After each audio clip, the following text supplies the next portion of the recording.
interruption, please place electronic devices on vibrate or silent mode. If you wish to submit testimony, you may do so at testimony@council.nyc.gov.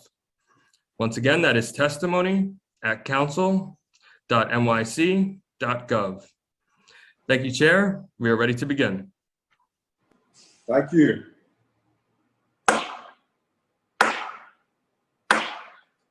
Good morning. My name is Matthew Eugene, and I'm the chair of the Civil and Human Rights Committee. Thank you for joining our virtual hearing today on Intro 1208A, Intro 2020, Result 1039A, and Result 1040.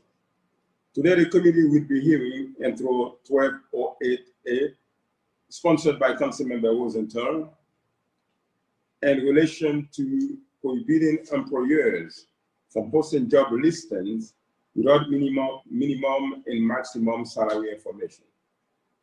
Pay disparity based on race and gender is something we as a society have been working to address for generations. Through many efforts to ensure pay equity between men and women have been made, the wage gap still persists.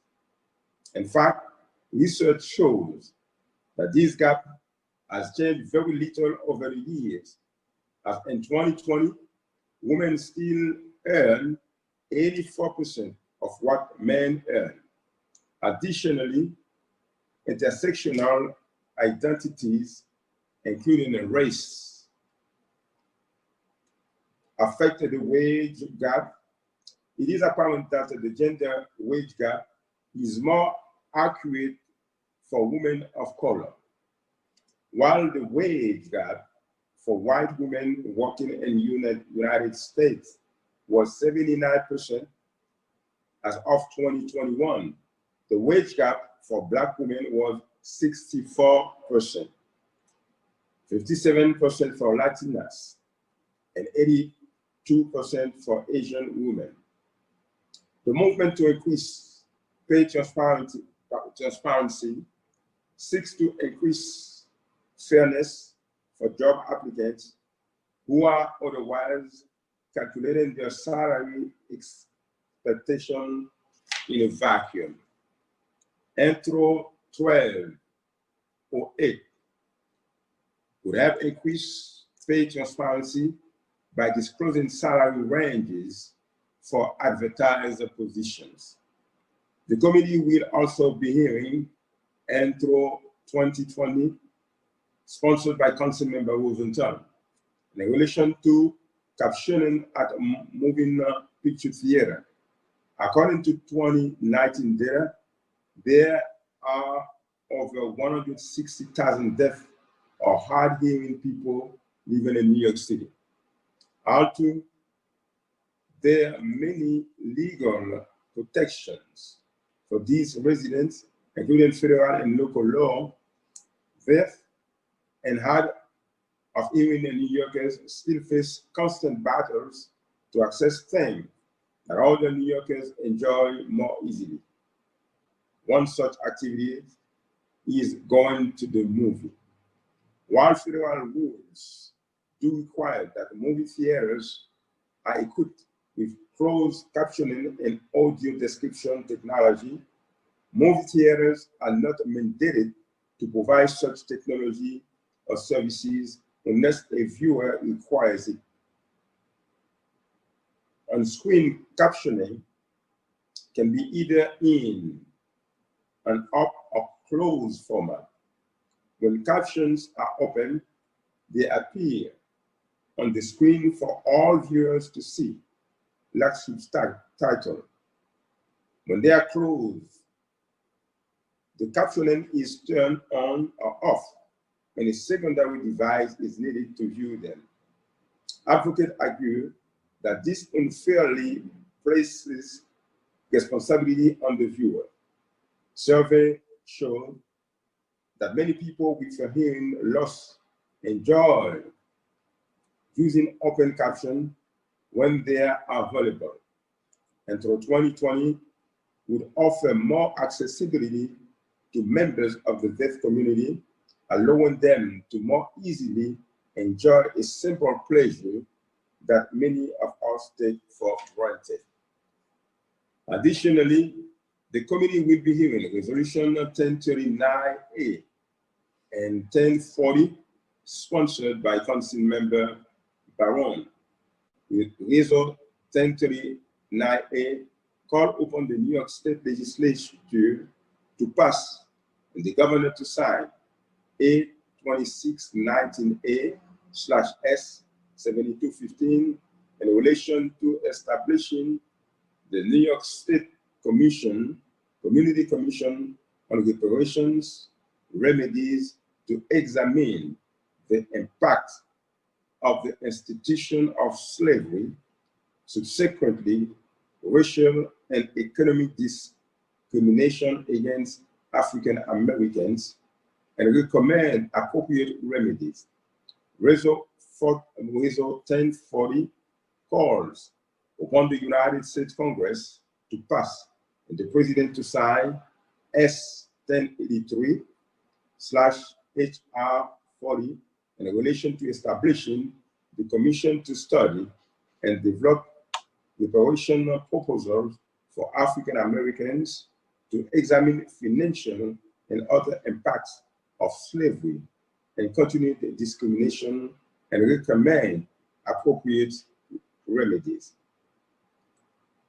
The National Coalition for Black for Reparation in America defines reparations as a process of repairing, healing, and restoring a people injured because of the group identity and in violation of their fundamental human rights by governments, corporations, institutions, and families.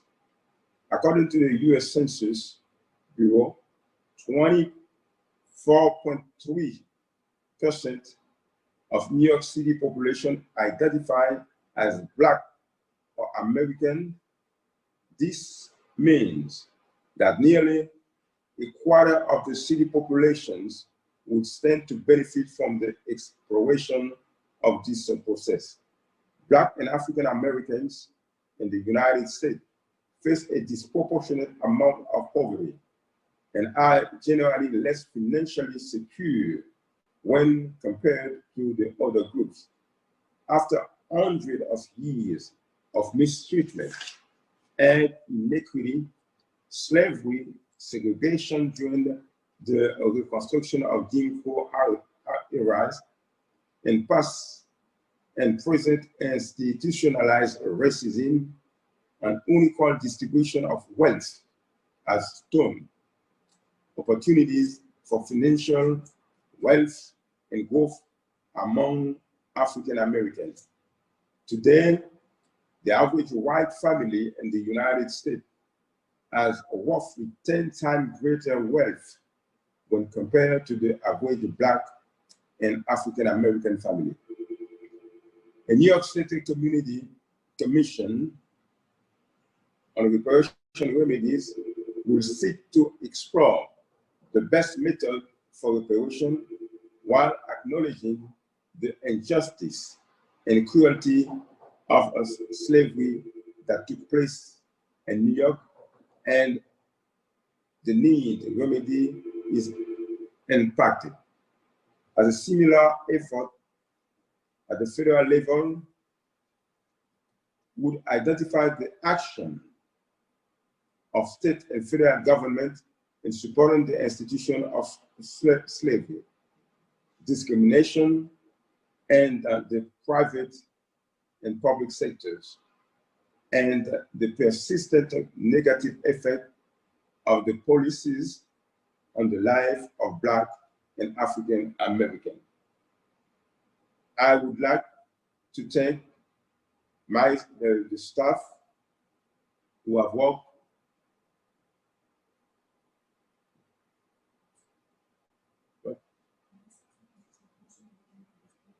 Hello? Hello? We can hear you. Can you hear me?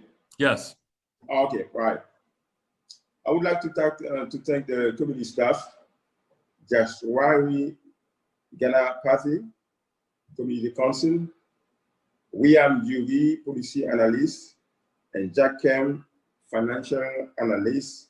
And also, I would like to thank also my staff, Melissa Wilson. Now, I would like to take the opportunity also to welcome my colleagues, a former council member, Charles Barons, and now Assembly member. Welcome back, Assembly member Baron. And now let me turn it over to Council member Agnes Baron to give her opening remarks. Council member Baron, please.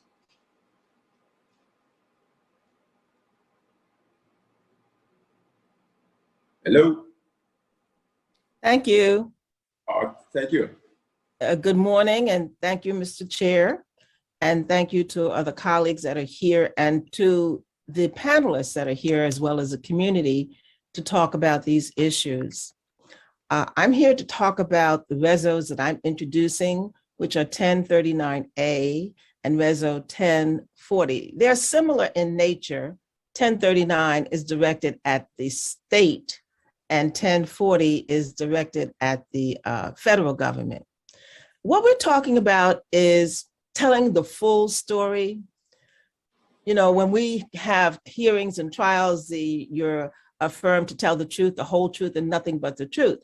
And until all of the elements, all of the components of our history and our accomplishments and our contributions are acknowledged, then we have only got half-truths, and a half-truth is a half-lie.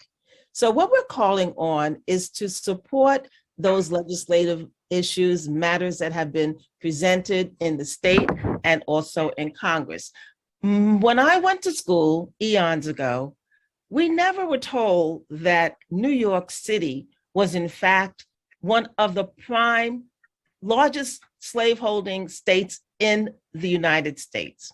It was second in terms of the population that was held in captivity, that was tortured, that had no protections under the law, that were they were subjected to state-sanctioned atrocities.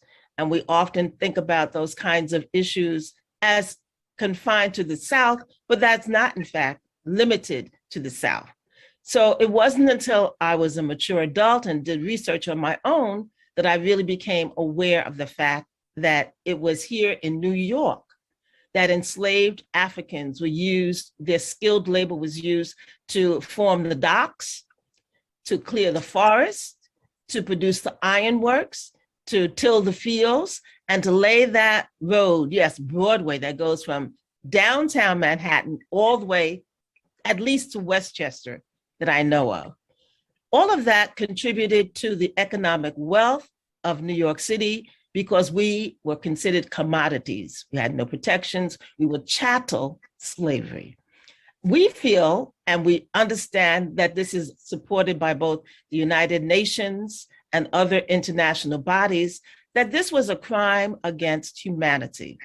We want to call for the study of all of the impact of what happened during those hundreds of years that we were enslaved, and the impact that still exists today in terms of the economic disparity, in terms of the emotional toll, and in terms of the discrimination and Jim Crow laws that were a part of the history of this country. So we're calling on that. In 1711, New York City established the first slave market down by the docks, where African Americans and indigenous people were also sold. And we feel that all of the conditions that are manifested today are in fact residual effects from that longstanding practice of enslavement of African Americans in particular, and indigenous people as well. The impact is significant. It was manifested in other policies that this country instituted, the war on drugs, mass incarceration. All of that was targeted at this population of Black people. And we want all of this to be included in a study so that we can understand the extent, the broadness of what it was that happened, the impact of what it is, and what kinds of remedies can be examined to make those people and their descendants whole from the atrocities that they suffered. Thank you, Mr. Chair, and I look forward to the discussion and invite my colleagues who are here to sign on to both of these resolutions, Reso 1039 and Reso 1040. Thank you. Thank you so very much, Councilmember Bound, for your remarks. Thank you. Now, I would like to turn it over to Councilmember Rosenthal for some remarks.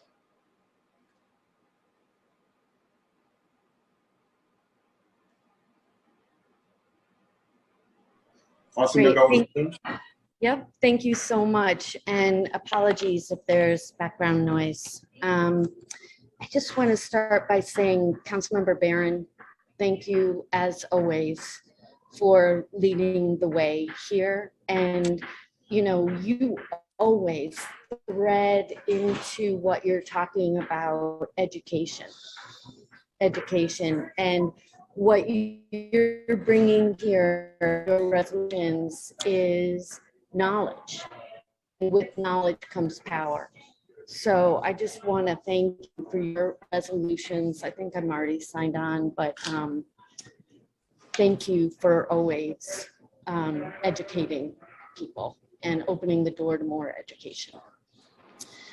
So good morning, my name is Helen Rosenthal. I want to thank Chair Eugene for holding this very important hearing and including my bills, Intro 1 to 8 for pay range transparency and Intro 2020 for open captions in movie theaters. My pronouns are she and her. The first bill, Intro 1208, will require that job listings in New York City include a minimum and maximum salary. Employers who do not disclose a salary range for open positions will be engaging in unlawful discriminatory practice. Salary transparency is an actionable way to create a more equitable workplace, both leveling the playing field for job applicants and helping to identify and address systemic pay inequities. Lack of upfront pay range disclosures necessitates a salary negotiation in which the employer has the clear upper hand. This often results in lower wages for women and people who are Black and brown, upholding decades of systemic inequity and bias in hiring. Studies show that women net 7 to 25% lower pay rates than men when the rate is arrived at by negotiation. Lack of upfront pay disclosure can also be especially harmful in the case of low-wage jobs, making it more likely that candidates will accept a salary they simply cannot afford to live on. New Yorkers desperately seeking employment, and at the end of a long process of applications and interviews, are more likely to explore terms than they know about those terms and it's. Let's face it, lack of salary transparency is both discriminatory and anti-worker. Every New Yorker should have the right to determine whether they will be able to support themselves and their family when they apply for a job. It's time to level the playing field and restore some dignity to New Yorkers seeking employment. The second of my bills being heard today is Intro 2020, which will mandate open captioning for at least half of motion picture screenings theaters. Open captioning, or on-screen captioning, is familiar to those of us who enjoy foreign films and our subtitles. Roughly 1 in 5 New Yorkers, right, 20% suffers from deafness ranging from moderate to total. 2/3 of those experiencing deafness are under the age of 65. 2/3 experiencing deafness are under the age of 65. It's important to let that sink in. Such a significant segment of the population deserves to enjoy fully movies with ease. The Americans with Disability Act currently requires closed caption systems in movie theaters. But long-term experience has shown that the equipment needed in order to be able to see or hear what's going on, it fails far too often.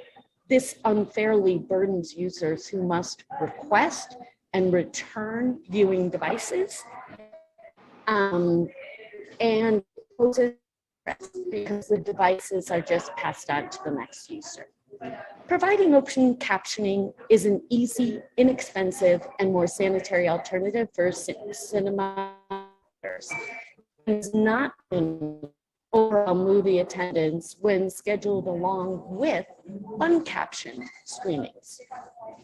Open captioning in movie screenings also great benefits the many New Yorkers who have limited English language proficiency. I'm open to making some tweaks to both the bills, and I look forward to testimony from the administration and the public. So if you have not done so already, please submit any written testimony to the City Council at testimony@council.nyc.gov. And thank you, Chair Eugene. Before I pass it back to you, you who are watching at home, the people who are going to speak today can see each other. So I can see some of the people who are deaf or hard of hearing, and we intentionally set up a system so they could read either through CART or ASL what is happening in this conversation. And I would just ask, for those who are deaf or hard of hearing, could you just raise your hand so I can know you can hear, see this conversation?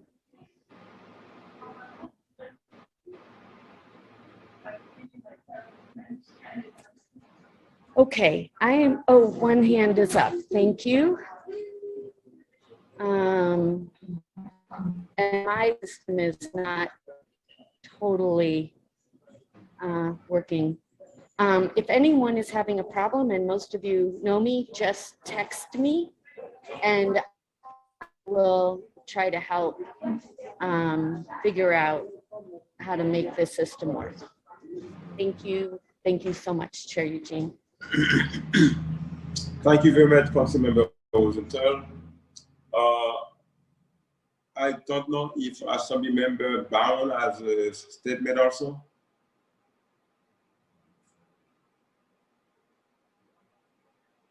Committee Council. I don't know if Assembly Member Brown has a statement. Could you hear me? Yes, hello. Hello, could you hear me? Yes, Assembly Member, you have a statement. Thank you very much, Chairman. I appreciate the opportunity, and I'm looking forward to coming back to the council and have a good time with you and others who might still be around. But thank you so much for this opportunity. You're very welcome, and welcome back. Yes, and I think it's a timely coming back, because as I come back, Thomas Jefferson exits with his statue. So I've been fighting that for 20 years. So I appreciate the Assembly finally doing that. And he was a slaveholder. But I want to thank you so much, and I want to particularly thank Council Member Inez Barron for the great piece that she laid out and her support of the bill and the legislation. What I'd like to do in just a few minutes, I want to read my press release and then have a few words, and then I'll turn it back over to you, Mr. Chair. This is the press statement that we had made when my bill was passed.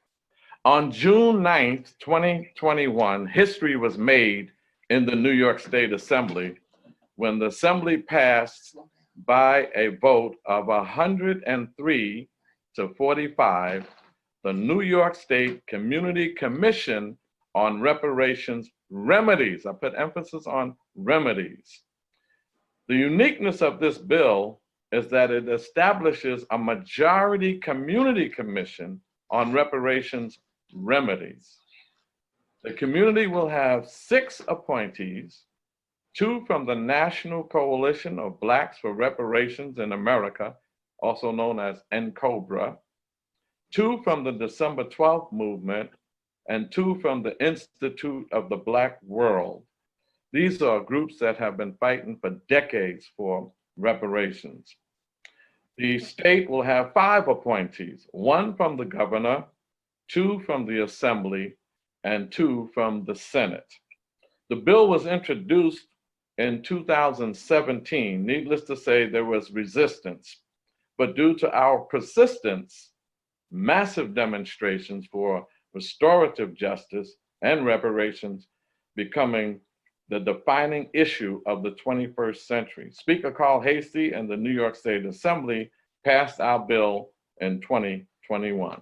Now we must turn up the heat on the Senate to follow suit. The same as Senate bill, Bill S-7215, prime sponsored by Senator Jabari Brisport, is what needs to be passed in the Senate. The commission will be charged with the responsibility of determining the amount, the form, and who shall receive reparations in the state. New York City, as the councilman mentioned, was the 2nd largest slaveholding city in the country. Only Charleston, South Carolina had more.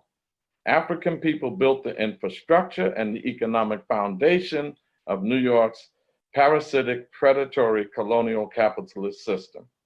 A crime has been committed, a people have been injured, and compensation is long overdue.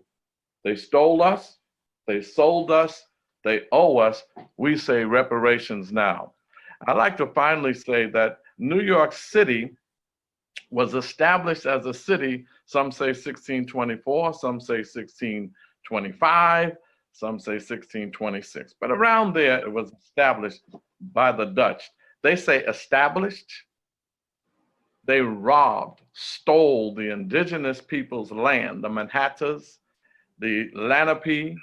Those were the indigenous people on this land. They stole it from them, put them on reservations, and called it New Amsterdam, and then went and stole us from Africa to build the economic foundation of this capitalist system. So when we talk of reparations, we're talking of that early beginning. So from that point to 1827, New York City was involved in slavery. It abolished slavery in 1827, but it did not abolish the practice. It continued to 1840. Right here in my beloved East New York, there's a street named Skank Avenue. The Skank family was the largest slaveholders in Brooklyn.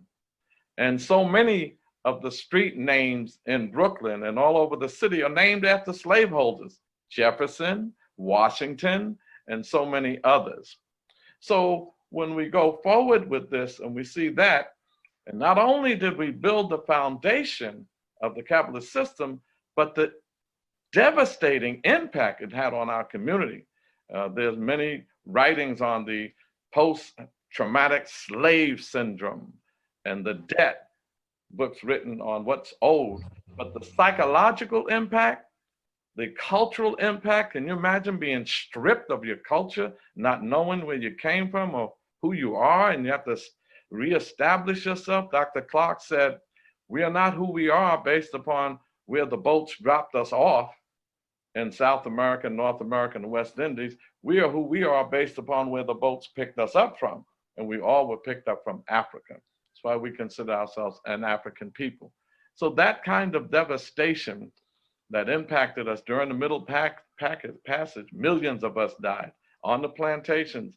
millions of us died. And to this day, we are still dying at the hands of police and poverty. So we have to fight for this reparations. The New York City NYPD was established in 1845 as a slave catching patrol to put us back into slavery. So I want to encourage us to pass this legislation, to study reparations and understand that a people have been injured, and compensation can't be determined by the state or by those who were partook in the slave trade or the benefits of it. The compensation has to be determined by this commission, this community commission, and that should determine what it should be. Reparations isn't giving us scholarships, isn't giving us more jobs. Those are things we're supposed to have as tax-paying citizens to this state. Separate from that, reparations is a debt owed. And some say it's in the trillions and billions, and some say it'll be land, it'll be cash. The commission will determine that. Thank you, Councilmember Barron. Thank you to this body for entertaining or hearing on this bill, and hopefully it will pass along with what we do in the state. Thank you very much, Assemblymember Barnes. Now I want to turn it over to the Committee Council to introduce the panelists. Thank you, Chair Eugene. My name is Jaysri Ganapathy. My pronouns are she and her. I am counsel to the Committee on Civil and Human Rights, and I will be moderating this hearing. Before we begin, I do want to acknowledge Councilmember Lander, who also was present at the hearing. Now, I would like to remind everyone that you will be on mute until you are called on to testify, at which point you will be unmuted by the host. During the hearing, I will be calling panelists to testify. Please listen for your name to be called, as I will periodically be announcing who the next panelists will be. At this hearing, we will first be inviting testimony from the Department of Civil and Human Rights, from the Commission on Civil and Human Rights, followed by testimony from the Mayor's Office for People with Disabilities, and then members of the public. During the hearing, if council members would like to ask a question of the administration or a specific panelist, please use the Zoom raise hand function, and I will call on you in order. For all panelists, when called to testify, please state your name and the organization you represent, if any. We will now call representatives of the administration to testify. We will be hearing testimony from Joanne Camp Ward, City Commission on Human Rights, Deputy Commissioner for Policy and External Affairs, and from Ronald Wooden Jr., ASL Direct Supervisor for the Mayor's Office for People with Disabilities. We will also be joined for questions by Catherine Greenberg from the City Commission on Human Rights Special Counsel. At this time, I will administer the affirmation. Panelists, please raise your hands.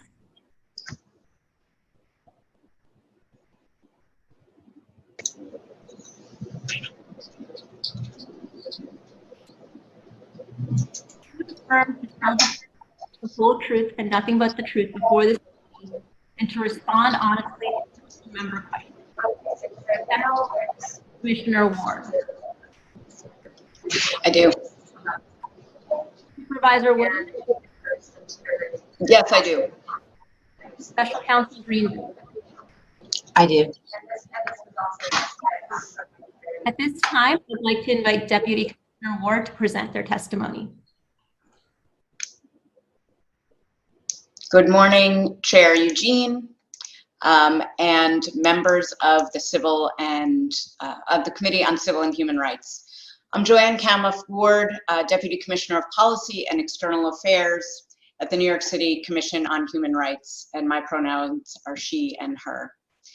It's my pleasure to join all of you today to testify in support of the intent of Intro 208A, which would amend the city's administrative code to require employers to post the salary range on job postings as described by the chair and sponsor, councilperson Helen Rosenthal, both previously. We've submitted longer testimony in writing, and I'm joined today by my colleague, Catherine Greenberg, Special Counsel at the Commission. As many of you know, the Commission is the local civil rights enforcement agency that enforces compliance with the city's human rights law. One of the broadest and most protective anti-discrimination and anti-harassment laws in the country, with 27 protected categories, which cover housing, employment, and public accommodations. By statute, the Commission has two main functions. First, the Commission's Law Enforcement Bureau enforces the city human rights law by investigating complaints of discrimination from the public, initiating its own investigations on behalf of the city, and utilizing testing to help identify violations of the law. Second, through the Community Relations Bureau, which is comprised of community service centers in each of the city's 5 boroughs, the Commission provides workshops and trainings for New Yorkers on rights and obligations of businesses, employers, and housing providers under the human rights law, working with community partners and sister agencies. In the last 6.5 years of this administration, the Commission has implemented over 30 amendments to the city human rights law. The law has been expanded to include one of the nation's first salary history inquiry bans, prohibit criminal history discrimination in employment, and to expand protections against sexual harassment, among many more. Additionally, our law prohibits retaliation against individuals who seek to oppose discrimination, file a discrimination complaint, or participate in related investigations. In fiscal year 21, the Commission resolved 896 cases and assessed a record $9.74 million in damages and penalties for violations of the human rights law. In addition to resolving cases for monetary relief, the Commission has shaped remedies to repair the harm experienced by individuals and communities impacted by discrimination. For example, in cases of employment discrimination, the Commission has negotiated resolutions that require respondents to invest in paid internships, apprenticeships, and create pipeline opportunities for underrepresented groups in particular industries. The Commission has established a cooperative approach to businesses and public accommodations to foster human rights compliance by improving policies and practices rather than just levying fines. The Commission's staff remains steadfast in efforts to vindicate New Yorkers' human rights amidst a pandemic. However, discrimination remains a reality. In fiscal year 21, the agency received 9,055 reports of discrimination. Consistent with prior years, the most reported instances of discrimination relate to disability, gender, and race. Some discrimination is intentional, yet discrimination can also be the result of practices that have a disproportionate impact on particular individuals and groups. The city human rights law seeks to eliminate barriers to equity where they exist and to strengthen dignity and equality for all New Yorkers. The Commission staunchly supports pay equity as well as the enactment of legislation that increases pay transparency, which is vital for equity. The city's human rights law already contains several provisions that protect against unequal treatment in the terms and conditions of employment, including compensation. These protections apply to most employers and prohibit discrimination on the basis of protected characteristics, including but not limited to actual or perceived age, race, national origin, gender, disability, and sexual orientation.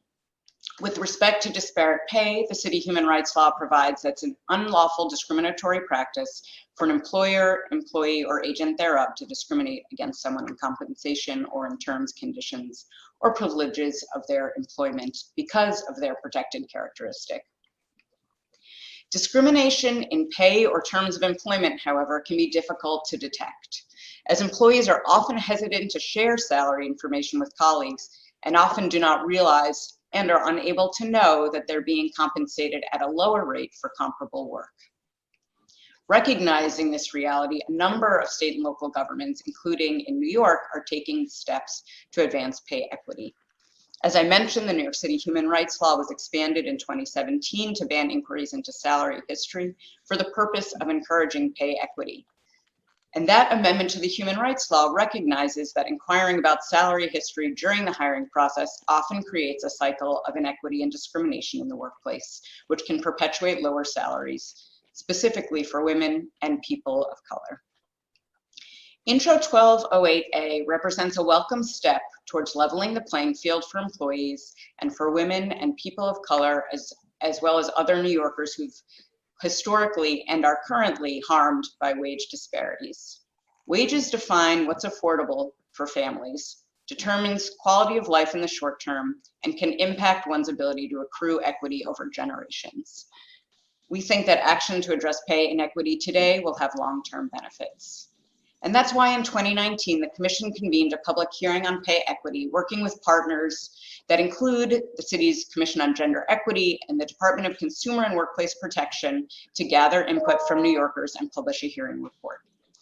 This hearing and our work in this area have together emphasized that federal, state, and local legislative and policy changes are needed to further foster fairness and equity. The 2019 hearing testimony underscored that although New York City has robust workplace protections, workers across and within industries continue to be inequitably compensated. Testimony emphasized that New Yorkers experience wage disparities as a result of persistent differential treatment in the workplace based on gender, class, race, immigration status, national origin, gender identity, and other identity characteristics. Testimony also reflected that a lack of transparency in compensation enables pay inequity to persist. And in jurisdictions where there is mandated wage transparency, the pay gap between men and women has been shown to decrease, and more women are hired and promoted into leadership. Testimony during the public hearing in 2019 resulted in other recommendations as well. Not only increased transparency around pay, and posting salary ranges, but support for greater reporting of pay data and demographic information. Testimony also suggested there's a need for greater services and support for individuals that have been most impacted by wage disparities and underpayment, including raising the minimum wage, expansion of affordable childcare access, and outreach and training programs that enhance career development. The Commission looks forward to working with City Council as well as sister agencies to fulfill the intent of Intro 1208A and to working on complementary initiatives that promote gender and racial equity. Thank you again for the opportunity to speak today.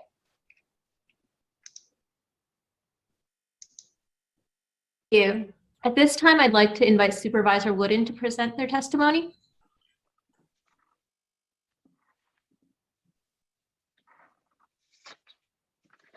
Good morning. Can you see me? We're just making sure the interpreter can see. Yes. Good morning, Chair Eugene and members of the Committee on Civil and Human Rights. My name is Ronald Wooden Jr., and I am the ASL Direct Supervisor for the New York City Mayor's Office for People with Disabilities, in short, MOPD.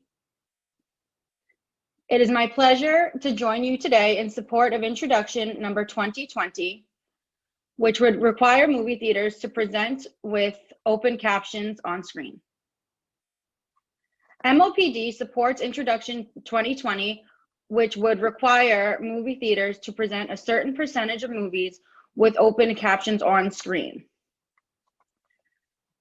Right now, there are more than 175,000 deaf and hard of hearing people who reside here in New York City. This bill would be a definite game changer for our movie-going experience. Currently, only closed caption is provided at most movie theaters. With closed captioning, deaf and hard of hearing patrons who go to the theater must follow what is being said on devices provided by the movie theater, such as captioning or small screen that is attached to our seats, which shows the words. But that equipment does not provide deaf and hard of hearing people who go to the theater with full access and enjoyment of the movies. Most of the time, those devices do not work. As a deaf person, I have oftentimes had to get up during the movie theater, walk to the front desk, ask for another piece of equipment if available because mine isn't working. During this time, I have to try and explain what's happening, and I've already now missed 15 minutes or more of the movie. And then when I'm back, there's no guarantee that the new equipment is working.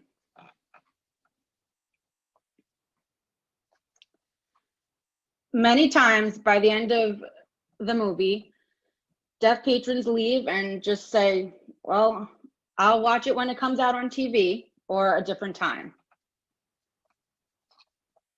The situation does not allow a deaf person like myself to join hearing friends or family in going to a movie experience.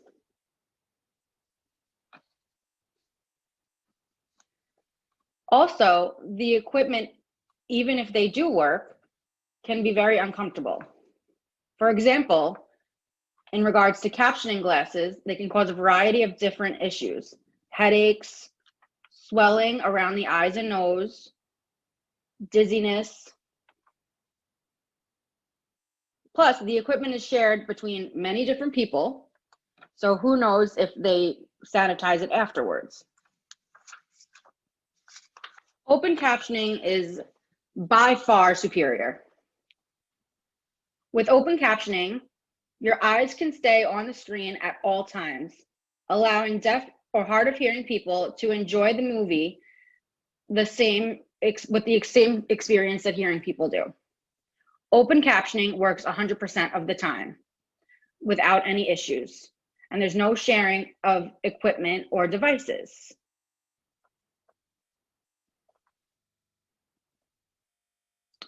The number of deaf and hard of hearing people who attend a movie showing is limited because the devices are limited as well with how many the theater has. So if you go to the movies with, say, 10 people, you have to hope that they have enough equipment for everyone and that no one's left not able to enjoy the movie or having to go another time. Finally, open captioning not only benefits deaf and hard of hearing community, it can also help kids learn how to read or other people learn English. We understand that open captioning is growing in popularity, particularly among young people. On behalf of MOPD and the deaf and hard of hearing New Yorkers, I urge you to vote for the passage of this bill, which will make New York City fairer and more inclusive by helping ensure that everyone going to the movies has equal access and an enjoyable experience. Thank you for the opportunity to speak today. We look forward to further discussions with the council on this legislation and further protections for the deaf and hard of hearing community. Thank you. Thank you. I will now turn it over to questions from Chair Eugene. Panelists, please stay unmuted if possible during this question and answer period. Thank you. Chair Eugene, you may begin your questions. Chair, you're on mute.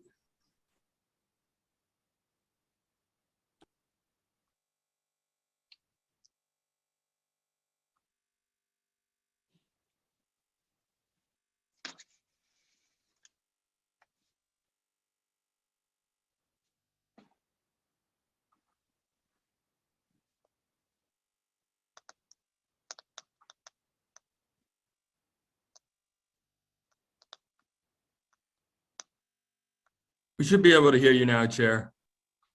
You hear me now? Yes. Thank you so very much.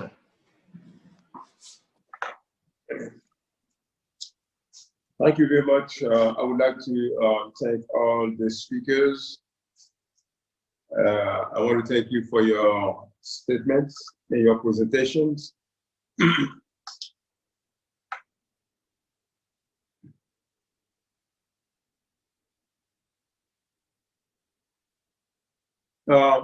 Deputy Commissioner from the Civil and Human Rights Commission, You mentioned that in New York City, people are impacted by the pay inequity.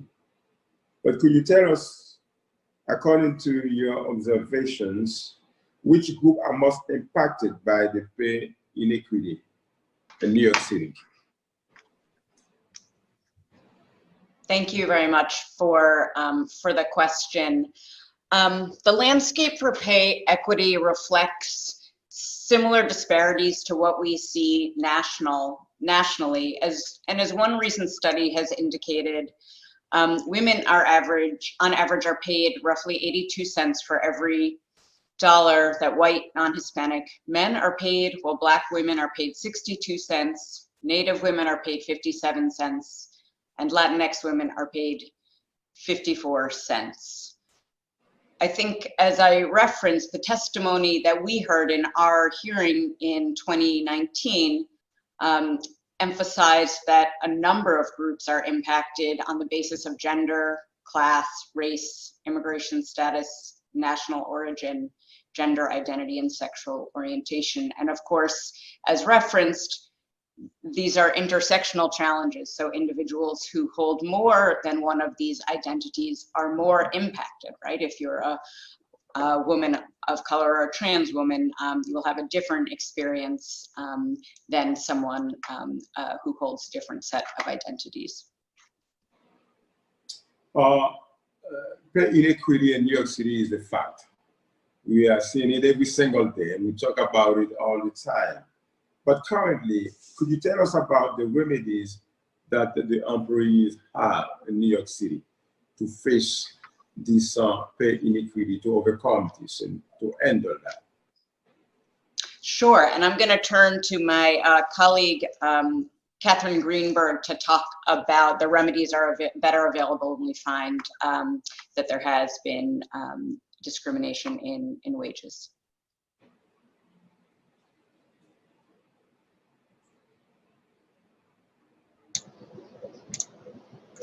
Thank you, and thank you for the question.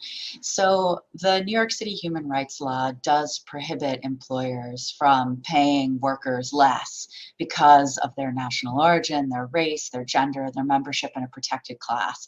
And there are state and federal laws that have similar protections, although the federal law only applies to larger employers, so employers of 15 or more employees.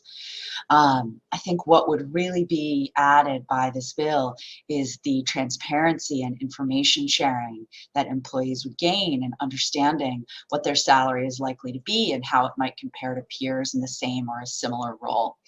There are state and federal laws that also provide wage-based protections as opposed to discrimination protections for workers who experience pay inequity, who are paid less than somebody who's in the same or a similar job. There are fewer remedies for those laws, however. There are less types of money damages that are available for people who experience the discrimination. And similarly, the protections are only there for people who are actually paid differently, not those who lack access to information about how their pay compares to their colleagues. Well, I think the commissioner mentioned that the Human Rights Committee in New York City is also a reinforcement agency also. And we know that there are federal regulations that, it should be applied when we talk about with respect to the equity and, pay equity. My question is that what the Commission on Civil and Human Rights has been doing to ensure that the federal rules and regulations already in place have been respected.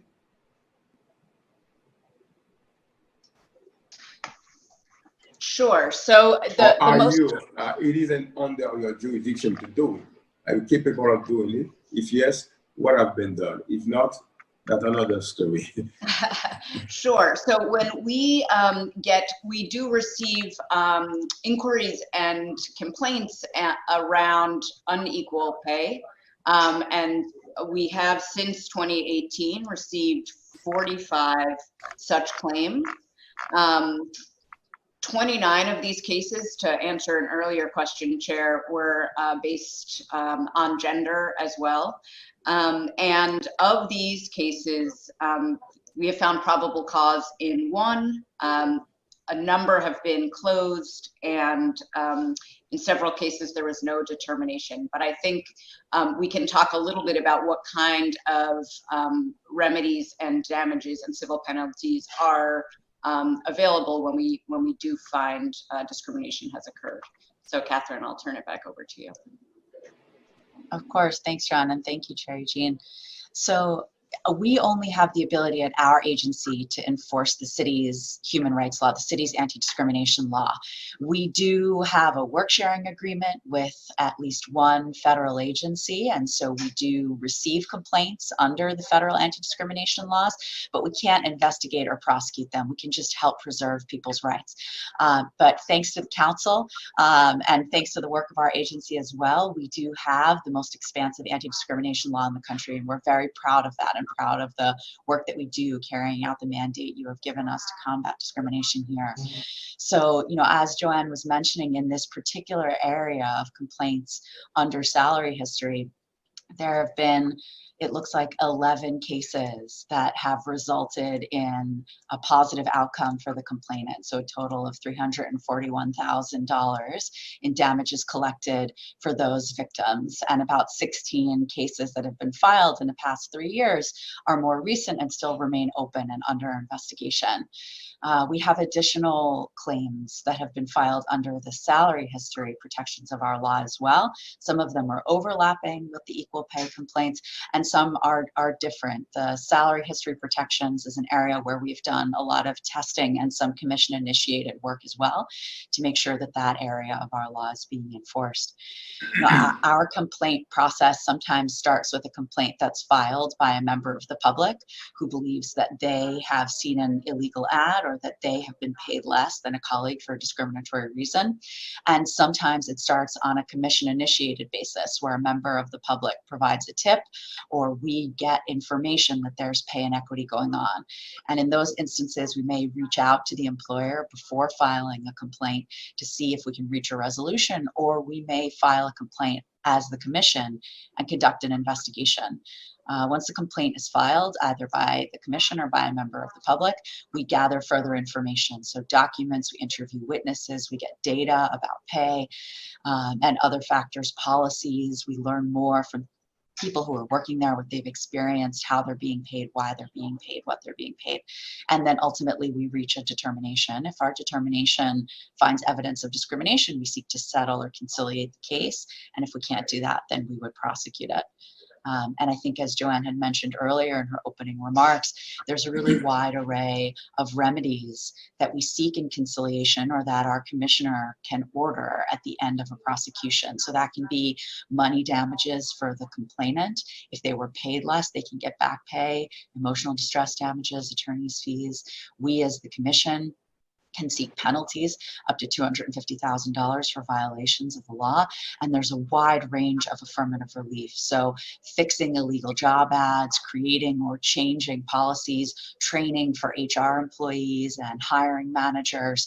And then sometimes additional steps, as Joanne had referenced, such as partnering with community organizations to create pipelines for hiring to diversify our workforce and ensure that there's access for members of underrepresented groups. Thank you very much. When we talk about pay inequity, excuse me, it is a very important topic in New York City and also throughout the nation. It is about the civil and human rights of people who are working hard. But I think that to achieve the goal that we are all looking for, we are all, searching, it will take more than the Commission on Civil and Human Rights. It will take more than the employers or the employees. I think all the components, all of us should be involved in making the effort to make sure we reach what we are looking for, pay equity. But I know that the commissioner mentioned that the Commission on Civil and Human Rights is the enforcement agency. But in terms of working together to achieve this goal, novel goal, I think that the commissioner, the deputy commissioner mentioned that also. The Commission for Civil and Human Rights is an institution that provides also training and services.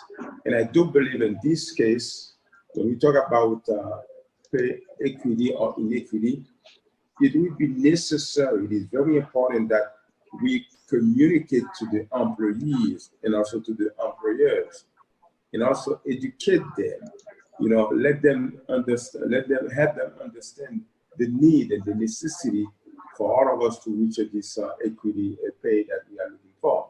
That's mean providing the training and also workshop to the employers, and at the same time providing also training and workshop to the employees also, in order for both of them to understand the need and the necessity, the urgency to reach this equity pay that we are talking about.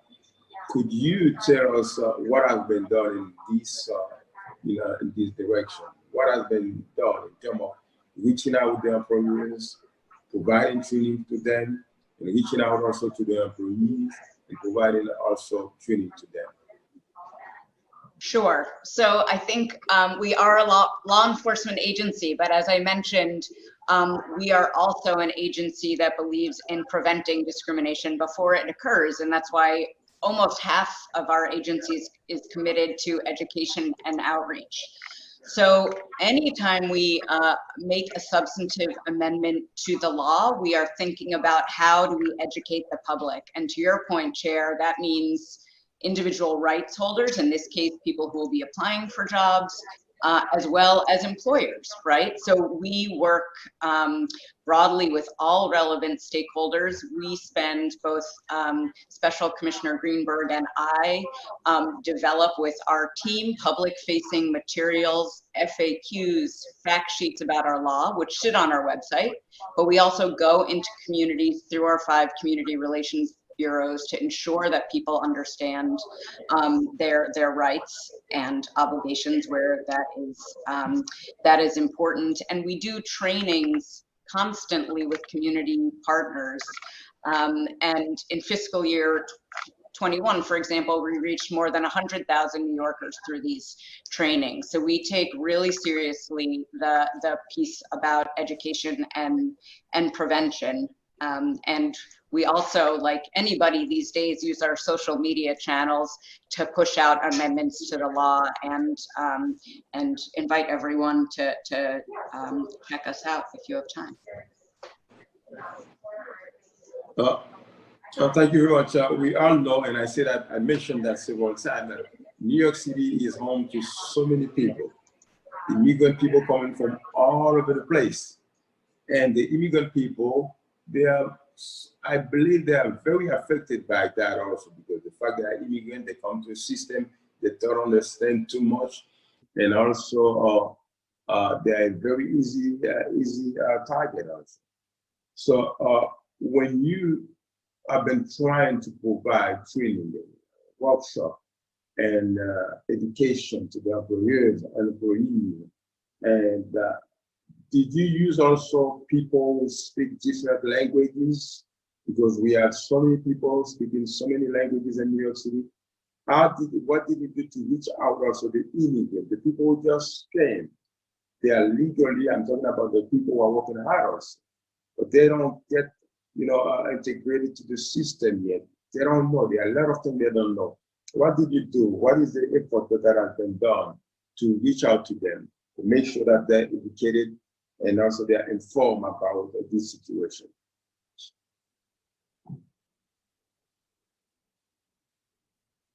Okay, I was muted, but very happy. Did you hear me? Yes, very happy to answer this question. I mean, first, I'm proud to say that staff on the commission speak over 30 languages. So that is quite important for our ability to be able to share information with individuals in New York, no matter what language they are most comfortable speaking. We also have on our staff liaisons to particular community groups and work very closely in the rollout of information about substantive changes to our law with community groups that are well embedded and often have stronger relationships with communities, whether they've been historically in New York or are more newly arrived in New York City. We also endeavor to translate our major documents into as many languages as possible. And so they are accessible if people read another language. We have recently rolled out videos in Mixteca and other indigenous people's languages so that we are reaching all the New Yorkers that we can. And as that changes, we shift as well. Thank you very much. You know, this legislation is going to require the employers to post also the minimum and the maximum pay. Hello? Yes. How would this legislation impact employees and employers in New York City? Can you tell us how, you know, this legislation will impact the employees and the employers in New York City if it gets enacted? Sure, and I think I think my colleague Catherine spoke to this. It requires employers to post a minimum and maximum salary, which in many instances, employers are working with a budget. They know what the ranges are and can post them with other job requirements. And we think it promotes both transparency, right, by providing information to potential employees to determine if they're going to apply for a job, and if they are applying for a job, gives them tools to negotiate with. It also can help promote more general accountability because people understand the wages that are available across sectors, and that includes all New Yorkers, whether or not you're applying for the job. And also, can you tell us how will this impact employment in New York City? Will there be any change in the behavior and the employment situation in New York City? I think that the private sector, right? That's the question. Is that? Yeah. Yes, the hope is that it will change. That's not to say there aren't employers who already post this information, but I think the more that this information sees the light of day, the more thoughtful people have to be about how they are engaging in putting their jobs out in the world, talking about them, and developing pay scales for different positions. So I think the hope is that it will lead to a positive change in behavior that gets to the, I think, multifaceted and multi-pronged challenges that we're talking about this morning. We know every time that we are trying to implement something, there's always a cost. It's never free. So I think there will be a cost also to include the minimum and maximum salaries in the job listing. Do you have an expectation of the cost of this change or to implement it? In my view, as I was saying, I think it's not requiring creation of a new document or new tools, but rather just asking for more information to be put on the job postings that are already out there. So there may be costs, but I would imagine them to be minimal to the extent we're talking about the postings. I don't know if I remember clearly. You mentioned also it is very difficult to deal with pay inequity in New York City. You say something like this, it's very difficult to handle that. But if the law gets enacted, are you going to reinforce it? What are you going to do? Are you going to be able to make sure that the law accomplishes what we are looking for? Because it seems that you mentioned that it's a very difficult topic or subject or situation. What is it? What do you think? We will start with the education prong that we've already discussed, right? Part of ensuring rights are fulfilled is making sure that individuals know what their rights are. So that is a keen first step. As my colleague Catherine Greenberg already mentioned, we rely fairly extensively on our relationships with sister agencies as well as with community groups to understand when either the law is being violated or where there's the potential for violations, and to step in again through our trainings and outreach. We receive inquiries through our info line, and where we think there's the possibility that discrimination occurred, either because we receive an inquiry or through testing, which is something else that we mentioned we can do, right? You can look at job postings and identify if there's compliance.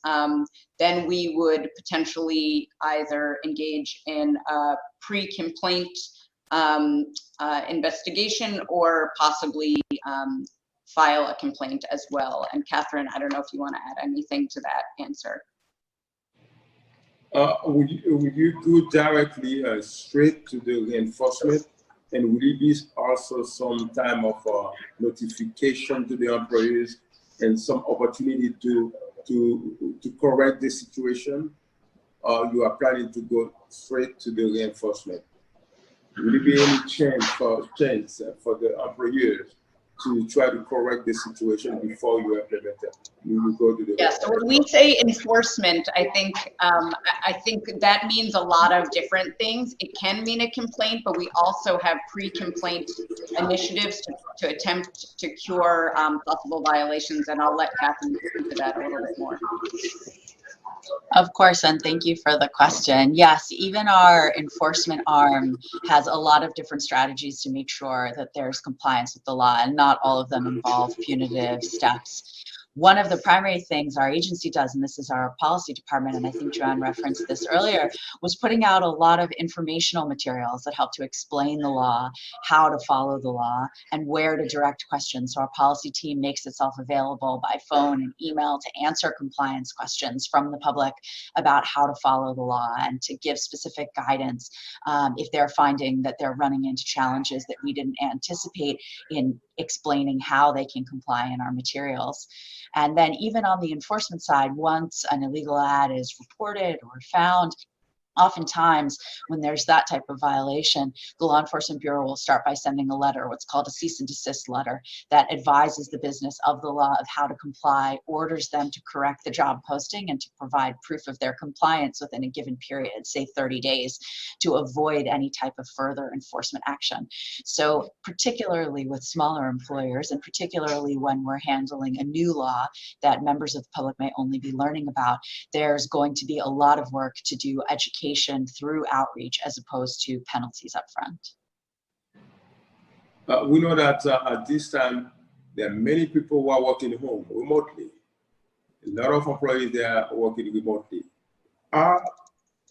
This legislation would apply to those people who are working from home or remotely. Is there any application?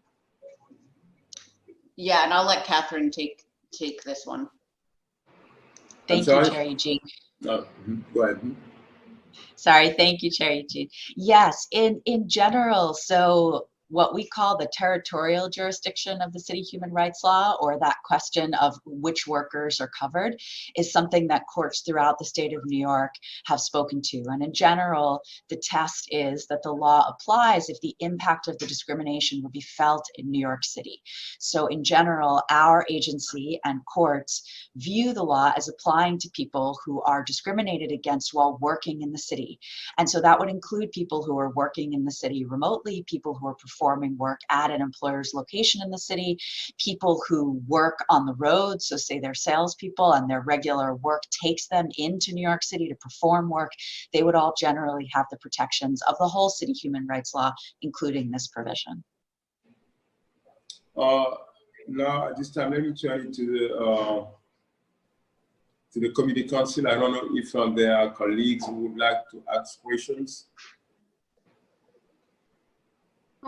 Yes, thank you, Chair Eugene. I will now call on other council members to ask their questions in the order they have used the Zoom raise hand function.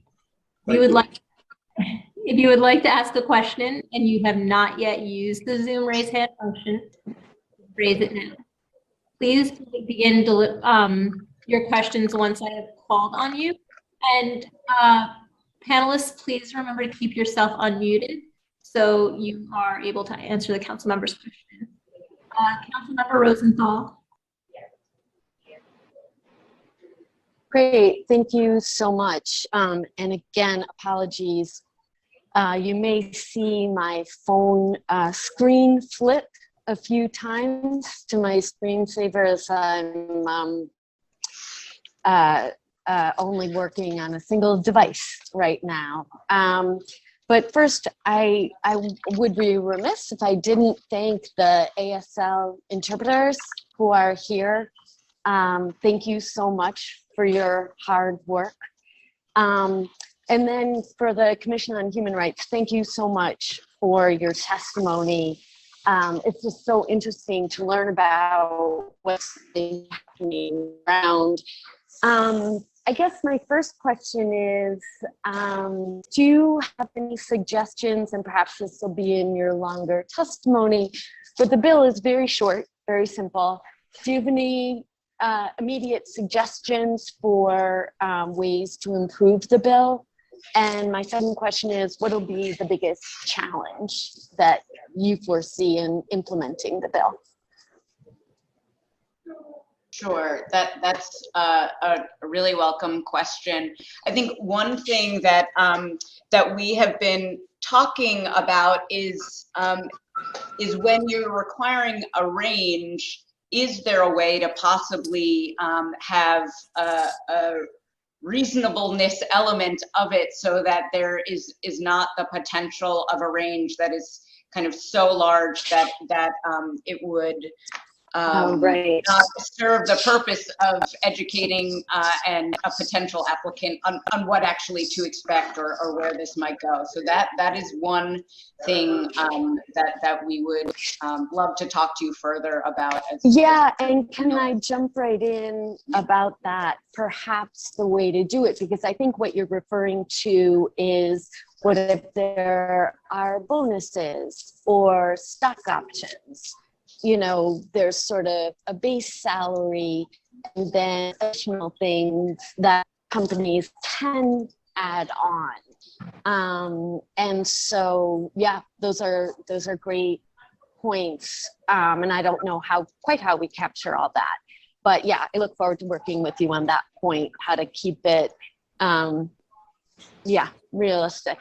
Thank you. Keep going. I'm sorry I interrupted. I just totally agree with you. No, that's right. And I was even talking about a simpler example of, say you post that you're hiring for a sales manager and the job description is the salary range is $5 to $100,000, right? Like something that's even would fit within the law as it's drafted now, but would not necessarily kind of help to change the knowledge and power dynamics in the negotiation or the job description. And on the other question, what do we see as the biggest challenge? I think it's goes to the heart of what we're talking about. This is a huge challenge that comes out of years and decades of both implicit and explicit bias. And so I think this is a really important piece of leveling the paying field in individual actions, but there's so many other things that need to be done to ensure that there's greater equity in the workplace. So that's what I see as the biggest challenge. Yeah, I agree with that. I was thinking about how my situation, I've experienced a pay inequity situation when I started working for the city, actually 30 years ago, and discovered when talking to a male colleague who had the same job title that I had, that his salary was about $5,000 higher than mine. And I looked at him and said, what? What? And he said, yeah, I told them I have a family. I'm going to need more money. So even within the pay range, sometimes, and in my mind's eye, that gets to your education efforts. I loved hearing about the work you do throughout the city to help people learn how to negotiate for a better salary. You know, I mean, I was lucky enough, well, first of all, I don't think you guys existed, but I was lucky enough to be able to just go talk to the HR division and say to them, you know, that's ridiculous. And they changed my salary and they gave me the back pay to the start. But I think my story is pretty unusual in terms of rectifying a situation. Okay, so that's super helpful. I'm going to flip my screen, so but it's so I can ask you the next question. Apologies. I want to talk for a second about a state bill that similarly talks about mandating pay ranges to be posted. I think our bill will provide an important local mechanism to report noncompliance. I'm wondering what you think about that. And I'm wondering what you think about the location of this bill in the civil rights law. You know, that be critical, or do you think the administration would suggest that we do it somewhere, someplace else? So I'll take the second question first. I think we're still reviewing internally and with law the kind of the exact terminology and the provisions, but we think it makes sense given our employment jurisdiction that this would be a part and parcel of what is within the commission's jurisdiction and what we're looking at as we're addressing many types of discrimination, which often are impacting individuals at the same time. And I'm going to turn it over to Catherine to talk about the state law piece, if we have that information. Otherwise, we'll get back to you about that separately. Thank you, Joanne. Thank you, Councilmember Rosenthal. Yes, just to say, I think that it belongs in this section of the code in Title 8 of the New York City Human Rights Law. It really complements, I think, the salary history protections and the pay equity protections that exist, and I think would allow us to speak with even more volume about what employers can and should do to ensure that there's pay equity among their workforce. I'm not personally familiar with the pending state bill, so I can't speak to specific distinctions between the bill that you have proposed and between that pending bill, but I can say that there are many areas of overlapping jurisdiction between the city's human rights law, the state human rights law, and the anti-discrimination protections that exist on the federal level. And for each one of those overlaps, it's simply one more opportunity for government to get involved in eradicating discrimination. So I would say that we support this protection, even if it exists on another level, because that just enables us to further amplify and work to help combat this type of discrimination. That's so helpful to hear. I appreciate that.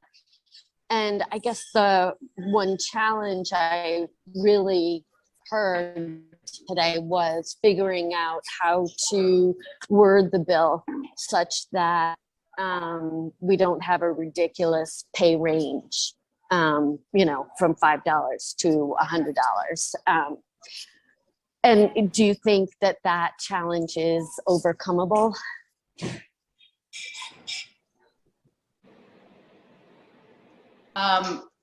Yes.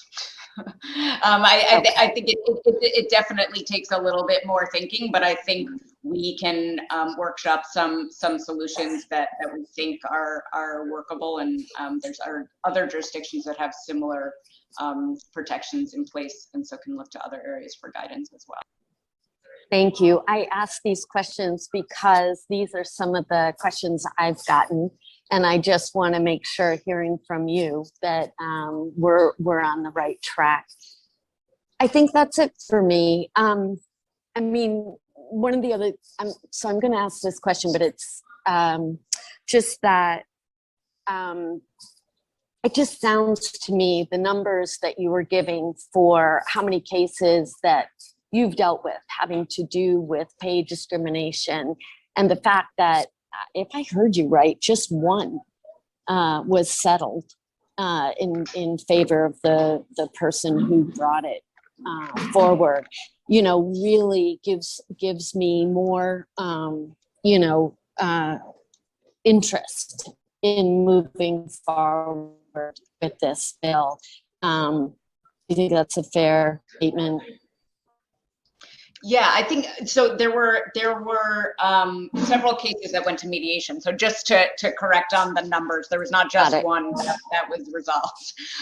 But I think, I mean, part of what we were saying is that there's a lot of concern about bringing claims, and it's very difficult for individuals to necessarily have the information to be able to substantiate a claim because of some of the taboo around salary, history, and pay that we're talking about. And so I do think it provides a really important platform and step to addressing some of these structural issues. Great. Thank you so much for that, Chair. I'm going to send it back to you with the understanding that you'll be asking the Mayor's Office of People with Disabilities separate and apart from this bill line of questioning. So thank you very much.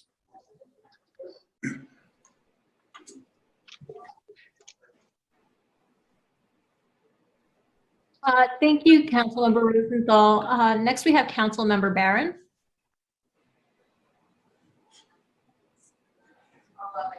Thank you very much.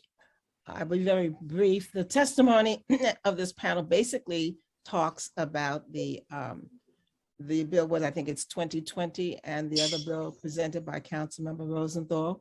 And first, I'd ask to be added to both those bills. I think that they're very significant and important. I also want to thank Councilmember Rosenthal for her kind words about me, and ditto back to you. I want to ask you about my two resos, 1039A and 1040. Councilmember Rosenthal said that she discovered that there was a pay disparity between the work that she was doing and someone in the same title, and it was addressed by raising her to the appropriate level and going back to her start date so that she received some type of reparations for the injustice that she suffered. What is the administration's position? What is the commission's position on Resos 1039 and 1040, which call for a study of what the remedies for the impact of slavery might be for our city?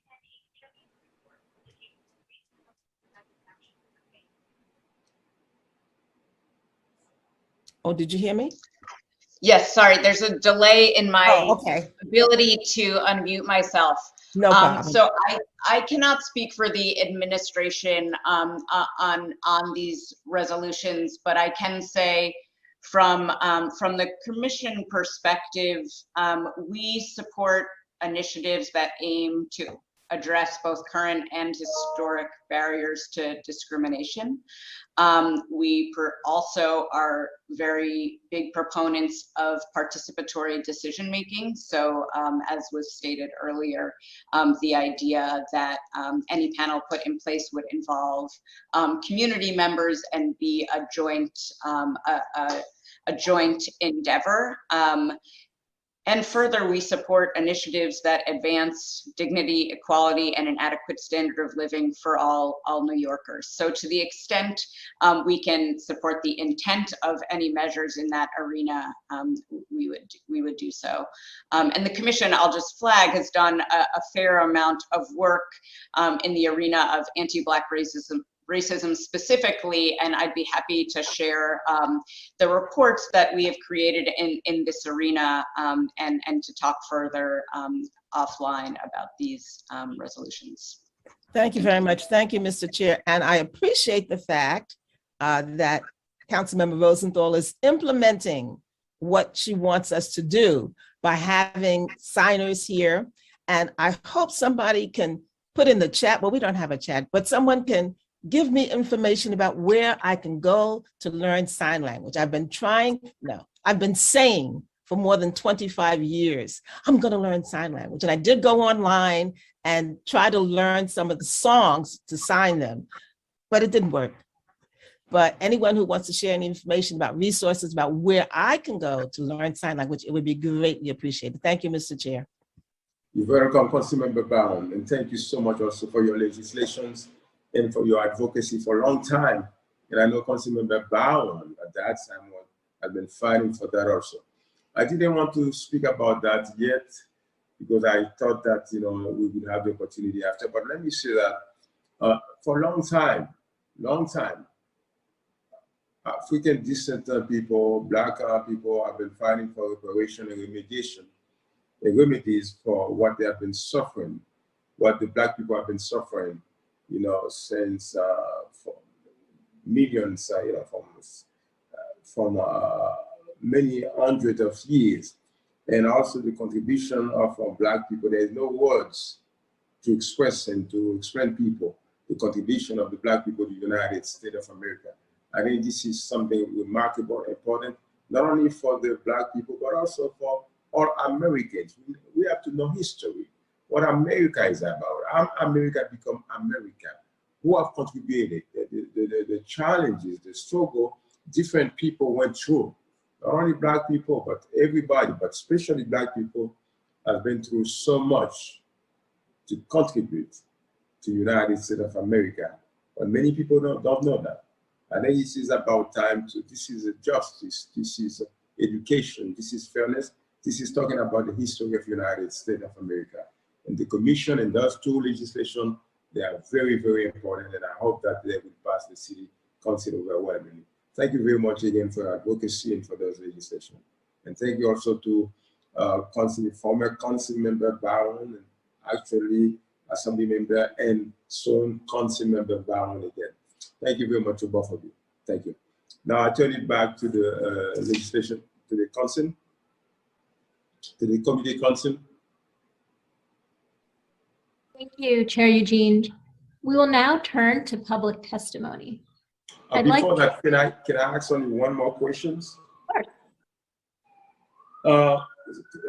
Councilmember Rosenthal, I want to thank Councilmember Rosenthal also for those two legislations, very important legislations that address issues that many New Yorkers are facing.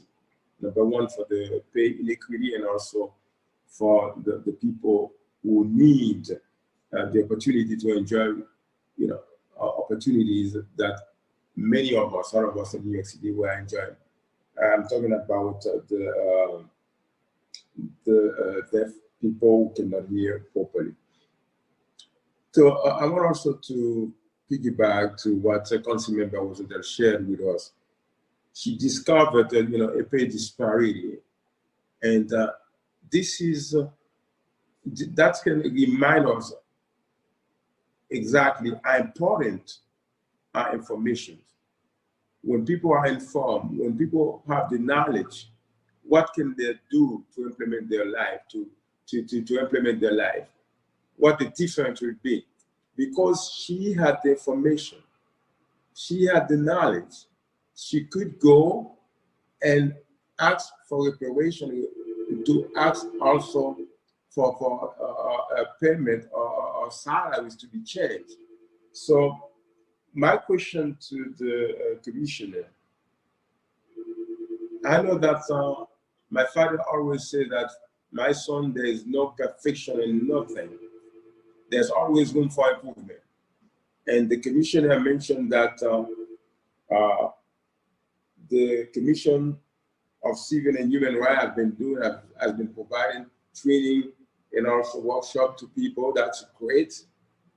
But because we know there's no perfection in anything, is there also something you believe that you can do in addition to what you have been doing to provide to the workers the information and the opportunity to have the knowledge to do what Councilmember Rosenthal did in terms of going, having the information and the knowledge and the courage also to go and to say, you know what, I want to be paid equally, and I want to pay equity, and I want to get the salary that I deserve.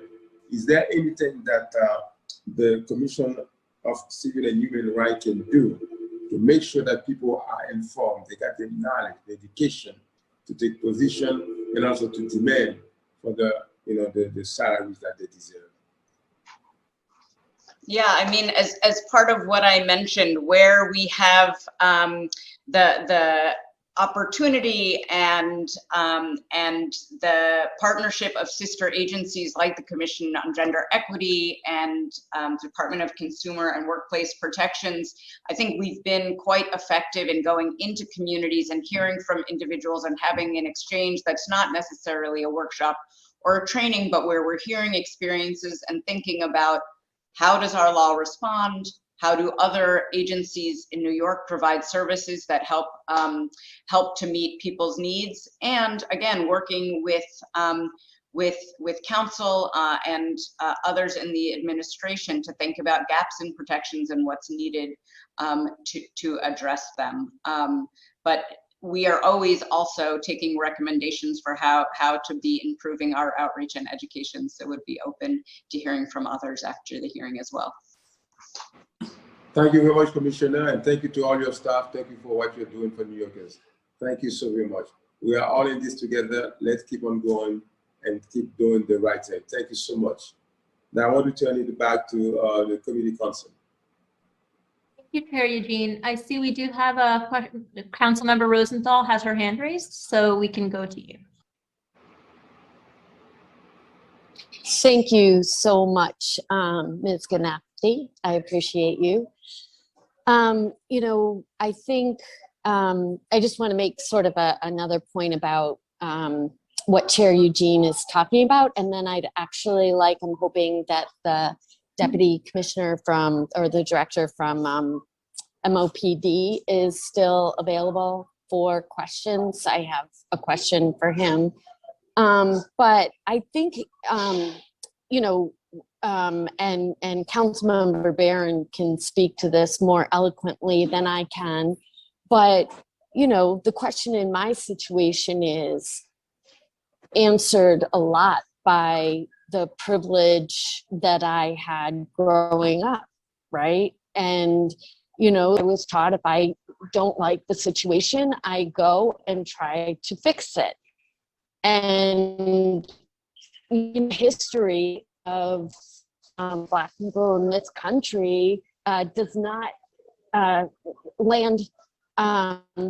leave Black people in the same situation as I had, which is why this is why the Black Lives Movement is so incredibly important. That we need to make sure everyone is empowered to make sure that their rights are heard and respected. So there are a lot of important things that come out of my particular situation. And Councilmember Barron, I don't know if you want to say something about that. I am just going to jump over to the Mayor's Office of People with Disabilities. I have just a question for you on the open caption bill. I guess two questions. One is about enforcement and whether or not, you know, MOPD believes they will have a good role in enforcement, and whether or not, sorry for these alphabet soup, but DCWP, the Department of Consumer and Worker Protections, whether or not they will be able to enforce the bill. And secondly, I really was so heartened by your testimony to hear the support from the administration. I'm curious, in the administration's research, have you found any drawbacks to open captions? Thank you.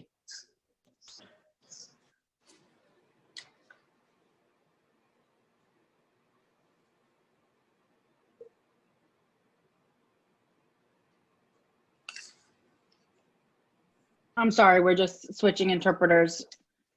So just give us 1 Of second, course, please. thank you. No problem at all. And thank you very much. Yeah. Only one of for us your has the work. ability to I tried. unmute, that's it. What are you trying to? Tony's just looking for me.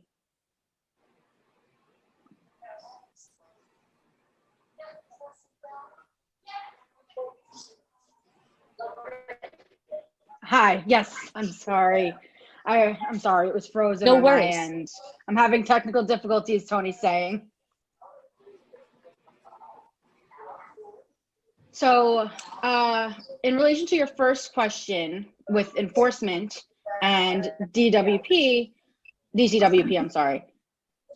I just want to mention very quickly that, you know, we fully support this policy and we want to make greater accessibility and equality for our public spaces, including our theaters.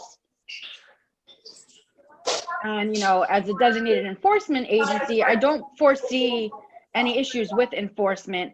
Do you have any specific concerns regarding the impact of the bill and its enforcement?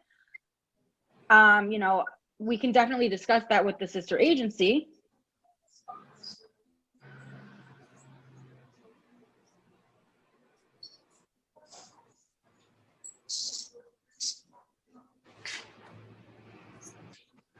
Sorry, no, I was wanting to get a sense of, you answered the question perfectly. Okay. And the second question, my computer was freezing a little bit, so would you mind repeating the second one? Not at all.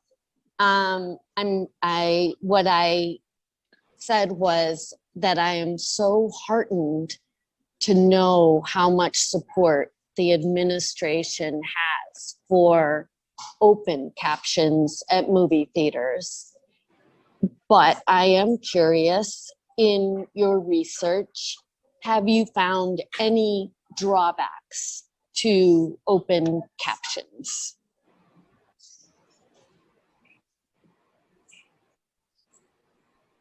Me as a deaf person, no.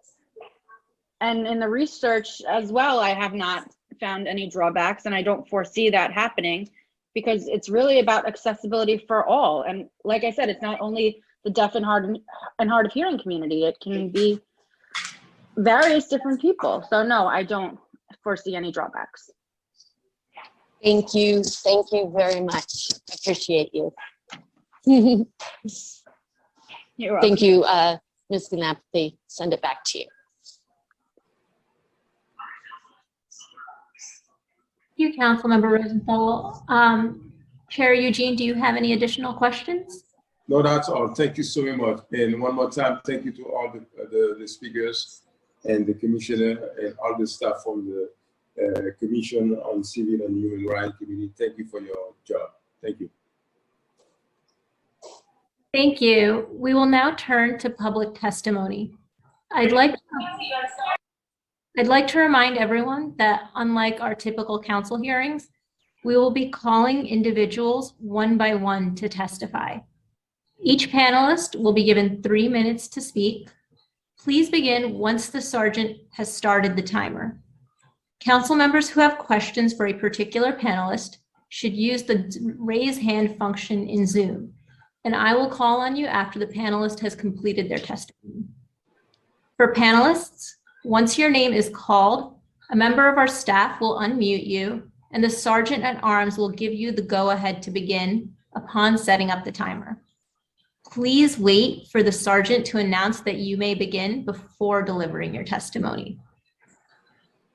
I would like to now welcome Roger Wareham to testify.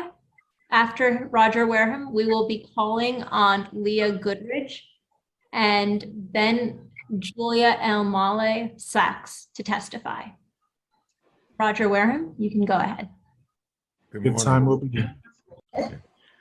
To the Committee on Civil and Human Rights, Chairperson Eugene, Councilmember Barron, good morning.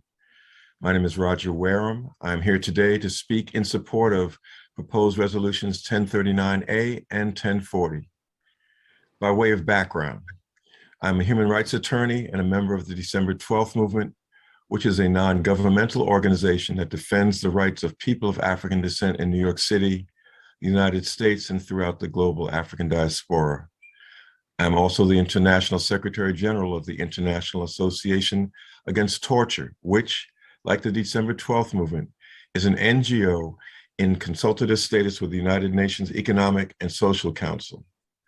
In this capacity, I have been a regular participant in the UN's human rights bodies in Geneva, Switzerland since 1989. In terms of, excuse me,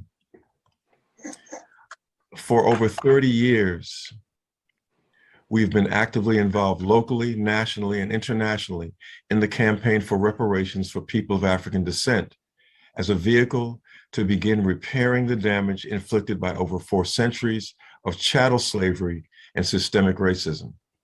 In 2001, the United Nations World Conference Against Racism, held in Durban, South Africa, declared that the transatlantic slave trade and chattel slavery were crimes against humanity for which reparations are due the descendants of the victims. The state and national legislation which these proposed resolutions support are important steps in advancing that declaration. The COVID pandemic, which still overshadows all New Yorkers, has further exposed the historic and continuing inequities faced by Black people, particularly in the area of healthcare. This is an opportunity for New York City to take a stand in support of the civil and human rights of its citizenry of African descent. The agenda for this meeting asks, in addition to these resolutions, what steps could be taken to address reparations and the continued impacts of slavery? My answer is that the New York City Council should support the campaign that is being waged to have President Biden issue an executive order on reparations. Early on, President Biden stated that he owed his election victory to support from the Black community and that he, quote unquote, had our back. We propose that he implement that promise by issuing an executive order that would include a $50 billion down payment on reparations targeted to provision of state-of-the-art healthcare facilities in Black communities. I end with the words that we developed for the UN World Conference Against Racism. They stole us, they sold us, they owe us. Reparations now. Thank you. Thank you very much, Mr. Rogers. Thank you for your testimony. Thank you. Thank you. We will now turn to questions from council members.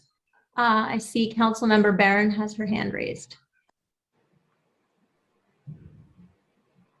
Thank you, Mr. Chair, and thank you to the committee council. I just want to acknowledge the work that Attorney Roger Wareham has done for as long as I've known him, which is about 40 years. Mm-hmm. And I want to acknowledge the commitment that he has, the broad breadth of knowledge that he has about particularly also international issues, their involvement in the UN as a non-GO, and the impact that they have had in bringing awareness and educating people, general citizens, as well as those who are in the particular advocacy groups of the plight that we face and organizing and mobilizing people to respond. So I just wanted to acknowledge his presence, thank him for his testimony, and commend him for his work.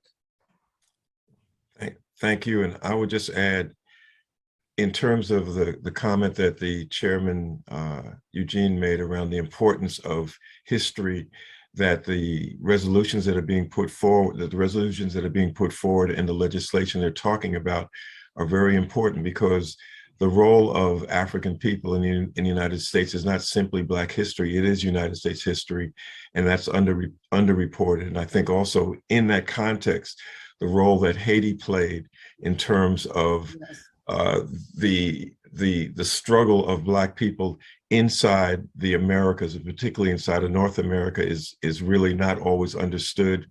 And the punishment that Haiti suffered because of that to this day as a result of that. And so when we talk about reparations, you're really talking about reparations for what's happened throughout the Americas, particularly in terms of Haiti. Thank you, Thank you Mr. very Chair. much. I'm sorry. Thank you, Mr. Ware. Thank you very much. Thank you. And I appreciate your presentation and your comment and your knowledge also of history and the knowledge of our Councilmember Brown also. I think the history of Black people should be told. And we have to do a lot of effort to make sure that people know exactly the reality, the truth about the Black people, their contribution and their sacrifices for the United States. Thank you so very much. Thank and you. Again, thank you for your testimony, and Councilmember Brown, thank you very much for those two important resolutions. Thank you. Thank you, Councilmember Chair Eugene. We will now turn to testimony from Leah Goodrich. After Leah Goodrich, we will have Julia Elmale Sachs and Seher Khwaja. Leah Goodrich, you may proceed after the sergeant's call time. Thank you. Can I record my testimony? Yeah. Your time will begin. He says, please ask the host to give you permission to record.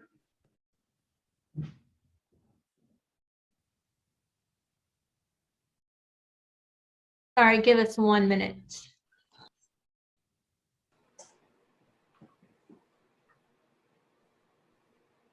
Good afternoon. My name is Leah Goodrich, and I am the Managing Attorney for Housing Policy at Mobilization for Justice. And thank you for hearing my testimony today on Intro 1039, 2019, and 1040. We are in full support of both measures to establish a commission on reparations to examine the impact of slavery in New York. Sorry, just one. To be honest, the testimony is a bit hard for me. I did pray before, give me the strength of my ancestors for this testimony, but so I want to talk about a place that many New Yorkers know, Central Park. Central Park is a beautiful, serene space that many go to for its sprawling views, but beneath it lies a somber history of how it was built. So in 1825, Black families took root in and built homes on a land strip, calling it Seneca Village. It was a thriving community and one that could have produced generational wealth through property ownership. But it didn't turn out that way. In 1853, the New York legislature passed a law to set aside land for New York's first major public park. The city wanted Seneca Village torn down for that park. The residents resisted, the city won. About 1,600 Black Americans were displaced. Evicted, the name of the park, Central Park. In many ways, Central Park and its history is symbolic of New York and its connection to the slavery of people of African descent. New York is a progressive state, yet it too has a dark history on how it was built. And the ghosts of slavery are everywhere. Wall Street, built by enslaved people. Duane Street, hidden Negro burial ground built in the 1700s, bodies of 419 Black people. Some historians estimate there to be as many as 20,000 bodies. City Hall in 1741, 10 fires burned in New York. Some white New Yorkers feared this to be a slave uprising. In turn, 13 Black men were burned at the stake, 17 Black people hanged, and more than 100 thrown in a dungeon, right there at City Hall. As I mentioned, I'm a housing attorney, housing rights, and one of the most profound effects of slavery in New York today is that the very people who built this city are the ones who are being pushed out of it. Eviction rates between 2017 and 2019, tenants living in majority Black zip codes were more than 3 times as likely to be evicted as tenants living in majority white zip codes. Redlining, can't even get a loan to buy a house in the land your ancestors built. Deed theft, the list goes on. Reparations are long due to correct these wrongs, but it needs to be done right. For that to happen, we need a commission of qualified people who can study and research the impact of slavery, and I'm in full support of that. Thank you for hearing my testimony. Thank you very much for your testimony. Thank you so much. Thank you.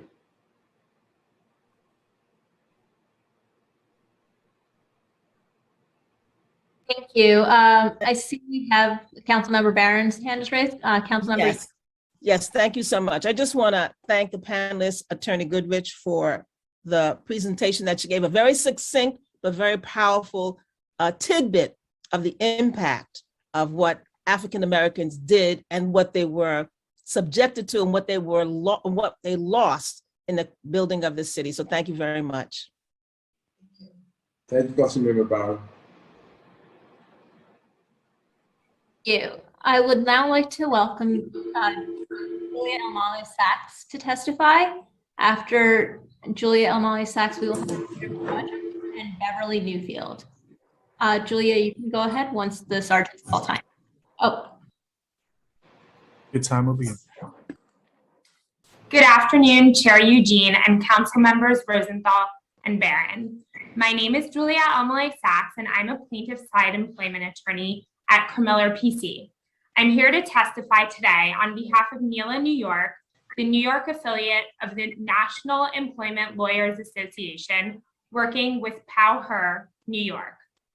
As employees attorneys, we regularly represent employees who are subjected to discriminatory treatment and practices at work. Most of our clients are women and people of color who seek to remedy unlawful conduct they have been subjected to by their supervisors and company executives. Such unlawful or discriminatory treatment sometimes includes pay disparities for the same or substantially similar roles and responsibilities. As an example, one of my former clients learned that she was making significantly less than her male counterparts only by happenstance when she came across an Excel spreadsheet in the course of regular business that contained salary information for all employees. Prior to that, she had no idea she was being underpaid.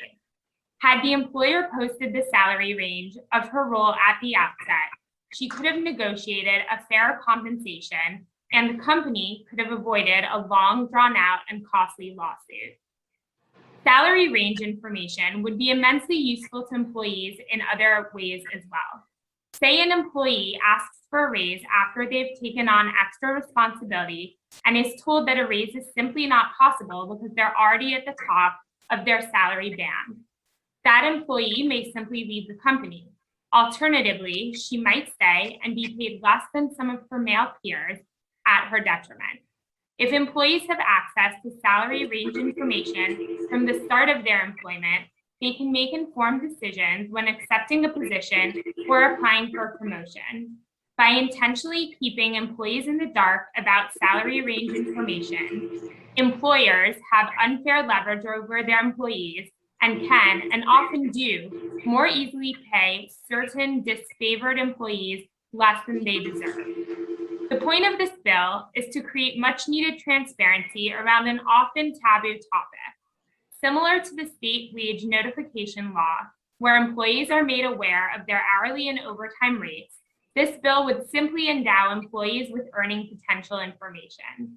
NELA New York and PowHer previously supported the New York City salary history ban, which became effective in 2017, and which mandated that New York City employers cannot ask about an applicant's salary history during the hiring process. Like the salary history ban, this bill would help employees advocate for themselves based on their merits and qualifications, and it will help employers retain talent and avoid unnecessary litigation down the line. Thank you. Thank you very much for your testimony. Thank you. Thank you. We will now call on Sahara Khwaja to testify. After Sahara Khwaja, we will have Beverly Newfield and Kat Shugru Santos. Sahara, you can go ahead once the sergeant's call time. Your time will begin. Good morning, Chair Eugene and members of the Committee on Civil and Human Rights. My name is Sahara Khwaja. My pronouns are she, her, and I am a senior attorney at Legal Momentum, the Women's Legal Defense and Education Fund. For over 5 decades, Legal Momentum has been at the forefront of using the law to advance gender equality, including pay equity, and we applaud the Council for its pioneering work in this area. The purpose of my testimony today is to shed light on the critical role that pay disclosure laws play in advancing pay equity, particularly for women, people of color, and other vulnerable workers. Today, women of color and women in low-wage work continue to face the most sizable and stagnant pay disparities. And under our existing laws, these women bear the burden and risk of identifying, challenging, and correcting gender-based pay discrimination alone and in the dark. Despite the passage of groundbreaking federal legislation and state and local legislation on equal pay secrecy continues to undermine the efficacy of these laws. The prevalence of pay secrecy prevents employees from identifying disparities and allows employers to endorse pay equity in theory without having to implement it in practice. To address these longstanding barriers, Legal Momentum has been advocating for laws at the local, state, and federal level that mandate pay range disclosure upfront when positions are posted. These laws serve various critical functions. They standardize salary settings, eliminate opportunities for employers to inject overt and implicit biases when making salary decisions, which research shows that employers do. They curtail exploitative wage practices, which thrive when we don't know what employers pay their workers and which disproportionately impact women who are overrepresented in low-wage work. They breathe life into our existing equal pay laws by giving workers information to identify potential pay disparities and by allowing employers to avoid those disparities by setting pay in advance based on objective factors rather than subjective assessments. They create efficiencies for employers, helping them establish more streamlined and fair pay practices to avoid problematic pay disparities and potential liability. They help level the playing field for workers, giving women and people of color more leverage in the hiring process, since research shows these workers are in a better position when they have information regarding compensation. A strong pay disclosure law should do several things. It should mandate disclosure of pay ranges to those seeking a job, to applicants, and to existing employees. It should require ranges to be reasonable and based on a range that an employer actually relied upon, and this was touched upon by the Commission. They should cover broad disclosure of pay, including salary, benefits, and other forms of compensation, and I know Councilmember Rosenthal spoke to that. They should establish a simple, effective, and efficient enforcement mechanism with straightforward penalties for violations to ensure compliance and accountability. They should not require proof of discrimination or discriminatory intent. They should include concrete safeguards against retaliation for anyone asserting their rights under the law. Then they should require public education to ensure that employees and employers are aware of their rights and obligations under the law to facilitate compliance. And the Commission spoke to that. As we tackle pay inequity under the shadow of the COVID-19 pandemic, we must recognize that our current culture of pay secrecy is unjust, inequitable, and thus unsustainable. Legal Momentum is happy to serve as a resource, and thank you for your time. Thank you very much. Thank you for your testimony. Thank you. At this time, I would like to welcome Beverly Newfield to testify. After Beverly Newfield, we will have Kat Chugru dos Santos and Yolanda F. Johnson testifying. Beverly, you can go ahead when this is call time. Great, thank you. Your time will begin. Thank you, Chairman and members of the committee for holding this hearing, and special thanks to Councilmember Rosenthal for forwarding Intro 1208. You've had so many important bills that have improved the lives of women and all people in New York in your esteemed career. Also, to Councilmember Barron, this has been a fascinating conversation around reparation remedies, and I think it does tie into the conversation we're talking about wage discrimination and the intersectional nature of it. I'm Bev Newfellow, founder and president of Power New York. We are over 100 organizations working together collectively on economic equality for New Yorkers who identify as women. I'm also a member of the New York City Commission on Gender Equity. Power has had a signature project, the Equal Pay Campaign, since 2007. We've been working on this, and you'll hear from members of that campaign. You've already heard from some. We look for concrete solutions to eradicate gender wage gap. And here in New York City, we are so proud to have passed a salary history ban. It then went on to become a New York state law and has ripple effects across the country. That's how important New York laws are. Local Law 18, requiring the data reporting of race for public sector employees is a game changer, and it still has more work to do to unroot disparities. We now have a new pay equity cabinet in New York City. So we are making progress. Power has helped pass laws on a state level to protect workers from retaliation, and also a new standard, equal pay for substantially similar work. So what's next? And what's next is this bill. What's next is creating openness, transparency, information sharing. And really what this bill will do is create a culture shift so that people have the information and employers can actually go out and get the very best candidate for their jobs. We're doing this on the New York State level with Senator Ramos and Assemblymember Joyner. I can't emphasize how important this is to the Latinas and the African-American women in New York City who are making so much less than their male non-Hispanic counterparts. 700,000 Latinas and African-American women working full-time would have brought in $22 billion in the economy in their lifetime. That is a lot of money. And instead, 30% of Latino women, 24% of African women are living in poverty. You have an opportunity to take an action to make a real change on this. Thank you. Thank you very much for your testimony. Thank you. I would like, Chair Eugene, did you have any questions? No. Keep on. Thank you so much. Thank you. I would like to now call on Kat Shugru dos Santos to testify. After Kat Shugru dos Santos, we will have Yolanda F. Johnson and Jessica Stender. Kat, go ahead when the sergeant's call time.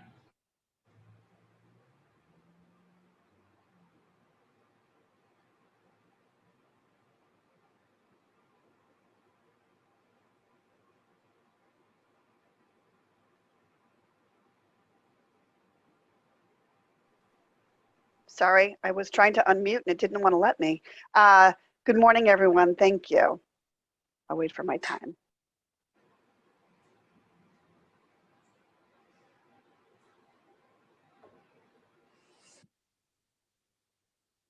You may start. Thank you.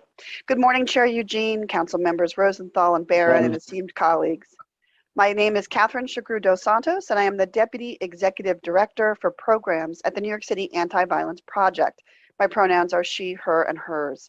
I'm also the co-founder and former chair of the New York City Task Force on Domestic Violence and Economic Justice. I'm really honored to be here today with so much really important conversation about pay equity, around reparations, and so many intersecting issues. AVP works to respond to and prevent violence within and against LGBTQ and HIV-affected communities. We believe and are here to support Intro 1208A because salary transparency is the best predictor of pay equity. Even in New York, where diversity is part of our city's core identity, in our economy, pay gaps, as many of my fellow panelists have stated, that correlate with gender, race, and ethnicity are the norm, not the exception. Salary secrecy is one tool used by employers to uphold the status quo of gender, race, and ethnicity-based pay differentials.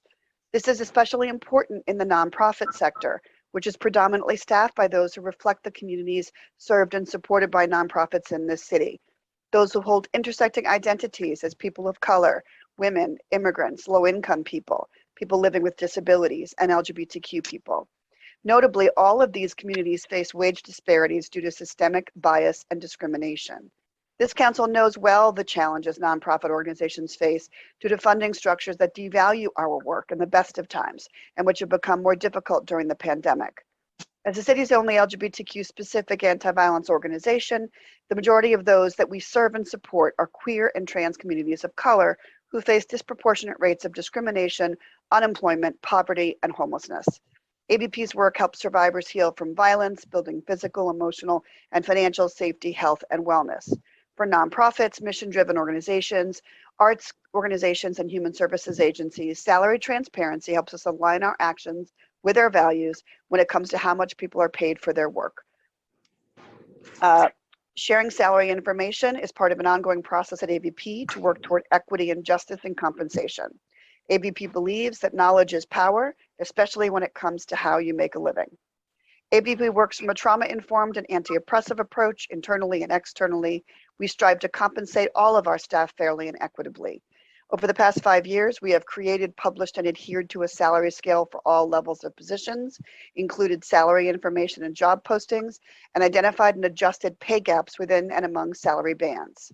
Building on this work, most recently, we've implemented full salary transparency. Every AVP staff member has access to salary information across the organization. Given that salary transparency is the best predictor of pay equity, we urge the council to pass Intro 1208A to move towards pay equity in our city. Time has expired. Thank you very much for your testimony. Thank you. I would like to now welcome Yolanda Johnson to testify. After Yolanda Johnson, I will be calling on Jessica Stender and Solange Charis to testify.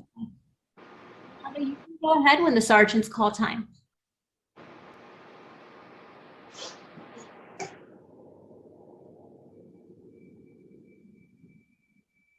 Time will begin.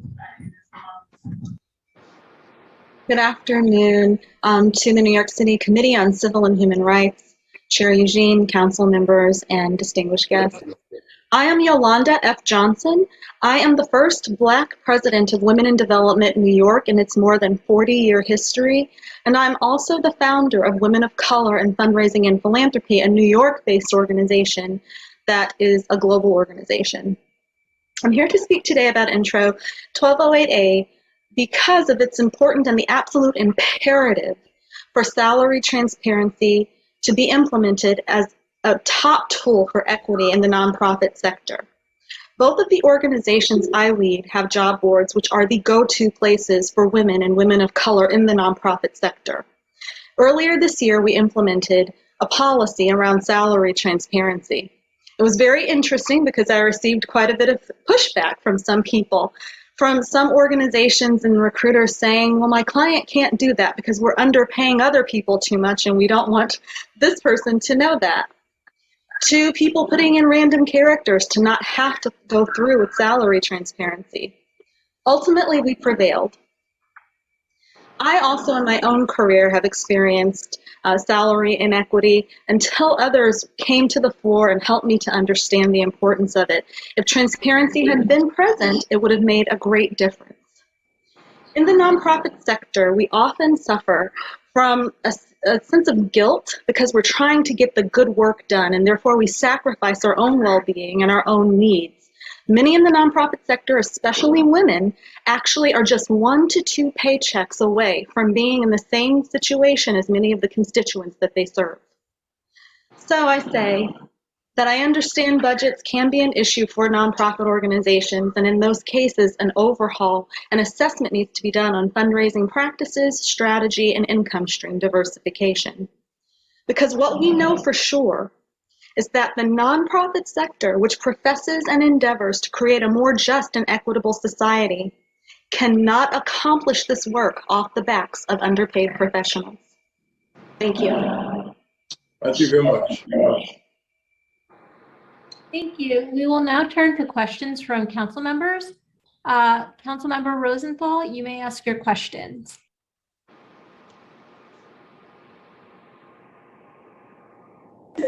Thank you. Again, I apologize for not being able to, for being a little distracted, but I just really of receiving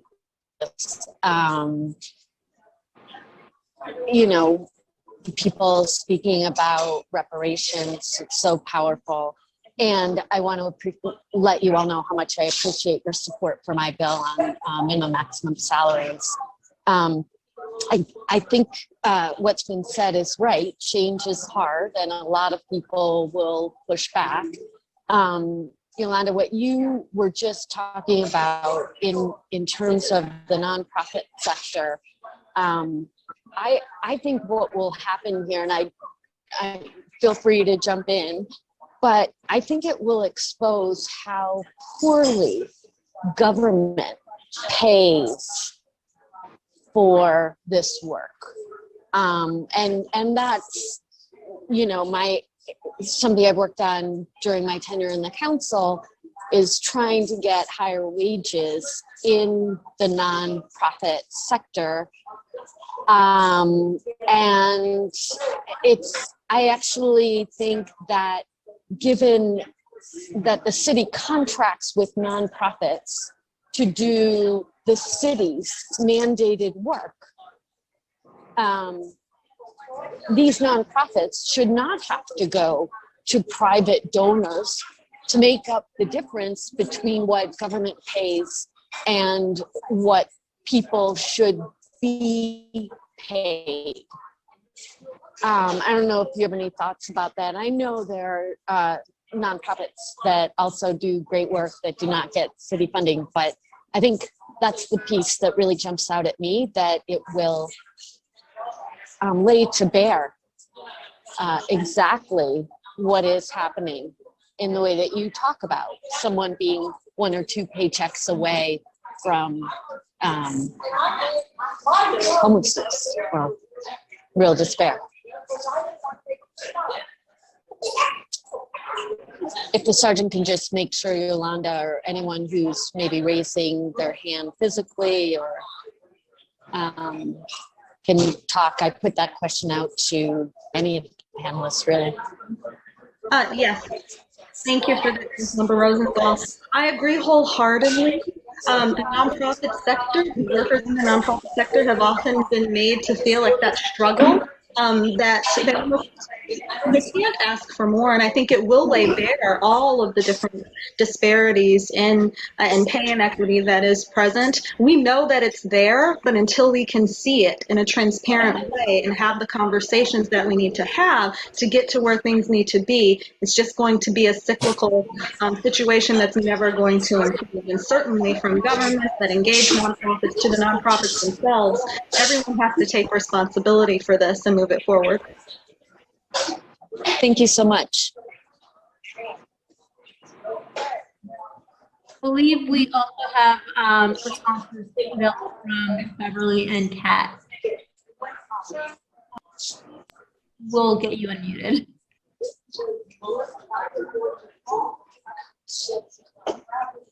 Thank you so much, and thank you, Yolanda, for that really important and personal testimony. I just want to add quickly that Power has recently created priorities for this upcoming year, and one of them is to work with the Just Pay campaign, which is exactly what you're talking about, the Human Services Council's campaign.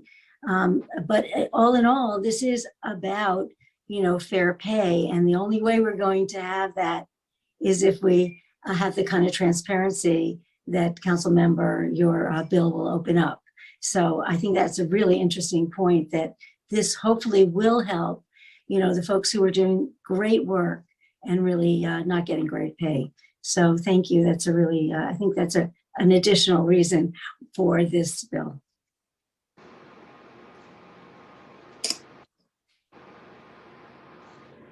Yeah, I agree with everything that Beverly and Yolanda said, and I just wanted to add, sorry about the noise in my background.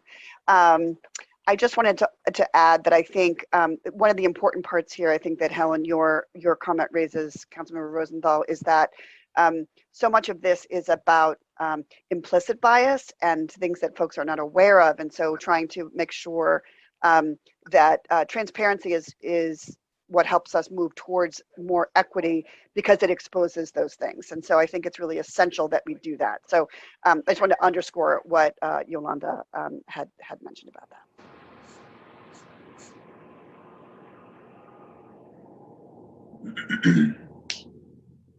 Oh, thank you both so much. I appreciate that input. I do like your standard behind you, Kat. Is that right? Beautiful black standard poodle. That is my mini poodle, but I couldn't hear you. Thank you all. Yes, she's decided to testify as well. Okay. Thank goodness. We need a little dog humanity always. But thank you both. I really appreciate that. Thank you. Thank you. Seeing no other questions for this panel, I would like to invite Jessica Stender to testify, followed by Solange Karas. My apologies. And after Solange, we will have Jerry Bergman testifying. Jessica, you can go ahead when sergeants call time. Your time will begin. Good morning. My name is Jessica Ramey Stender, and I am Senior Counsel for Workplace Justice and Public Policy at Equal Rights Advocates. Thank you for the opportunity to testify on behalf of Equal Rights Advocates and Equal Pay Today. ERA is a national nonprofit legal organization dedicated to protecting and expanding economic access for women and girls and people of other marginalized gender identities. The Equal Pay Today campaign is a collaboration of national and state-based legal advocacy, worker justice, and social justice organizations fighting to close the gender wage gap through policy reform, litigation, and education and outreach. As we've heard, the wage gap persists across industries, occupations, and education levels, and exacts a heavy toll not only on women, and particularly women of color, but also on the families they support. One contributor, as we've been discussing, to the wage gap is that pay disparities are often hidden from sight and can be a result of unconscious biases and historical inequities. And therefore, this issue of pay transparency that we've been discussing at length today is critical, and especially so at the outset of the employment process to help prevent gender and race-based pay disparities from developing in the first place. So a key strategy here under this pay transparency umbrella is providing salary ranges. When an employer asks a job applicant what his or her salary or their salary expectations are without providing them information about the pay for a position, women and people of color are harmed. Studies show that women often ask for less when they negotiate than men, even when they're otherwise equally qualified. Fortunately, research also shows that when job applicants are provided with relevant information in negotiations, including salary range, women are more willing to negotiate and more successful in negotiating, and importantly, the gender wage gap narrows. The much narrower wage gap in the public sector, where agencies typically have transparent and public pay structures, evidence is this, that greater salary range transparency helps reduce wage disparities. Nationally, the gender-based wage gap for all full-time workers is 18%, but in the federal government, where pay rates are publicly available, the gender-based pay gap in 2017 was just 7%. Likewise, secrecy about pay hides and perpetuates gender pay gaps for existing employees. So when employees have access to salary range information, so not just applicants, but employees about a given position, they can then evaluate whether they're being paid fairly and attempt to resolve any pay disparities that they think might exist with their employer. Thus far, Maryland, Colorado, Washington, California, and Connecticut have all enacted salary range transparency requirements. Other states are looking to potentially do this as well. And I just want to finally note that salary range requirements are also beneficial to employers. Providing job applicants with the range for a position can help an employer more efficiently and accurately match with candidates whose salary requirements are aligned with what they can offer. So employers know the range they're willing to pay, and this just would require them to be transparent about it and also enable them to avoid wasting time interviewing candidates who are not interested in the job, given the pay level that really exists. So in closing, I would just urge the committee to support this important measure to increase pay transparency, and I'm happy to answer any questions that you may have. Thank you for your time. Thank you very much. Thank you. I would like to now invite Solange Karas to testify. After Solange Karas, we will have Jerry Bergman and then John Taylor. Now, if any of the people that will be testifying do require interpretation, please use the raise hand function when I've called your name to indicate to us you will need ESL interpretation. Solange, you can go ahead when the sergeants call time. Your time will begin. Thank you, Chair Eugene and all council members. My name is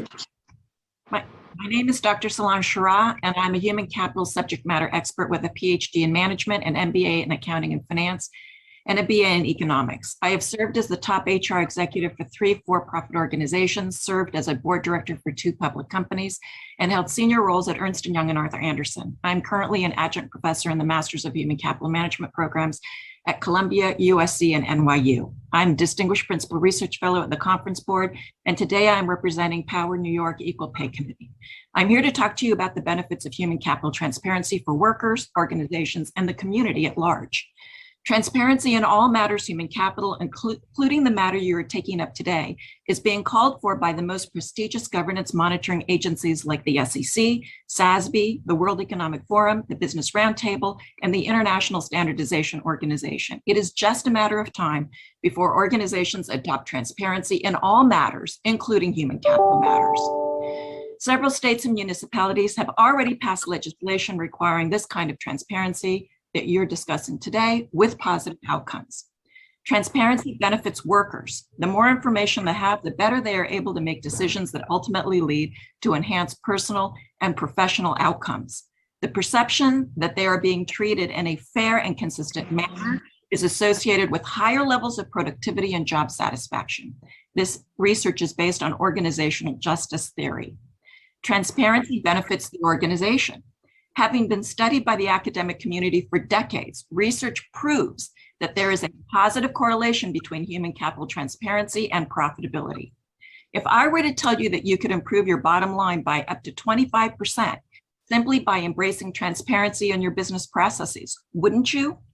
The argument that disclosing salary information violates trade secrets or compromises a company's competitive advantage is simply no longer true. Scores of companies are so transparent, they voluntarily share what was once considered sensitive information and are reaping the benefits in higher engagement, lower attrition, and enhanced business outcomes. Competitive salary levels are no longer a secret, as the Bureau of Labor Statistics and other organizations like Salary.com are widely available. That many organizations voluntarily provide salary ranges for management positions in their job posting proves this point. Lastly, transparency benefits the community at large. An ounce of prevention is certainly worth a pound of cure in this case. Given the war for talent and the shrinking labor pool, we need to make New York City a disclosure-forward community and be a leader in the coming transparency movement, drawing businesses and talent to our city. I hope you'll consider these points as you deliberate the merits of this bill. Thank you for your attention. Thank you. Thank you. I would now like to welcome Jerry Bergman to testify, followed by John Taylor and then Fred Corman. Again, if anyone on these panels, oh, my apologies. Before we start, I see that Councilmember Rosenthal does have her hand raised. We will for any questions. Thank you so much for that, Jayshree. And I want to thank the last few panelists for sure for their insights. I really appreciate that. I actually have a quick question for Kat Shrug, if she's still here and if someone could unmute her. Your testimony in particular was interesting because you've actually done it at your organization. Hang on one second. Jayshree, I'm not able to see all the panelists. Is Kat still here?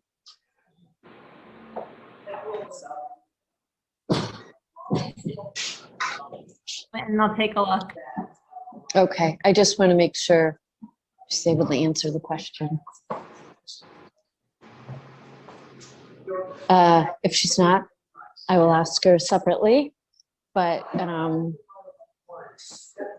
so if she's not here, it's fine. What I'll be asking her is what the impact was of her organization instituting the public pay ranges,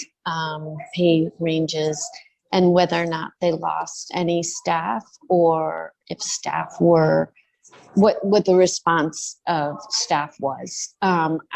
Because she's not on, I'm gonna ask her to actually try to put that in writing and submit it as part of her additional testimony. Thank you. Thank you for that. Thank you, Councilmember Rosenthal. We will now move to the next panel, which is I'm calling on Jerry Bergman to testify, followed by John Taylor and Fred Corman. Jerry, you can go ahead when the sergeants call time. Thank you. Please don't start me on the timer yet, because I wish the council to understand that when people speak as fast as they have been, the ASL interpreters and the cart providers absolutely cannot keep pace with the speed of the remarks. So I need to speak at a controlled pace. And I would ask that you give me an extra minute or two if that's required to get through my testimony. Thank you, Chairman Eugene, council members and staff. I'm Jerry Bergman, an advocate for people with hearing loss. A big thanks to Councilmember Rosenthal for introducing INT 2020. I testified today in support of the ordinance to require open captions, also known as subtitles, on a fair and equitable basis, one that reasonably accommodates us without harming the motion picture exhibitors. We seek to buy tickets to open caption showings for all movies, all cinemas, on a regular weekday, weeknight, weekend, matinee, and evening schedule, a modest one that will not put cinemas out of business. For a decade, deaf and hard of hearing people have been repeatedly and continually denied movie enjoyment by systems that fail, devices that go dead, or that must be painfully held for 2 hours because they otherwise would topple over. Unlike closed caption devices, captioning is wildly popular among all people and increasingly common in the media. A Change.org petition specifically on open caption movies now has over 24,000 signatures, over 1,500 of them from New York State and almost 600 from city folks. Recently, when Marvel's Eternals was released, promoters contacted our Hearing Loss Association and offered an open caption screening for us. Why? Only because one of the movie stars, Lauren Ridloff, is deaf. Ms. Ridloff, in a September 19 New York Times interview, was asked if movies are accessible to people who are deaf. Her response, no, we're an afterthought in movie theaters, and that needs to change. She described using a CC device as, quote, a headache, unquote, because most of the time, she said, often when the movie is half over, the devices don't work, and then you get her words, well, how about I give you a free ticket for the next movie? And I'm like, are you kidding me? Recently, AMC began scheduling some open caption showings. The company's CEO referred to the move as, quote, a real advance for those with hearing difficulties or where English is a second language. Correct about ESL people, but no, not a real advance, simply a start. Try finding an open caption showing at a cinema near you. I did that this week. Although I live within walking distance of 2 AMC multiplexes, I would need to take public transportation to get to one where an open caption showing was scheduled. I live in Manhattan and can do that. But imagine a person or family with a deaf child in the outer borough. Cinemas have a checkout and return policy for using closed captions devices. That is inconvenient, especially when the devices are dispensed in the lobby, but the movie is showing in an auditorium way upstairs. Because some of us feel stigma or embarrassment about the need for visible accessibility, being seen using open captions devices makes us feel uncomfortable, wondering what other patrons may think, since being deaf or having hearing loss generally cannot be seen. Some restaurants now routinely have QR codes through which to view menus to protect against COVID transmission. We have no clue whether caption devices are even disinfected at all, much less before being transferred from one person to another. None of these issues pertain when people can watch movies on the big screen with open captions. For years, the Deaf Entertainment Access Foundation has politely asked local cinema managers to schedule open caption showings. With rare exception, their requests have been denied. AMC said it will offer open captions in 240 US locations. I believe that's less than 50% of their cinemas in the US. Why? What about the people who are deaf or hard of hearing elsewhere? I'm submitting a 2-page fact sheet and 9-page backgrounder as written testimony for more detail.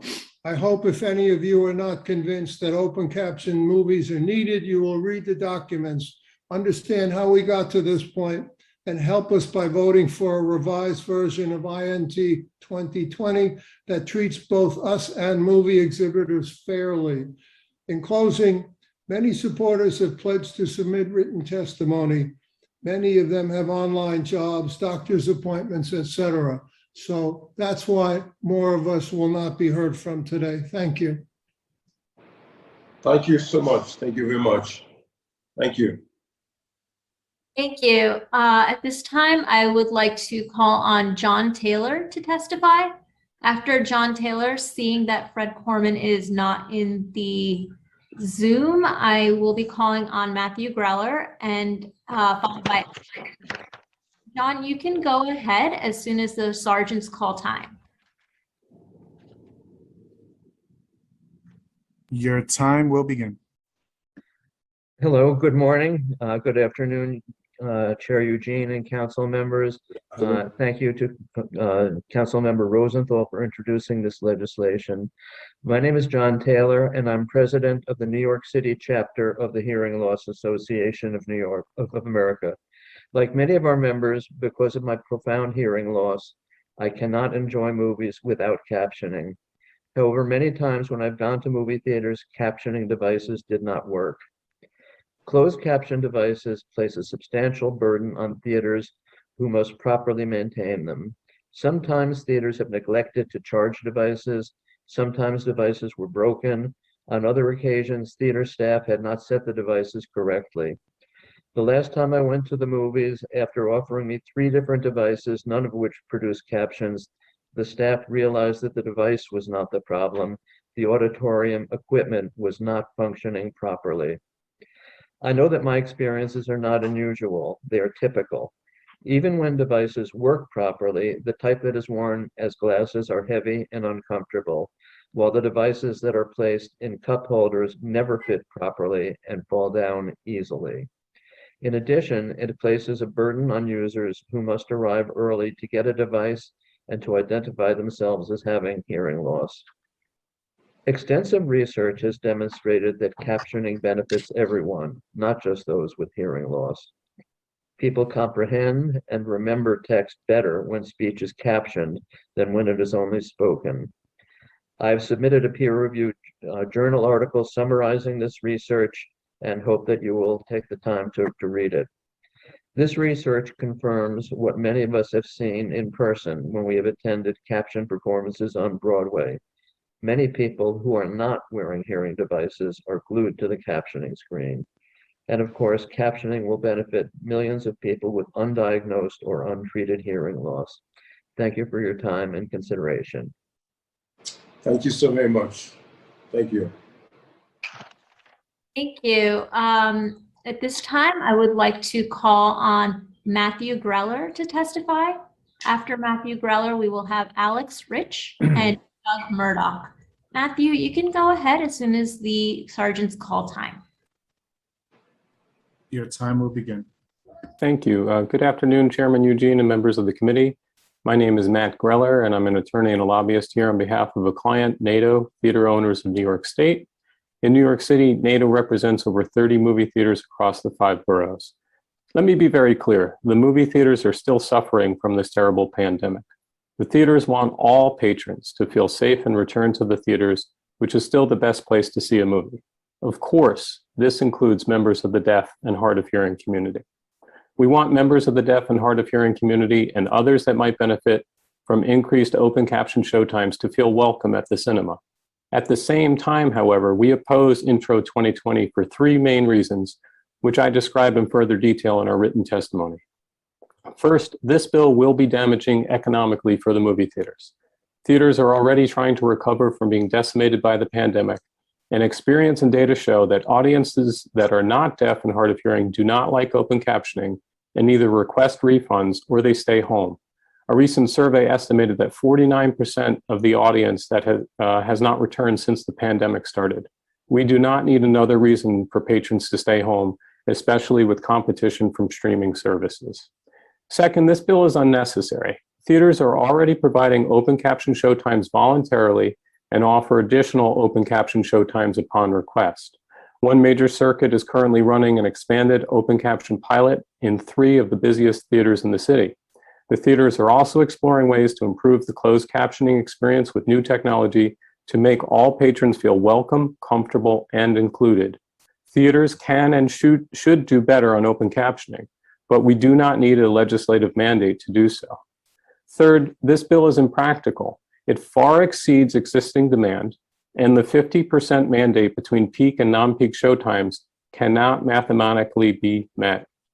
Even Dr. Strange, using the time stone, could not figure out a way to play more open caption showtimes than there actually is time.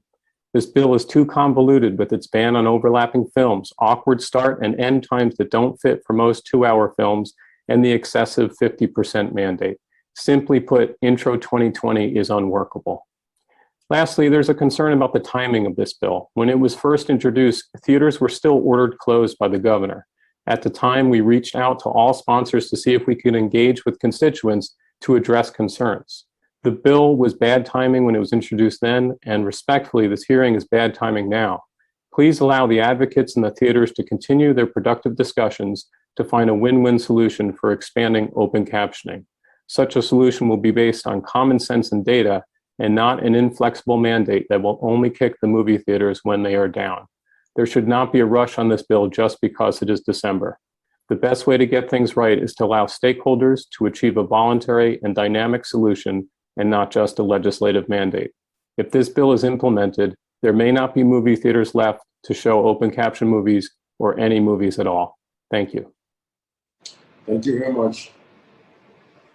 Thank you. At this time, I would like to call on Alex Rich to testify. After Alex Rich, I will be calling Doug Murdoch and John Waldo to testify. Alex, you can go ahead as soon as the sergeants call time. Your time will begin. Chairman Eugene and members of the Committee on Civil and Human Rights, thank you for the opportunity to testify today. My name is Alex Rich, and I work for the National Association of Theater Owners, a trade association representing the exhibition industry. Movie theaters have been deeply impacted by the COVID-19 pandemic. In New York City, theaters were required to close for 50 weeks, and when allowed to reopen, faced capacity restrictions that made breaking even, let alone turning a profit, nearly impossible.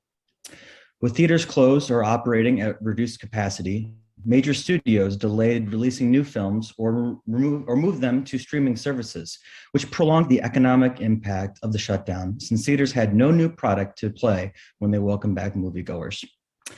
Despite zero income during this period, theaters continued to face mounting fixed costs such as taxes, rent, and city inspection fees. For instance, while the city theaters were still closed as per then Governor Cuomo's executive order, one company still had to pay for elevator and escalator inspections despite having no patrons at a cost of $92,000. At the same time, the majority of New York City theaters received no financial assistance from the federal, state, or municipal governments. It will be a long road to recovery for the exhibition industry. As Hollywood begins to release new films, audiences are slowly coming back to see blockbusters on the big screen, but the industry is far from the record-breaking years it enjoyed pre-pandemic. For instance, this past Thanksgiving weekend, box office was down 46% compared to the same time frame in 2019. Further, new research shows that 49% of consumers who attended movies pre-pandemic are no longer doing so. While theaters remain confident that most of these consumers will return to their auditoriums, it will continue to take time. Simply put, the exhibition industry is still facing an existential crisis that threatens the job security of theater employees and the businesses that rely on robust moviegoing to remain profitable. Any mandate that will further dampen customers' enthusiasm for the theatrical experience could force theaters in New York City to close permanently. We believe the requirements of this bill will exacerbate the difficult economic conditions facing theaters by subjecting them to further financial losses.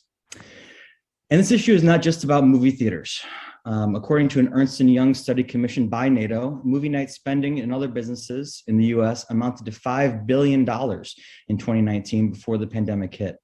New York City restaurants, retail stores, and other businesses will continue to suffer without the customers attracted by movie theaters. As an industry, we remain committed to expanding access to all moviegoers.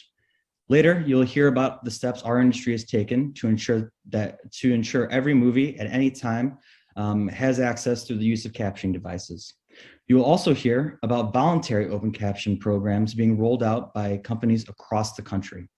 I look forward to answering any questions you have. Thank you. Thank you very much. Thank you. Thank you. At this time, I would like to welcome Doug Murdoch to testify. After Doug Murdoch, we will have John Waldo and followed by Kathleen Collins. For anybody that does need interpretation services, please use the raise hand function when your panel is called so we are aware that you will be needing interpretation. Doug, you can go ahead as soon as the sergeants call time.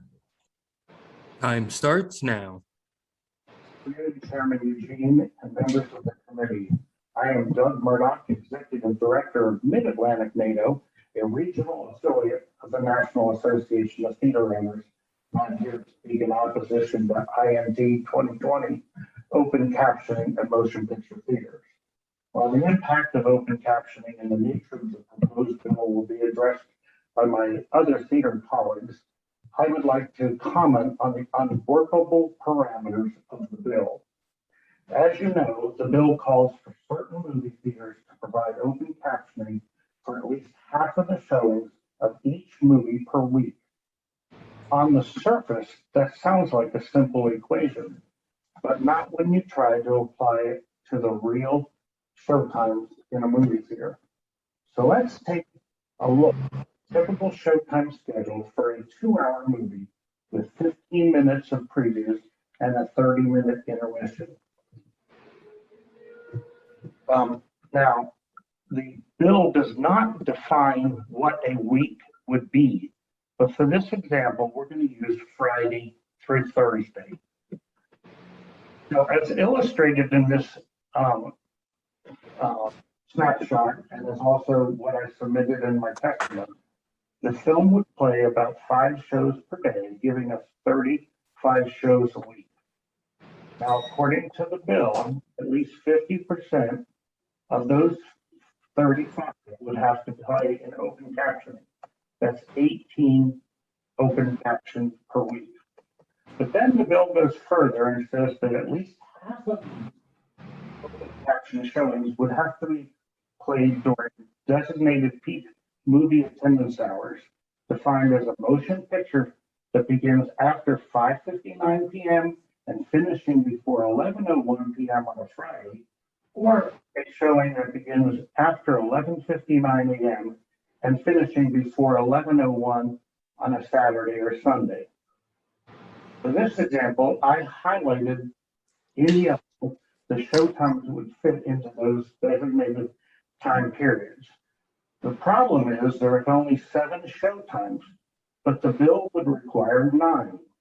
Again, 18 of the 35 would have to play open captioning, and at least half of that would be 9. There's simply not enough time in the day to comply. The bill then goes on further to say that at least half of the scheduled showings that are scheduled outside of that peak period shall start after 5:59 p.m. and finish before 11:01 p.m. on the weeknights. For this example, I have highlighted in blue the showtimes that would fit into that time period. So half of 9 would be 5. Time expired. 2, but you end up, it simply doesn't work. The math just simply doesn't work. And for that reason, I urge the committee not to approve this bill. I thank you for the time to speak, and we're happy to answer any questions. Thank you. Thank you. At this time, I would like to call on John Waldo to testify. After John Waldo, we will have Kathleen Collins, followed by Monica Bartley. Again, if any of these panelists do need interpretation services, please use the raise hand function and we will have an interpreter available for you. John, you can go ahead as soon as the sergeant's call time. Time starts now. Thank you all for your attention to this important issue. I'm John Waldo, and you may be wondering why a lawyer in Houston, Texas is testifying about this. The answer is that I've been advocating for the interests of people with hearing loss for about 15 years and have been heavily involved in issues surrounding the movies. So I'm fairly familiar with this whole issue, particularly the problems with closed captioning and open captioning. The theater's concern, and it's a legitimate concern, is that economic times are difficult for them. It's also true that open caption movies tend not to be as well attended as non-caption movies. Those two things are a given. But here's the problem. The theaters consistently only look at half of the whole picture. Here's the whole picture. There are people who don't like open captioning. I get that. What do? Do they say, oh, darn, the 7 o'clock showing of this particular movie on this particular day is open caption, therefore I'll never get to see that movie? I don't think so. I think they find another time to see that movie, or if they really want to go to a movie at 7 o'clock on Friday night, they go to another different movie. There are also people who would not be at the theater if it were not for open caption movies, and you're hearing a lot about them today. So where are the numbers? How do they balance out? There was an interesting experiment in Washington, D.C. a couple of years ago that shed some real light on that. An open caption ordinance was proposed there. A number of theaters started offering voluntary open caption movies, and they hired Ernst & Young, the accounting firm, to develop a model to try to predict attendance and see what difference the captioning made. Here's what happened. Ernst & Young said, okay, here's a situation where we have one movie showing with open captions and the same movie showing in the same theater within an hour with non-captioned. How does it work out?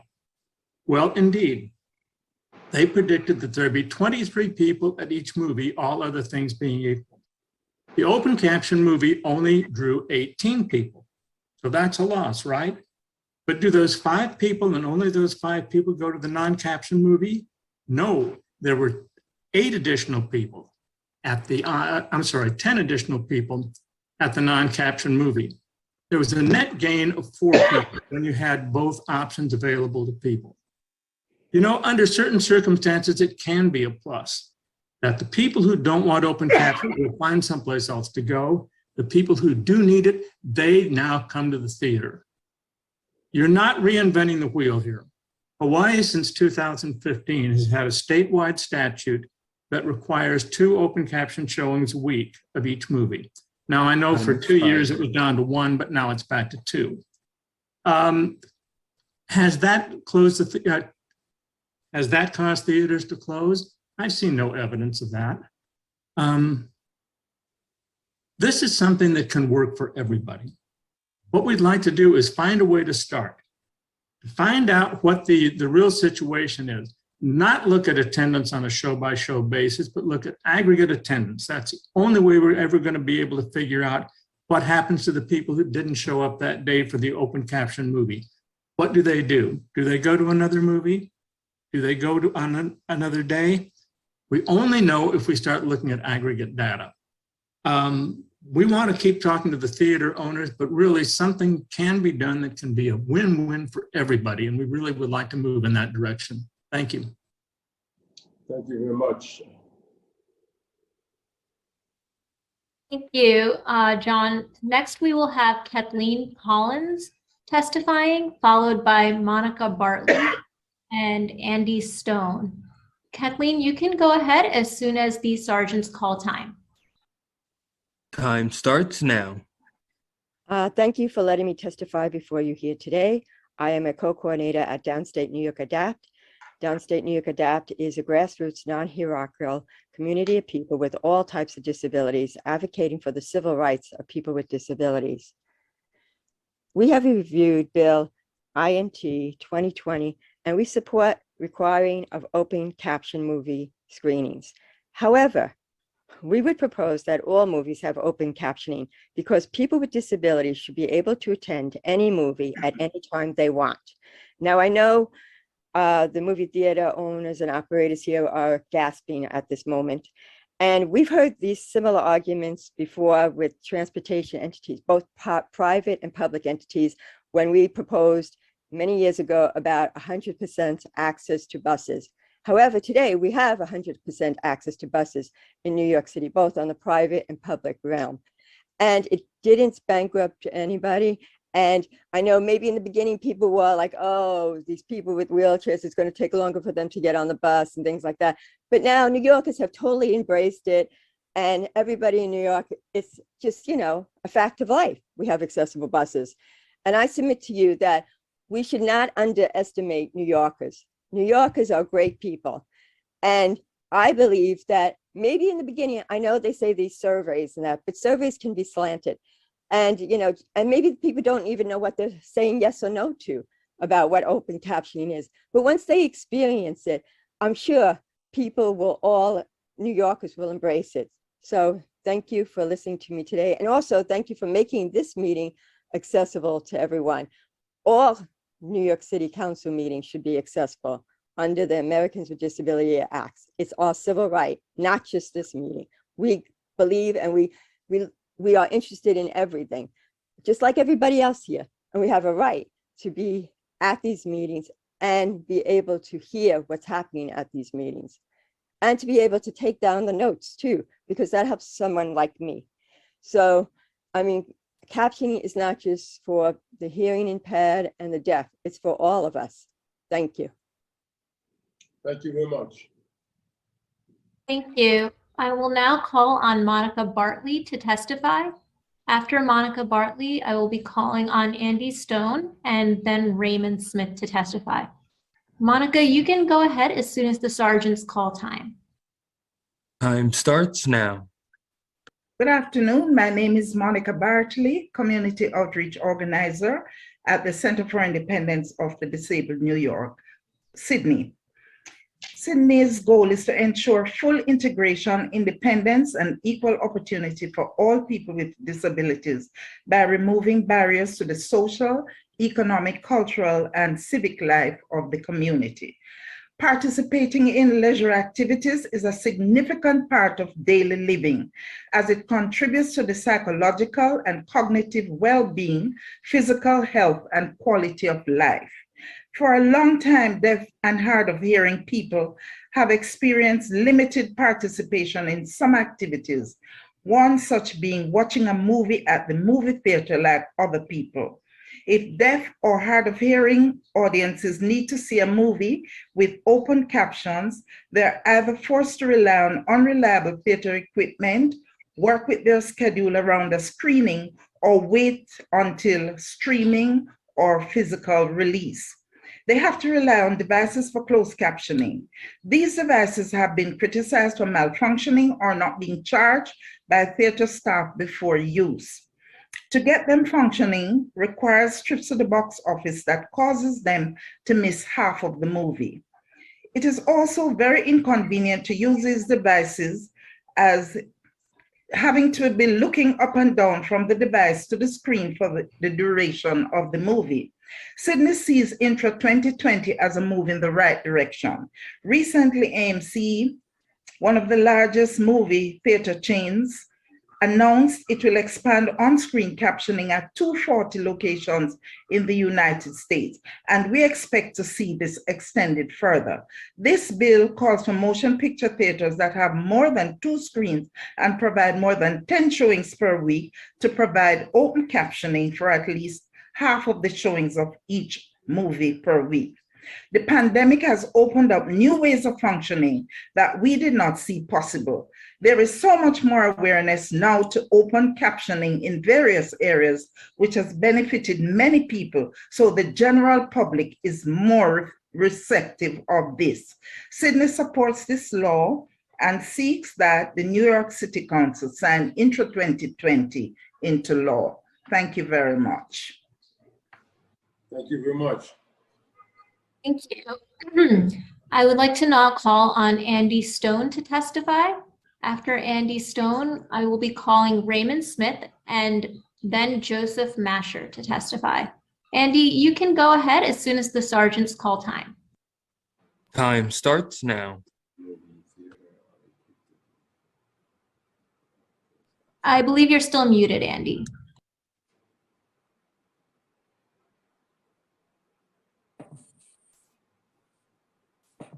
Okay, a bit of a schoolboy error, apologies.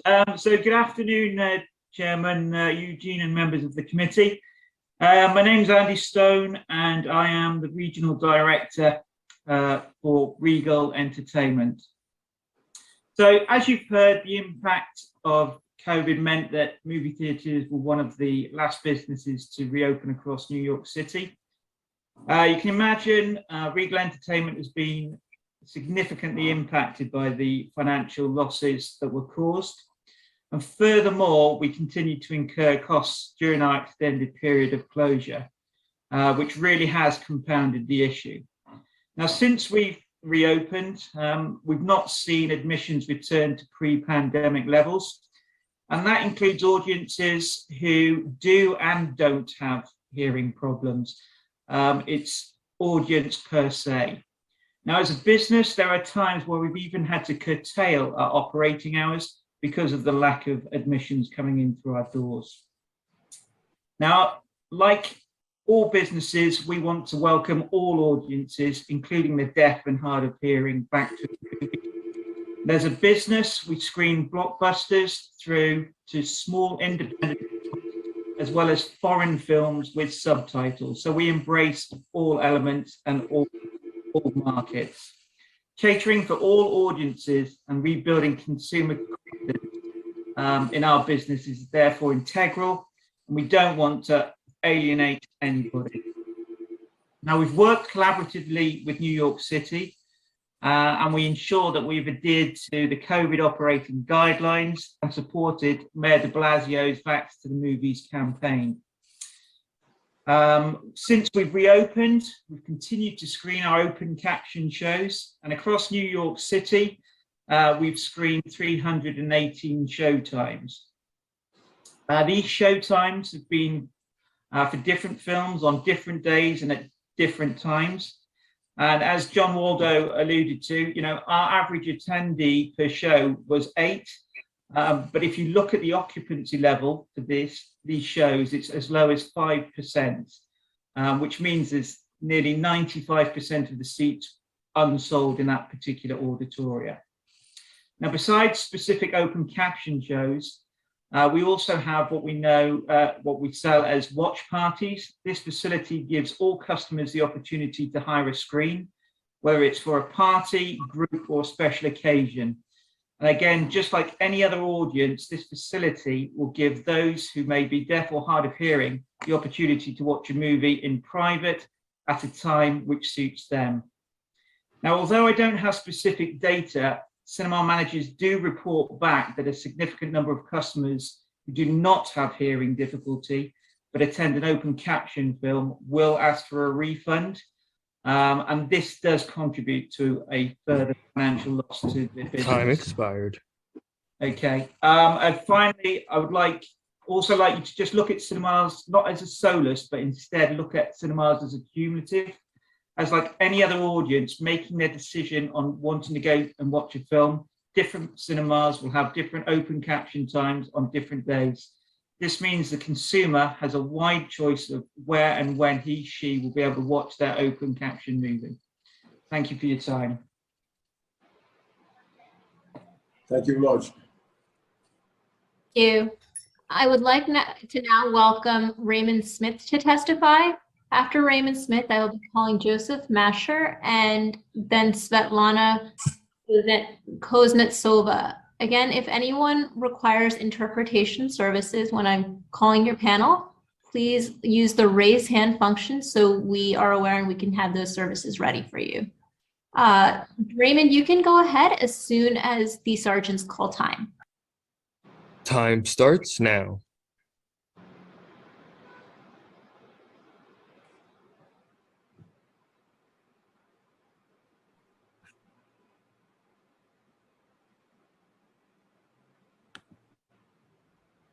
You should be.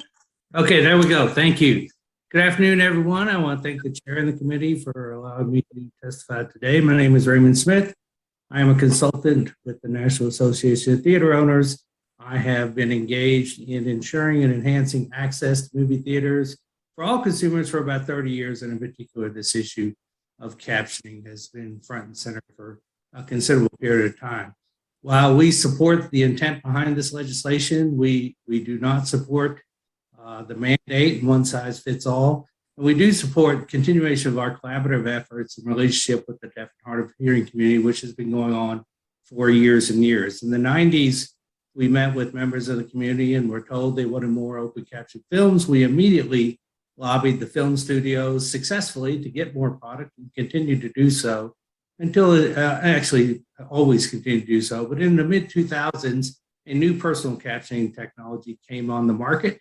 So we once again engaged with our partners in the deaf and hard of hearing community and learned that they were very excited about personal captioning and the access it provided, but did not like that particular technology. So the industry went out and found manufacturers that were willing to design and develop these technologies, and then continued to have a series of symposiums where we invited members of the deaf and hard of hearing community to come test the product and provide direct feedback to the manufacturers. All these efforts led to the industry investing millions of dollars in 2012, rolling out these technologies across. This effort was widely hailed by the hard of hearing, deaf and hard of hearing community, and also widely supported by the industry. And the units were widely utilized then as they are today. This all occurred years before the Department of Justice proposed their final regulations on personal captioning. And even then, when they were proposed, once again, the industry engaged with our partners in the deaf individuals in the deaf and hard of hearing community and provided guidance to the Department of Justice, which was mostly accepted and incorporated in the final regulations. Along those same lines, we continue to push for more open captioning programming across the country amongst our members. And in the last couple of years, we've been doing some pilot programs. And while those pilot programs haven't answered all the questions, they did answer one specifically, and that is a one-size-fits-all approach simply doesn't work. It doesn't reflect the realities or nuances of any particular theater or the needs of any particular market or community. So we would suggest and implore that when you reject this legislation, instead allow the people that have ongoing over the years and collaborated to come up with mutually beneficial solutions to continue those efforts, which are ongoing today. Thank you, and I'm welcome to take any questions. Thank you. Thank you. At this time, seeing that Joseph Masher is not in the Zoom, I will be calling on Svetlana Kuznetsova to testify. After Svetlana Kuznetsova, I will be calling on April Morone and Gail Weiss to testify. Again, if anyone needs interpretation services, please use the raise hand function and we will have that available for you. Svetlana, you can go ahead as soon as the sergeant's call time. Time starts now.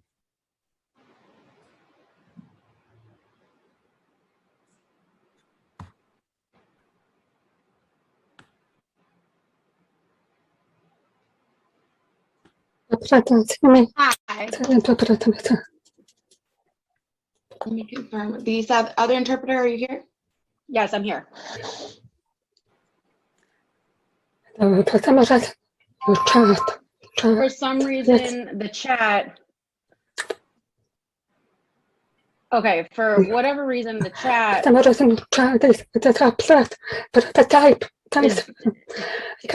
enabled, so I couldn't type. I have to sign. So I myself am deaf.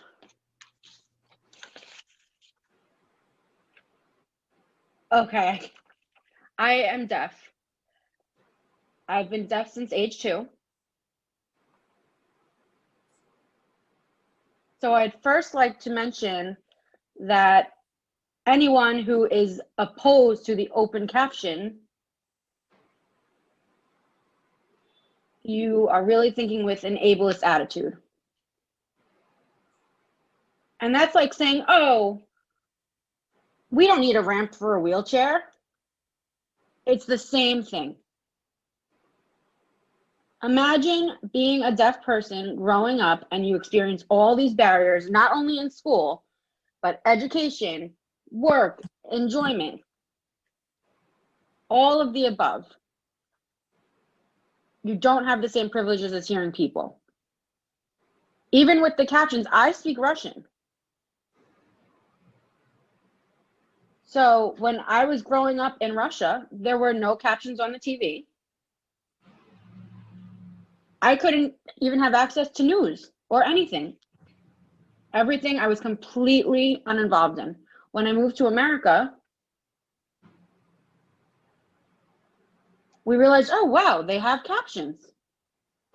It was pretty neat on the television, on all the channels. It was a whole new world. It was amazing. When I was 15, that was the first time I had access to captions, and it was thrilling. So it wasn't only my deafness, English was my third language, my third. So the captions also helped me improve my English. My parents are both hearing, and the captions, English is not their first language either. So my whole family never had captions before. We would just leave them on because we all benefited from them. So people saying, oh, you don't need captions on the screen because it bothers other people. You have to think about these, the different language barriers. No one's going to complain. If you don't understand a certain language, you have the ability to read it in a different language, correct? You would prefer the captions if you couldn't hear, same as preferring them if you couldn't understand the language. It's not fair for us to not have them.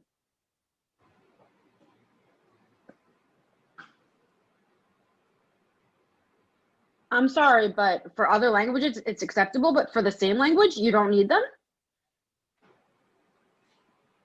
And everyone in the theater business, you know, you're surveying people about having the open captions on the screen. Are you surveying both hearing and deaf?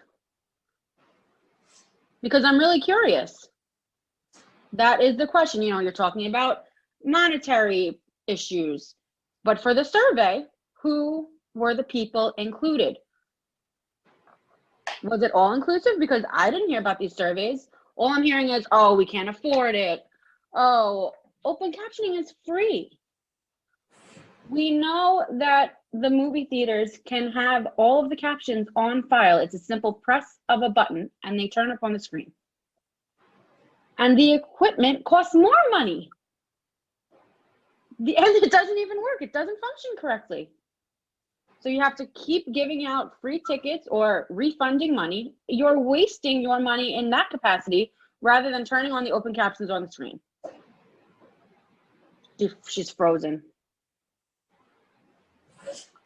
It depends on, you know, the size of the screen, but it's one room. It's simple. It's one room. Just pick a room and use open caption for the whole day, every day, in that one room, that one theater. And they can be either at the top or the bottom of the screen. I'm just curious about this survey because I did a survey myself with over 5,000 people, both hearing and deaf. And the results I got, like I said, it was half hearing, half deaf in the survey. 75% of people supported open caption. 92% said it won't bother me. So a small percentage, a minimal percentage said, oh yeah, it will bother me. And honestly, too bad. And most theaters do have more than one room. So the idea for all the people who are opposing this, maybe turn your sound off. Go to a movie theater and you can bring here huge headphones to the theater and you could do it that way. It's uncomfortable, right? To think about that. Or maybe we can just turn the captions on the screen. Or think about it, if you don't want to turn the captions on, look at a paper, the whole movie, trying to read it. So stop it, please. I'm really tired of hearing about it. I'm just tired of hearing about it. Enough is enough. And I would just like to add, in relation to my survey, I wanted to link it in the chat, but like I said, the chat is not enabled. So I was planning on sending the survey, but there is a TEDx talk as well that can be found on the internet if you search it with my name. You could search my name and the TEDx talk. It's about 7 or 8 minutes about open captions.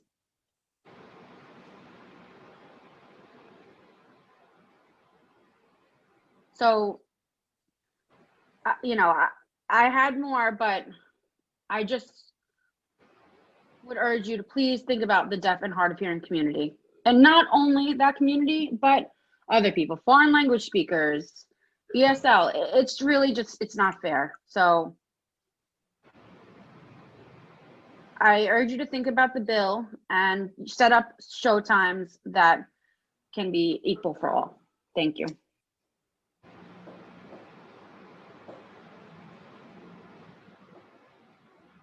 Thank you. At this time, seeing that Councilmember Rosenthal has her hand raised, I will call on her for questions.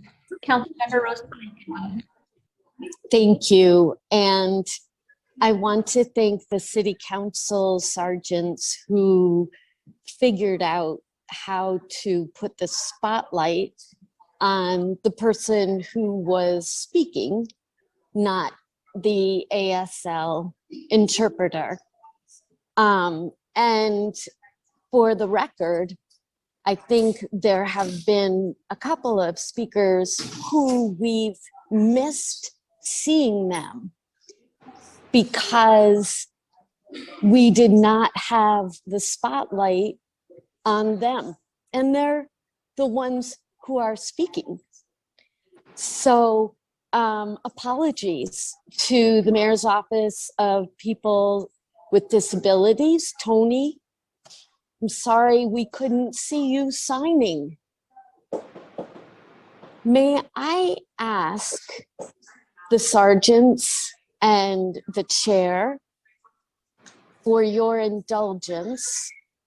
And I would like to give some, I would ask that we allow the person who just spoke, who we were only able to see for a minute, if we could either allow her to give her testimony again or allow her to finish what I think was a longer statement. I also want to put on the record for the person who just spoke that you can submit your testimony, including a link to your TED Talk, including your survey, the results of your survey. You can submit all of that. And we will follow up with the ASL interpreter today to make sure all of that gets on the record. But Chair, may I ask your indulgence to allow her to finish her testimony with the spotlights on her so we can see the entirety of what she wanted us to hear. Councilmember Rosenthal, thank you for your interventions. The request is granted. Yes. So if I could ask if I could ask. Svetlana, if you were able to see that, you can go ahead and finish your testimony. You just need to turn on your video.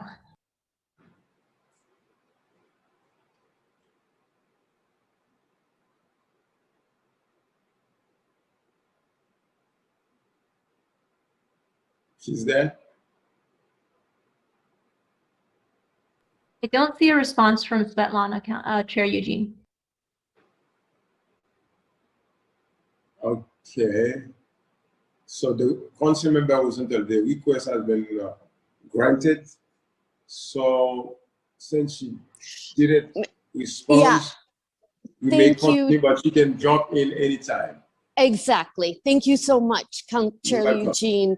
Perhaps someone can reach out to Svetlana and let her know that whenever she jumps back on, we can hear the remainder of her testimony. And again, moving forward, if we could make sure the spotlight, what the public can see is not the ASL interpreter, all of whom I appreciate very much and are doing a beautiful job, but instead we can see the person who is signing. Thank you so much. Thank you. It looks like Svetlana is back.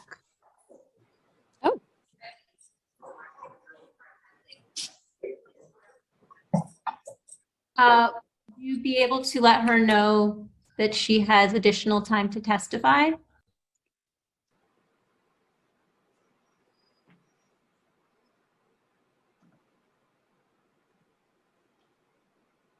Oh, okay. I was actually going back to my testimonial, and I think I was freezing for some parts, so those might have been missed, but I think I really mentioned most of what I wanted to say. I don't need to keep going on, but all I wanted to do was to add the 2 links. Like I said, I can't do that in the chat. Is there a way to? I just want to share the links. The chat function is disabled during city council hearings, but as Councilmember Rosenthal mentioned, you are welcome to share the link in your testimony that you can submit to us, and we will it will be shared as part of the record. Yes, I have done that. Okay, I've done that. Thank you. Thank you. Seeing no other questions, I would like to now welcome April Morone to testify. After April Morone, we will have Gail Weiss, followed by Max Kwok. Again, if anyone needs interpretation services, please use the raise hand function so we can have that set up for you. Gail, April, you can go ahead as soon as the sergeants call time. Your time will begin. Okay, hello. I don't want to be on video because I also have autism. So forgive me for that. I am hard of hearing. I'm advocating about the open captions. I think that Svetlana said it better than I could have, though, of everything. But I concur, with her. Her points were very similar to mine. I have an additional point, though, however. Some of us hard of hearing people, and even some deaf people, may also have height restrictions. I am under 5 feet in height. And so to use the closed caption devices is also a disability, because trying to sit in a chair when you're under 5 feet and you have to try to bend the closed caption devices that don't want to sit in a cup the way they're supposed to, they tend to fall over when you try to bend them down far enough to where you can actually see them, which means I would then have to try to move it up a little bit more, because if I bend down to where I need to see it, it cuts off the signal to the captions themselves. It won't work. So then I have to bend it back up again, which means I then have to cran my neck up, and I have disc issues that hurts my neck. I have crushed disc to my neck. So it's like, okay, this is hurting my neck, but then I have to look at the screen again and then back to it. And that's very painful for my neck and inconvenient. Please consider the heightened disabled as well when considering hard of hearing. I am both. I'm finished. Thank you. Thank you. I think that open captions would be better because of that. Thank you. Thank you. At this time, I will call on Gail Weiss to testify. followed by Max Kwok. After Max Kwok, we will have Robert Sunshine. Gail, you can go ahead as soon as the sergeants call time. And again, if anyone needs interpretation services, please use the raise hand function. Your time will begin. Okay, thank you very much. And my name is Gail Weiss. I am on the board of the New York City chapter of HLAA. And I think speaking for many members of HLAA, I might say that we would want to go back to the time of silent movies where words were up there on the screen along with some very nice music. And so yeah, many of us can indeed hear music, but hearing dialogue is indeed difficult.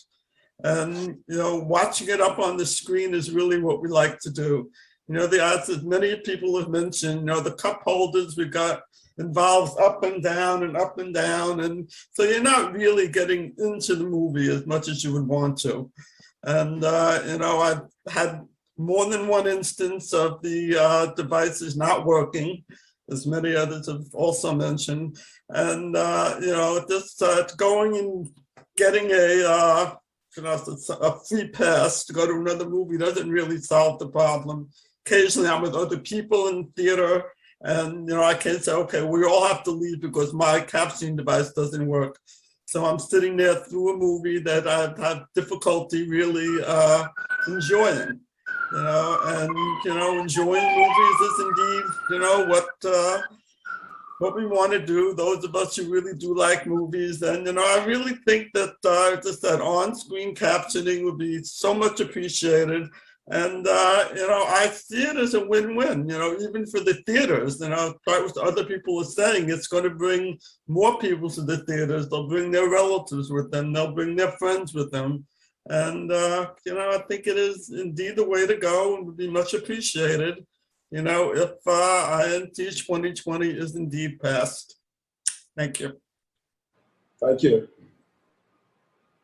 Thank you. At this time, I would like to call on Max Kwok to testify. After Max, we will have Robert Sunshine, followed by Amanda Perez.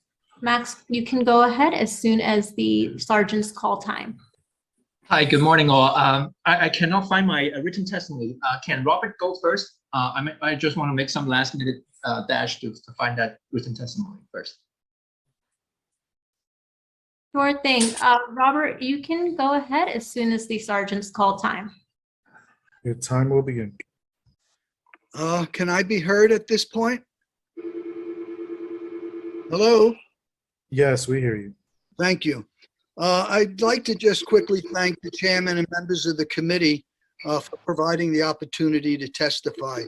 My name is Bob Sunshine. I'm the executive director of the National Association of Theater Owners of New York State. And we represent most of the theaters in New York City. I'm not going to read my testimony because of so many things I've heard today. But I do want to emphasize, we are not the enemy. Again, I say it, we are not the enemy. We're not opposed to open captioning. We actually want to provide more open captioning where it would work for both the community and where it would work for the theater owners. We are doing open captioning now voluntarily. People who attend the theaters can come to our management and say, would you please show a movie this week in open captioning? And every time where we could comply, we do. So I ask, now that we have a very good and productive relationship and dialogue with the advocates, why do we need legislation at this point now? Theater owners know what works, and we want to work with the community to expand it. This bill does not work. This bill will hurt local theaters in communities, and many of them might have to close. We need to talk it out, and we need to find out what works best for both sides. What is proposed in this bill is much more than what the advocates have asked for. And as it was already testified by one of our members, it's impossible. It's impossible to administer. So let's not look upon the theater owners as adversarials. We want to work with the community. We did it with federal law before, and now we think we can do it by agreeing and working with you and finding a good solution. There is no need to legislate. Thank you. Thank you very much. Thank you. At this time, I'm calling on Max Kwok once again to testify. After Max Kwok, we will have Amanda Perez, followed by Rob Westerling. Max, you can go ahead as soon as the sergeants call time. Hi, so again, I cannot find my written testimony, but just hearing a lot of perspective from a lot of people, especially from those who oppose the issue about requiring legislation is, for example, at AMC Theaters, Empire 25 in Times Square, you know, as AMC subs members or A-list members, we are supposed to be able to enjoy free Wi-Fi.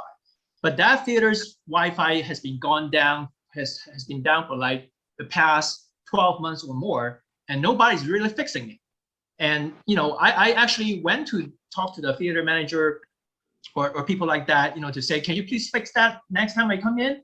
But still, it has not been fixed. So some kind of mandate is needed to just implement this open captioning thing for people who are hearing impaired or who are immigrants who want to learn English as a second language. I mean, I'm an immigrant. I'm a non-immigrant turned US citizen.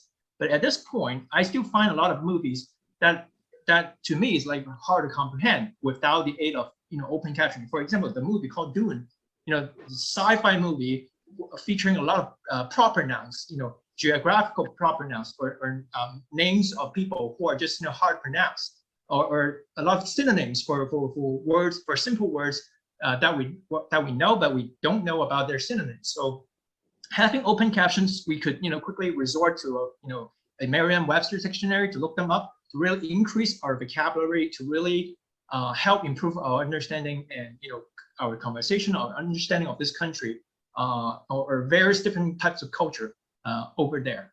I actually work at Ernst & Young. I'm not aware of that Ernst & Young survey. I'm even the same employee. Like that kind of survey or studies is not really published to everybody at the firm. So I'm gonna have to do some Googling to find that survey out to really understand the perspective.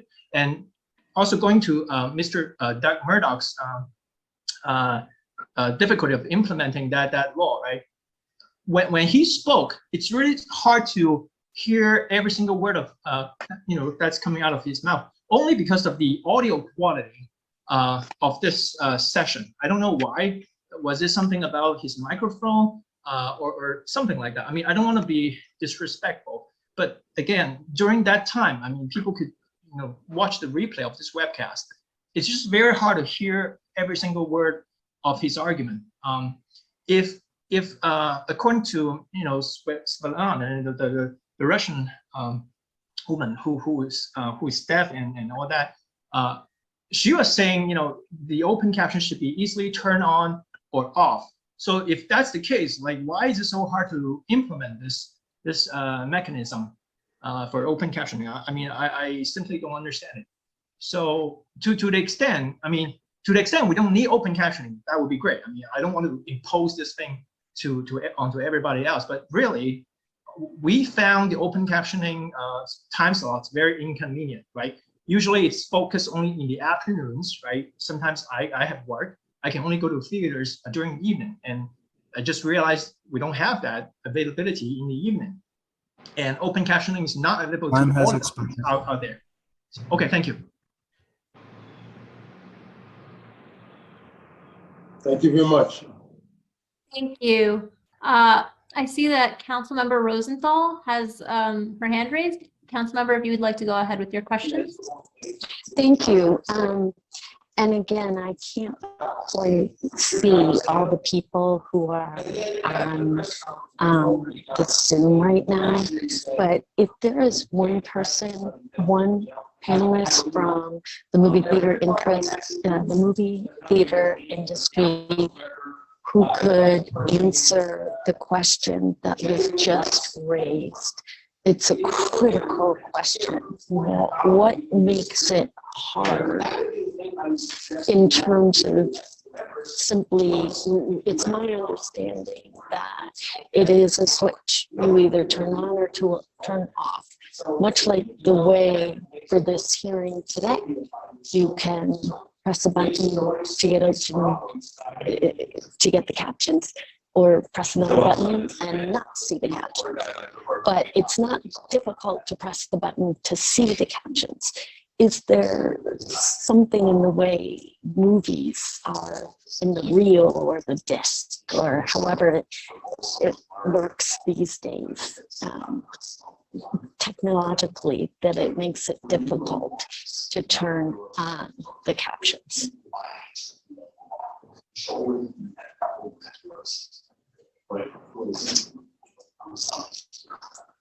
And maybe look to see if anyone's raised their hand. If they've not, that's fine too.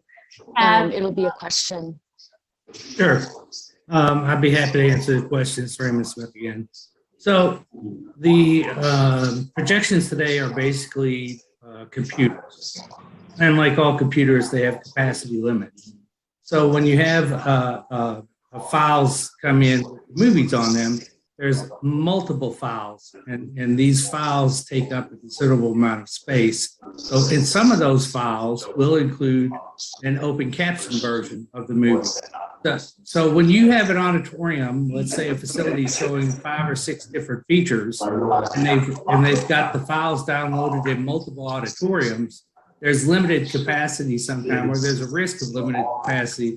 So absent the open caption show being publicized and scheduled, they're not always going to download that open caption file. So it's not a matter of you just simply say, I want it, turn it on. It has to then be ingested in the system, and this could take some time. And the additional complication of that is a lot of times there's pre-sales on these movies that come out. When these movies are advertised, they're either advertised, if you look on a web page or a third party page like Fandango, you'll see that the films will feature the international symbols of CC for closed captioning or OC for open captioning. And so when we advertise the films, realize that OC means open caption, or they don't even look. And so that we run into customer issues that become unhappy with the open captions. What we try to do is make sure it's clearly publicized and advertised. And if we got to the point over the years that if you go to like Fandango and you hover your mouse over the symbol next to whether it's closed caption or open caption, a box will pop up. So we've tried to be very informative to the public, both those who need captions and those that desire or those that don't, that they understand what exactly that CC and OC is. So it isn't simply a matter of plug and play. And there are capacity limitations, and there are ingestion time periods that impact the ability to simply do that. And hopefully that answered your question. If not, I'm more than happy to clarify. So I really just want to focus on, I'm hoping everyone can hear me. I really am in the middle of this event. Hearing from other perspectives and other sides. So really just focusing on the technology, which I think was the first part of your response. What I heard you say was that it takes up more file space, more storage in the system. Compare something with open captions versus something with not. In other words, I'm making this up. One thing is 10 gigabytes and another thing is 15 gigabytes because it has the open caption on it. Is that what I heard you say? And then in the next battle, I'm in the war room with them. And so it should never, ever have to be personal. Can we unmute? Okay, I'm sorry. There's somebody talking in the background. I didn't hear you. I didn't hear your question clearly. I'm sorry. I think if you give her a minute, she's going to get someplace a little quieter. Gotcha.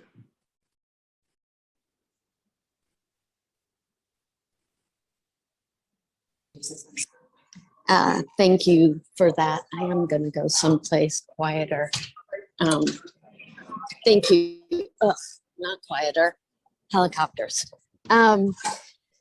So my question was, I want to focus on the first part of your response, which had to do with the storage required in the system for an open caption movie compared to the other. So in other words, one might be, and I'm making up sizes here because I don't know this, one might be 10 gigabytes and the other is 15 gigabytes. Was that your argument? Okay. No, great. not really. Oh, I'm sorry. I don't mean to cut you off. Go ahead. no. I wanted to understand what you said. So if I'm not saying it, please. It's not necessarily that. I'm not talking about just the open capture file.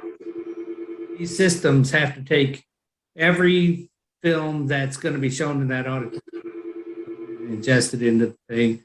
All the trailers get downloaded, ingested in thing. All the paid programming gets downloaded, ingested.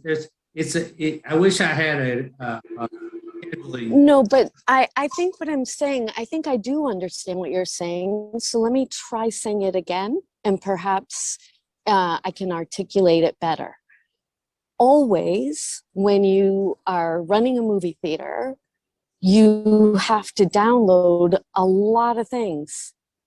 Trailers, advertisements, movies, a ton of things, right? And that takes up X amount of storage. Now, if you have to have open captions as well, now it's X plus 1 amount of storage. Is that accurate?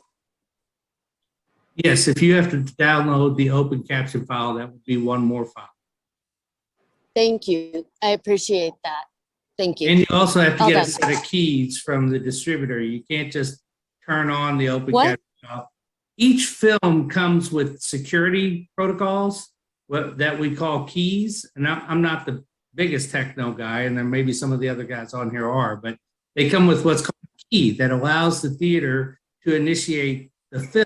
Without that key, they could download the file, but they can't actually get the program. Right. So currently, some of the theaters on their own, without any legislation, are showing both the open caption and the not open caption, right?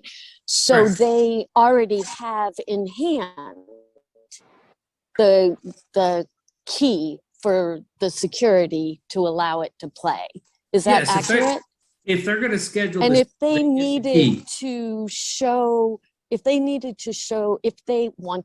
were required to show that movie more than one time in, say, the single day, would they have to get another key or another required sign off? No, they just have to get it to be able to make it function. And once they have it, I assume this is more a studio administrative aspect to understand what's being shown and what isn't being shown, as well as to protect against piracy of the product itself.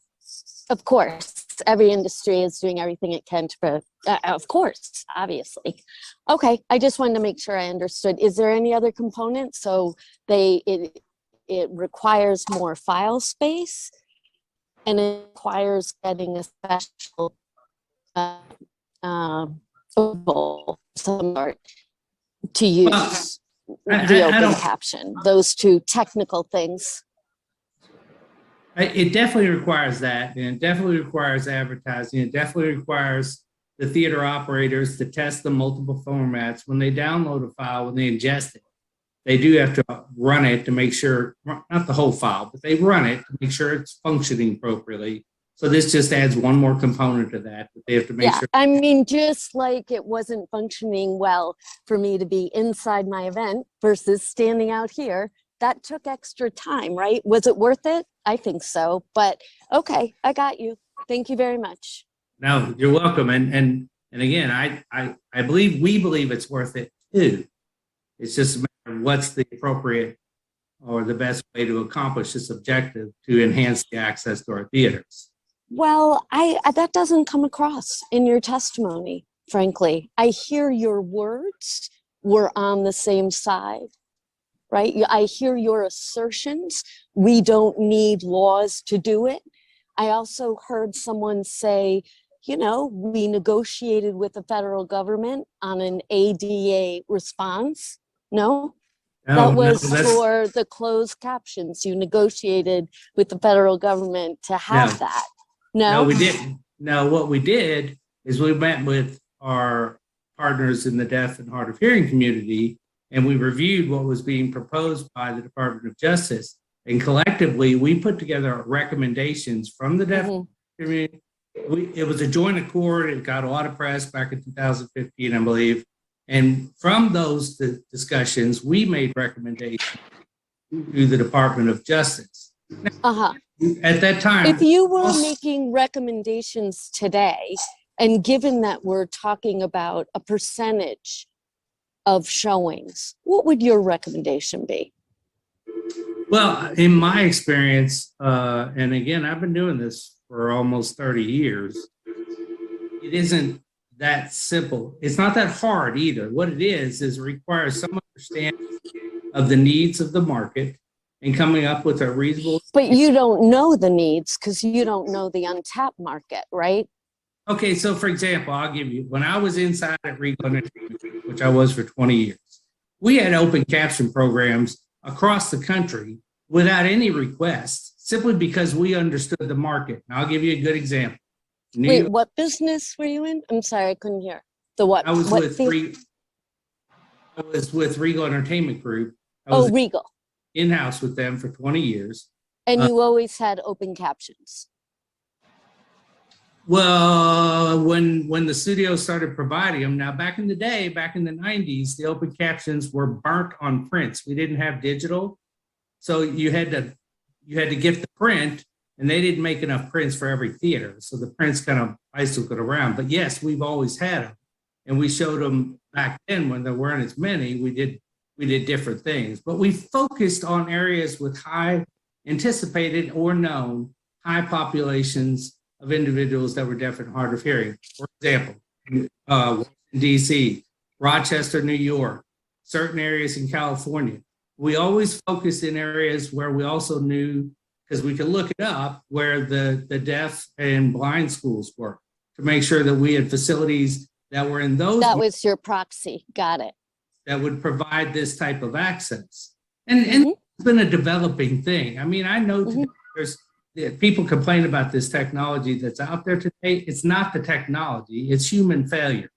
The technology may not be great, but it is what we worked hard with the community to make sure they were part of the development process. I mean, multiple times in Washington, D.C., we did these demonstrations so they could directly talk to the manufacturers. It was a great process. Now, over time, there's always been some that just want open caption, and we get it. So we're trying to get that to work too. It's just the amount. Right, because the technology has changed, and it's new world, new technology, new ease of downloading open caption movies, whatever. There's a lot. Okay, I'm really trying to understand the point of view, but I feel I'm not quite sure. And again, I apologize. There's another helicopter going over my head, so I apologize. That's right. You can't hear. No, I can't hear the helicopter. You're okay. Oh, you can't hear the helicopter. Okay, good. Great. So my question is, what's your answer to Svetlana when she was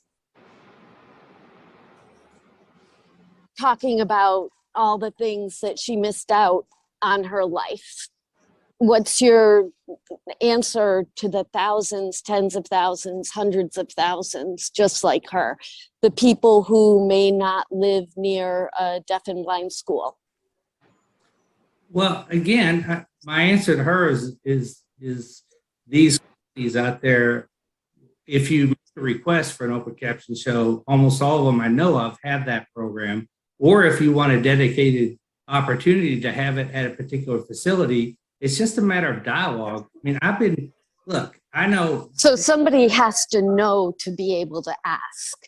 right? They well, need it's to all- know that there's an option out there. Okay, I've been doing this a long time, and I still run into people today that don't know there's personal captioning technologies. This is notwithstanding the fact that we work directly with the largest deaf and hard of hearing I know. in the country to get that word out. It still happens. And I'm going to say this to you. What you need to understand, and everyone should, is that you can't look at the deaf and hard of hearing community as any different than any other segment of our society. Not everybody goes to the movies. And I used to say this all the time. It's like the field of dreams argument. If you build it, they will come. Well, that's not true. I'm not going to come see a slasher movie that has open captions simply because it has open captions. I'm going to go see the movies I want to see. And as a consequence of that, it isn't necessarily going to drive the attendance that they like to understand. I'm an advocate, and I didn't bring this up, but I'm also the parent of a deaf child. I've experienced it personally for over 30 years. I know exactly what it is. I've utilized all of these technologies. And as they were developed, are they the best they could be today? Maybe not, but they were the best that could be at the time. Do all theaters and all theater personnel manage that equipment effectively? They can't, and they could do a much better job. And that's what leads to these failures. When I was at Regal, what we did is we put our policy trailer, which started before the previews, was captioned, so that anybody that had the technology, was glasses or the seat mounts or neck loops, which Regal had all three, could be able to go in there and know that their devices were functioning appropriately well before, sometimes 15, 20 minutes before the feature movie ever started. Because notwithstanding their best efforts, sometimes the devices in the auditorium, particularly the infrared ones, they just weaken and die over time. The Wi-Fi ones just stop, and it's very difficult to catch those. And you have a combination of all those things in theaters today. So I understand, I respect everybody's opinion here. I respect the way they feel. I respect their desires. And I think the industry, at least my involvement, and for 30 years, I've been a leader with them in trying to work and increase and enhance access. That is still the desire. Things have changed over time. Maybe we need more open caption than what's being provided, but it isn't a one size fits all solution. It just doesn't work. So that's all I would suggest. And we are actively talking with advocates, and we are actively doing pilots now at various areas in the country to try and find a way to give some specific guidance to our members. You got big members that have more tools than little guys. Sorry. Yep. Nope. I appreciate that very much. I appreciate your answer. Your child is very lucky to have you as a parent. I still can't get a cochlear implant for several of the people who live in my public housing, in my development, in my district. I can't get them anything because it's not available. They can't afford it. They don't have access. No one's paying attention to them. So look, people are in all different types of situations, and the role of government is to try to help those, often to help everyone. Including business, industry, and people most in need. So I appreciate that. I actually am at an event, so I want to apologize in advance to the remaining people who are going to testify. A, sorry I made you wait so long, and B, I might get shut down because my phone is losing battery. But I will read everyone's testimony. I appreciate everyone for being on here today. And thank you, Sergeants and Chair Eugene, for giving me an opportunity to ask questions. Thank you. Thank you for your advocacy. So that's okay. Thank you. We will now continue on. I would like to welcome Roberta Lawrence to testify.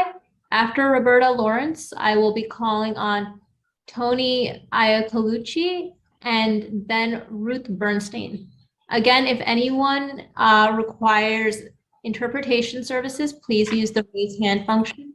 Please use the raise hand function only if you need translation or interpretation services. And Roberta, you are welcome to start as soon as the sergeants call time. Okay, thank you. Time will begin. Thank you. I want to thank council members and Chair Eugene, I'm sorry, I'm very nervous, Chair Eugene, for allowing me to testify. I want to testify as to the egregious mishandling of my late mother's and my disability discrimination case that we filed with the Human Rights Commission in 2016. This is my mother, nice lady with the leopard sweater on. My mother lived in a rent-stabilized apartment with a bad landlord for years. She was denied appliances that were supposed to come with the apartment. It was in such bad shape that when I moved in to take care of her in 2010, I called the Department of Buildings. I got a lot of support from Councilman Halloran at the time and from Assemblyman Braunstein, who was a wonderful advocate for seniors. I moved in with my mom when she was 90. The landlord hadn't repaired anything in her apartment since she moved in 1980. The building had gone co-op. She couldn't buy, so she was in no man's land. The co-op hated her because she wasn't an owner, and the landlord wanted her out. I want to show the nexus between rent-regulated landlords using the opportunity when an elderly or disabled tenant needs a disability accommodation. They're not going to give it to you. They want you out. Stop it. Sorry, it's my dog. So I was appointed to the Human Rights Commission in 2013 under the leadership of Commissioner Gatlin. My mother needed a lift in the lobby to get her from the lower lobby to the upper lobby so she could go out the main entrance and enjoy the gardens. She needed bathroom accommodations within her apartment. She was infirm and she was going blind. She could not climb into the bathtub. Patricia Gatlin's agency handled the complaint with dispatch. So they found probable cause for discrimination and retaliation within a year, and we were at oath for a hearing within 14 months. Commissioner Gatlin was replaced by Commissioner Morales, and there was a change in the tenor of the commission. My mother was forced at the conciliation agreements to take a non-ADA compliant bathtub cutout, which didn't work for her. And the thing is, for leverage, we were told by the Law Enforcement Bureau Executive Director, if your mother doesn't take this, we're dismissing the case. This is a mantra that is prevalent throughout the whole process. Time is expired.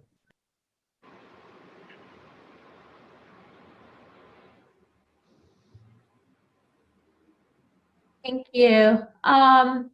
We will now continue on to testimony from Tony Iacolucci, followed by Ruth Bernstein, and then Miriam Fisher. Again, if anyone requires interpretation services, please use the raise hand function. Oh, I apologize. Amanda Perez, I do see that we jumped over you, so I will go back. We will hear from Amanda Perez first, followed by Tony Iacolucci, and then Ruth Bernstein. Amanda, you can go ahead as soon as the sergeants call time. The time will begin. Sure, can everybody hear me okay? Yes, we can. Awesome. Well, hello, Chair Eugene and members of the committee. Thank you for the opportunity to testify today. My name is Amanda Perez. I'm the general manager at the AMC Kips Bay 15 movie theater location. As you may be aware, AMC and the movie theater industry in New York City are still in the process of recovering from the most challenging times in modern history. Movie theaters in New York City were closed for 50 weeks during the COVID-19 pandemic. And once our theaters were allowed to reopen, we were limited by capacity restrictions that remained in place until almost June of this year. To state the obvious, AMC's in New York City theaters earned no income during this 12-month period and were still in the beginning steps of the process of returning to pre-pandemic numbers. Despite the challenges we face as an industry, AMC has taken substantial steps to provide an open caption showing in our greater New York City market. Currently, 16 of AMC theaters in the greater New York City market participate in our open caption national program. From October 1st to November 11th of this year, our 16 locations had 914 open caption shows. These 914 open caption shows average about 12 guests per show, which is approximately 5.8% of occupancy, leaving 94.8% of the seats for these showings unsold. Additionally, 122 of these 914 showtimes sold 0 tickets. 266 of the 914 showtimes sold 1 to 5 tickets, and none of these 914 showtimes sold out. AMC's New York City theaters look forward to continue our work with the open and hard of hearing community to respond to the demand of open caption showings. However, we feel that the INT 2020, by creating an arbitrary 50% requirement for open caption showings, jeopardizes the recovery of the movie theater industry in one of the most important markets in the country. Thank you again for your time and the opportunity to testify today. Thank you. Thank you. Seeing that Tony Iacolucci, Ruth Bernstein are not in the Zoom and Robert Westerling is also not in the Zoom, we will be moving on to testimony from Miriam Fisher, followed by Robert Wolf and Diana Prashad. Miriam, you can go ahead as soon as the sergeants call time. And again, if anyone interpretation services, please use the raise hand function. Actually, I apologize, Miriam. It looks like Councilmember Rosenthal does have her hand raised, so we will go to her. I'm sorry. I'm also at a meeting on accessibility in the subway. There's kind of a schedule conflict, and I'm running back and forth. Do you mind if I just do my testimony because I have to leave? I'm sorry. I'm Miriam Fisher. I'm a disability advocate. I'm advocating for open captions on movies and public theaters, following models in other cities and countries to fully include people with hearing impairments and participation in cultural events. I wear 2 hearing aids and have used varying types of technology, including my cell phone, which I put aside with the app Live Transcribe, and I've been told the glare of the phone to take it away. It's annoying people, the light, and I've become very uncomfortable, but that was my option. Cells can obviously disturb the audience members with their illumination and require frequent checks to follow dialogue. I've requested, and I'm giving you just a few tidbits of some of my experiences trying to enjoy a movie without captions. I have requested captions at public libraries and senior centers which receive public money, and have heard of objections from those who find it distracting, though they will watch movies with subtitles, foreign movies without protest. Just an example. A movie facilitator, discussion facilitator at a senior center with certainly other people with hearing difficulties, said he saw I talked with other people, so I couldn't possibly have trouble hearing, both insensitive and ignorant. He said he won't aid discussions if they show English movies with captions. The director of the same center in New York City ran out of the room when the option for captions came on the screen after I made a request. I had to involve help from the New York City Department of Aging as the center I knew received public money. A similar situation happened at a New York Public Library until I again reminded that they were receiving public money and denying reasonable accommodations for people with disabilities. I'm exhausted by these kinds of encounters and no longer look forward to participation, anticipating more encounters. Often captions on in their, despite those occasional who find it distracting, many remark at how more easily they can follow the words or segments that they couldn't previously, and note song lyrics, which was a big thing, are especially hard to follow and become available with captions. They're also an aid for segments of the larger population, those who speak English as a foreign language, children learning to read and honing their skills. And as a retired reading teacher, I'm very conscious of that, how that can help children. Need fully available movies so people can go to movies as everyone else when it fits their plans and schedules, not relegated to time-limited intervals and times of day. Captions are the vector that can integrate people within the larger world of social events and the media that so many without hearing struggles take for granted. Thank you, Helen Rosenthal, for letting me squeeze in. I'm back to Sydney talking about accessibility at the subways. Thank you. They're meeting at the same time. Thank you. Councilmember Rosenthal, I see you lowered your head. Do you have any questions?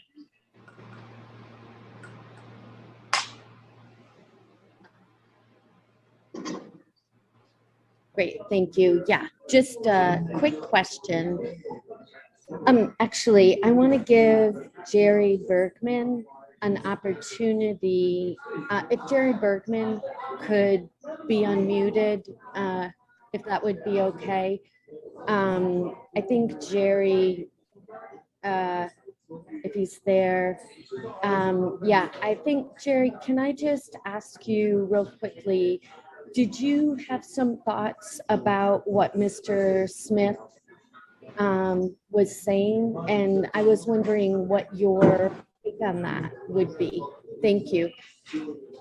Yes, thank you. I've been patiently sitting and listening to the industry spokespeople, and I just wanted to set the record straight about a couple of things.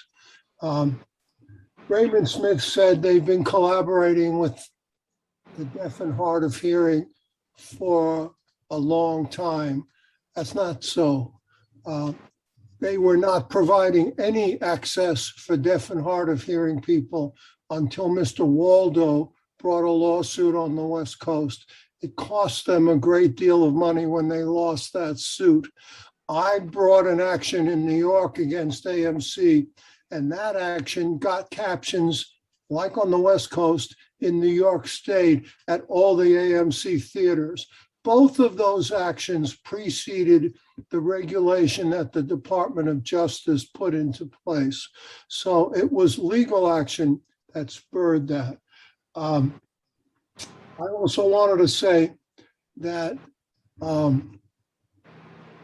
we are now in a situation where the cinemas have suddenly started to schedule open caption showings.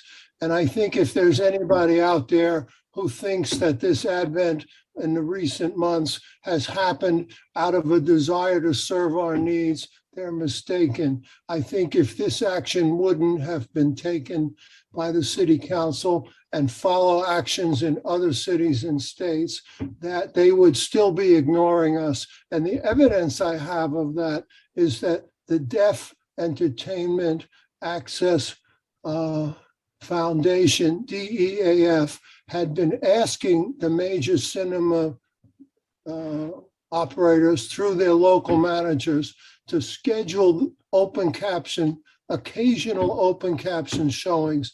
And almost in most cases, they've invariably been denied access. It's only been in the last 2 weeks as a result of this action that the industry has offered to meet and talk with us. So we're now doing that.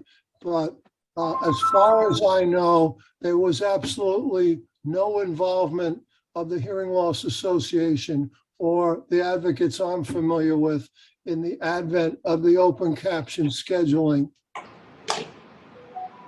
Thank you, Helen.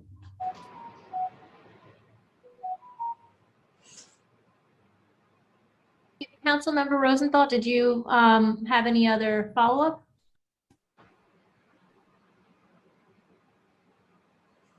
Thank you very much for that. I mean, I would love to give the movie industry an opportunity to respond. I know this hearing is going very long, and I know there are still people who want to testify, but if Mr. Smith could be allowed to give a quick response. And what I'm going to encourage everyone to do is, if you have additional thoughts after this hearing, responses you'd like to make to something that you heard today, you can submit additional testimony within, you tell me, Committee Council, 72 hours by emailing testimony at council.nyc.gov. And I will assure you that I will be reading it, as well as the committee staff. We are very interested in hearing your response to anything that you heard today. But can we allow Mr. Smith, you know, a minute or two to respond? Is that okay?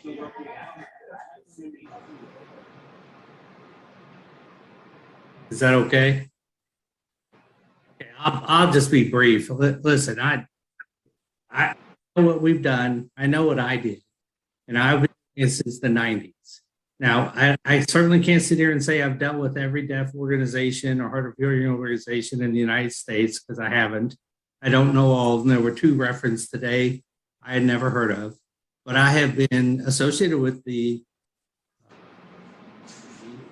since 1990, I believe. And I have been involved in creating and enhancing access since then. If you spoke with individuals that were part of the Coalition for Movie Captioning back in the 90s, or you spoke with individuals that are associated with certain deaf schools in this country, including Tennessee School for the Deaf, they could certainly confirm it. The litigation with John Waldo did not do what it did.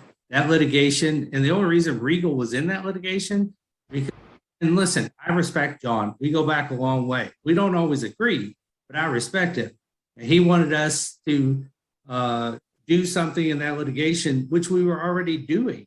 And we told him we're already going to be rolling this out, but he wanted a firm date to roll out this new technology. We couldn't give it to him because we were at the whim of the manufacturer. So he did sue Regal. And then his claims ultimately got dismissed because it became moot.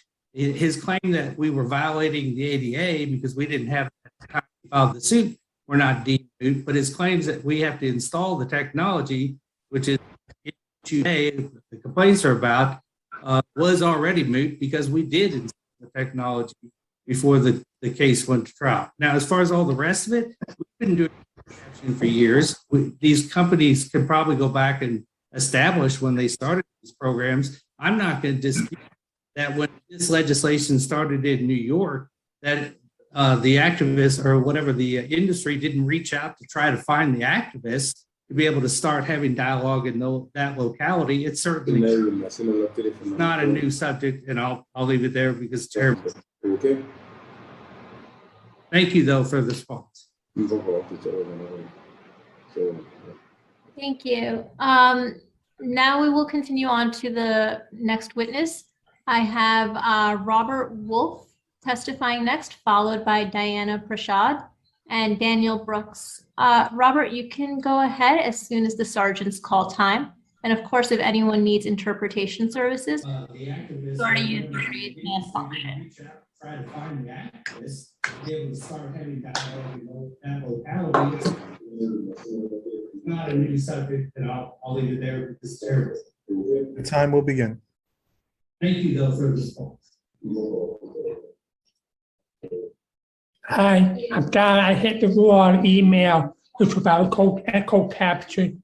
So I'm Don. I hit the wrong one. Thank you.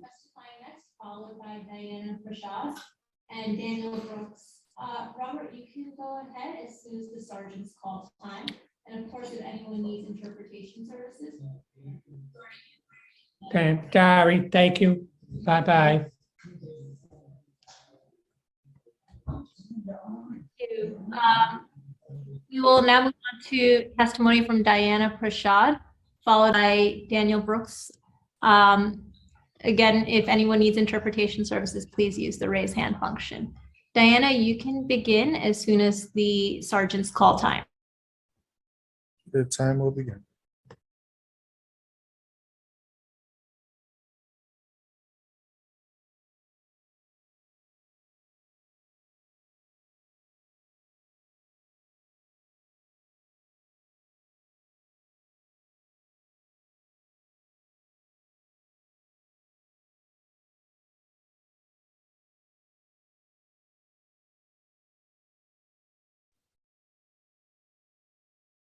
Hello.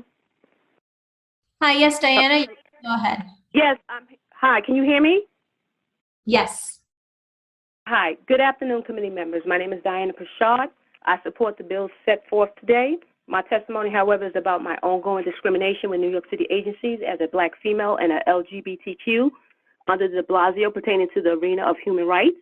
I would like to publicize how the intersection issues of race, socioeconomic, sexual orientation, and otherness of LGBTQ status has impacted my response from agencies such as HPD, DSS, DOI, and I believe this is to be the product of both our socioeconomic disenfranchisement and systemic discrimination. For the past 20 months as a homeowner in the development of 200+ townhomes, which are bound by a 25-year owner occupancy clause, I have been retaliated against by HPD, the agency who I not only purchased my home from in 2007, but to who I am contractually bound until 2032.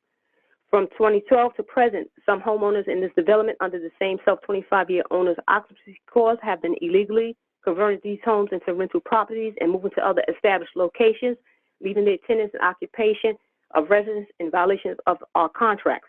Many of these long-standing breaches are the handiwork of individuals who have a relationship with New York City, such as New York City employees or individuals who work for the developers of our housing.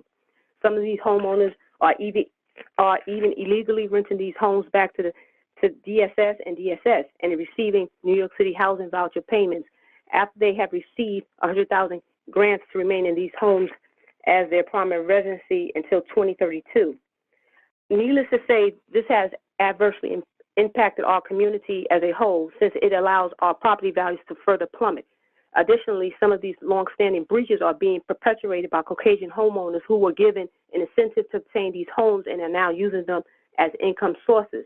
Some homeowners have even taken out secondary mortgages to list these homes as rental properties and is part of New York City records. But yet, under HPD, this administration has failed to take swift and decisive actions. I believe this is due to the fact that the majority of the homeowners in our community are Black and brown people, and they do not care about us or the viability of our community or our property values. HPD, per our contracts, has the authority to both monitor and enforce our owner occupancy clause for compliance, but have only done so under the Bloomberg administration. These illegal conversions have been an ongoing issue from 2012 and remains an issue today, with HPD and other agencies such as DOI being cognizant of it but failing to act to address the discriminatory treatment of homeowners in this development. The issue of selective enforcement, the issues of favoritism, which is the end product of select homeowners being allowed to use these homes as income while the others are not. The conflict of interest of DSS and DHA paying select homeowners to bring their homeless clients with dubious backgrounds into our communities and homes who have been vented. I have been vented, I should say, and the resulting issues such as the crime and safety issues that we are made to endure as Black people in compliance. As a homeowner, my wife and I are experiencing issues such as now seeing the sales of illicit drugs from the house attached to mine. We are also being actively harassed, experience homophobic targeting by these illegal placed DSS clients, and are also experiencing safety issues since multiple attempts at physical attacking us. I have brought this to your attention since this situation adversely affects roughly 200 Black and brown homeowners and taxpayers in my community. We need oversight and accountability, and we need your committees to enact legislation to protect us from these blatant acts of discrimination. Thank you. Thank you. We will, seeing that Daniel Brooks is not in the Zoom, please let me know if we have inadvertently missed anyone that registered to testify today and has yet to be called on. Please use the Zoom raise hand function and you will be called on in the order that your hand has been raised. Seeing no additional raised hands, Chair Eugene, do you wish to go have a second round for witnesses?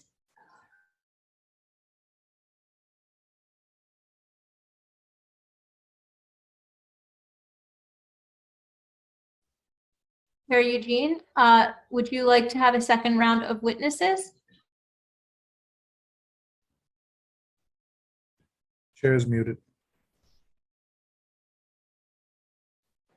Can you hear me now? Yes. All right, thank you. I was talking, but I wasn't mute. Now, do you have more speakers? We do not have any additional witnesses. However, if you would like to have a second round of questions or testimony from any witnesses, it's at your discretion. Yes, thank you very much. I know that people have been here for a long time, and but I still have some few questions for the industry. Are they still there? The representative? Okay, anyone can answer, but what I would like to know if they can tell us, are our movies with open caption currently shown in New York City? Anyone can answer that? Sorry, can you repeat the question, please, Mr. Chairman? Yes, sir. Yes, sir. Are our movies with open captions currently shown in New York City? Yes, absolutely.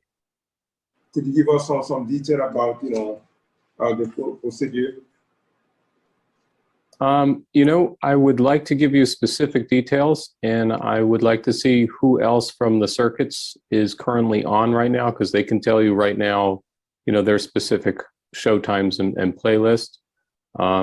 I am just clicking through the Zoom here to see who else might be on.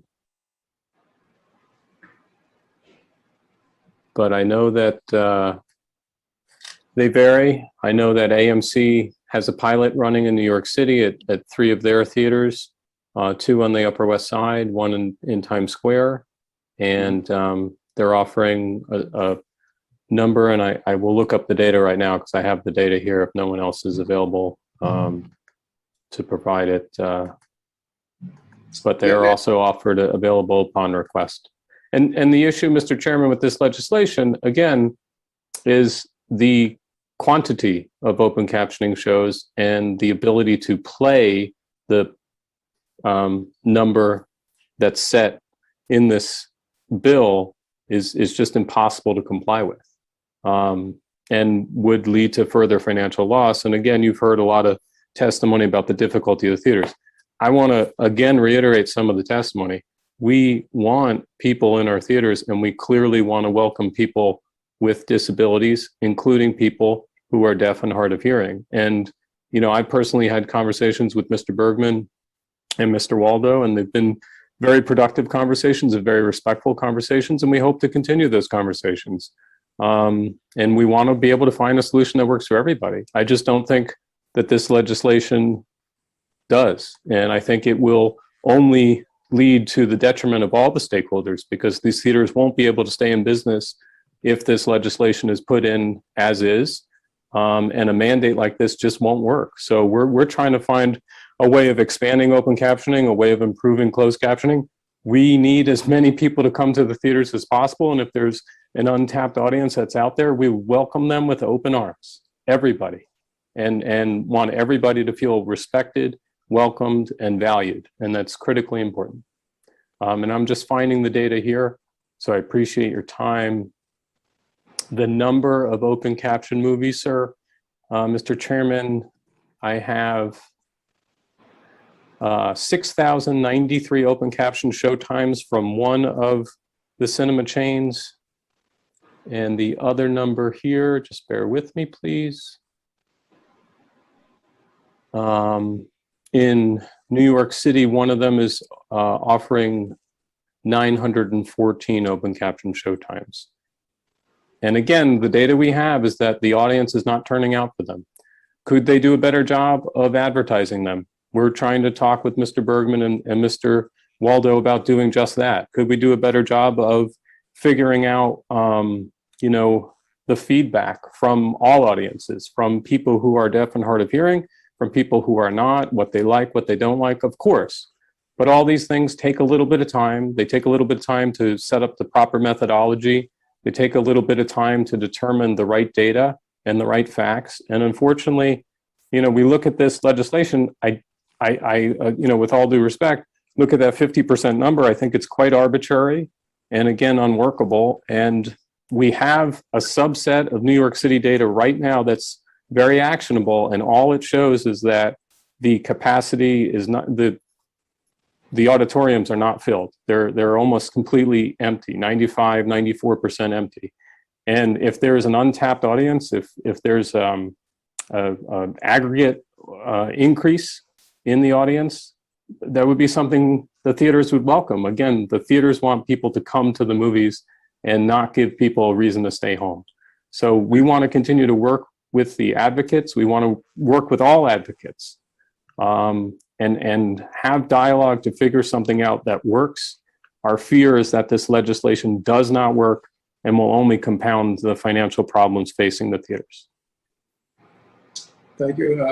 You know, based on your statement, it seems that the number of captions represent a big challenge for the industry. Is that correct? Hello? Is that correct? Yeah, I'm sorry, I just had some trouble unmuting. Yes, sir. Yeah, yes, Mr. Chairman. The issue is if the number of captions is set in stone, if it is mandated, and the demand is not there, then you will have movies being forced to be played to empty auditoriums. And the problem with that is you will no longer have movie theaters if they are required to play films with no audiences.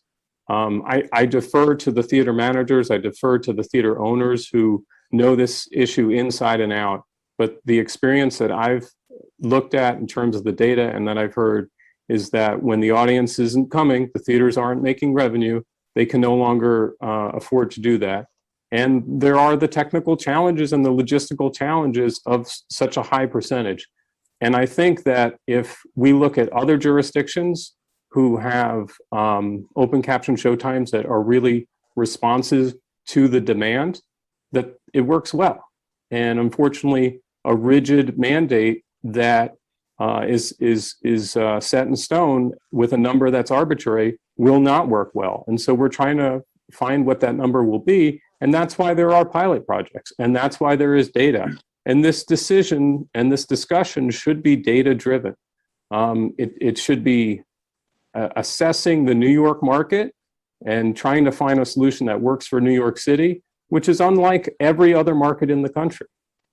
So we're trying to find the right solution. We're, as someone said earlier, we're not the bad guys. We want people to come to the movies, and we particularly want the deaf and hard of hearing community to feel welcome and an integral part of the audience at the movies. Thank you very much for your answer. Thank you. You know, if the bill gets enacted, it will require also movie theater to advertise the availability of movies with open captioning. Is there any other challenge that you believe that will impose to the company?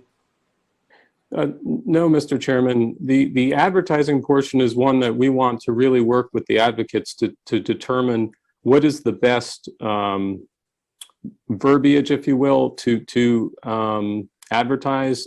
In some of our conversations, we've been told that it should be consistent to say either OC or open captioning.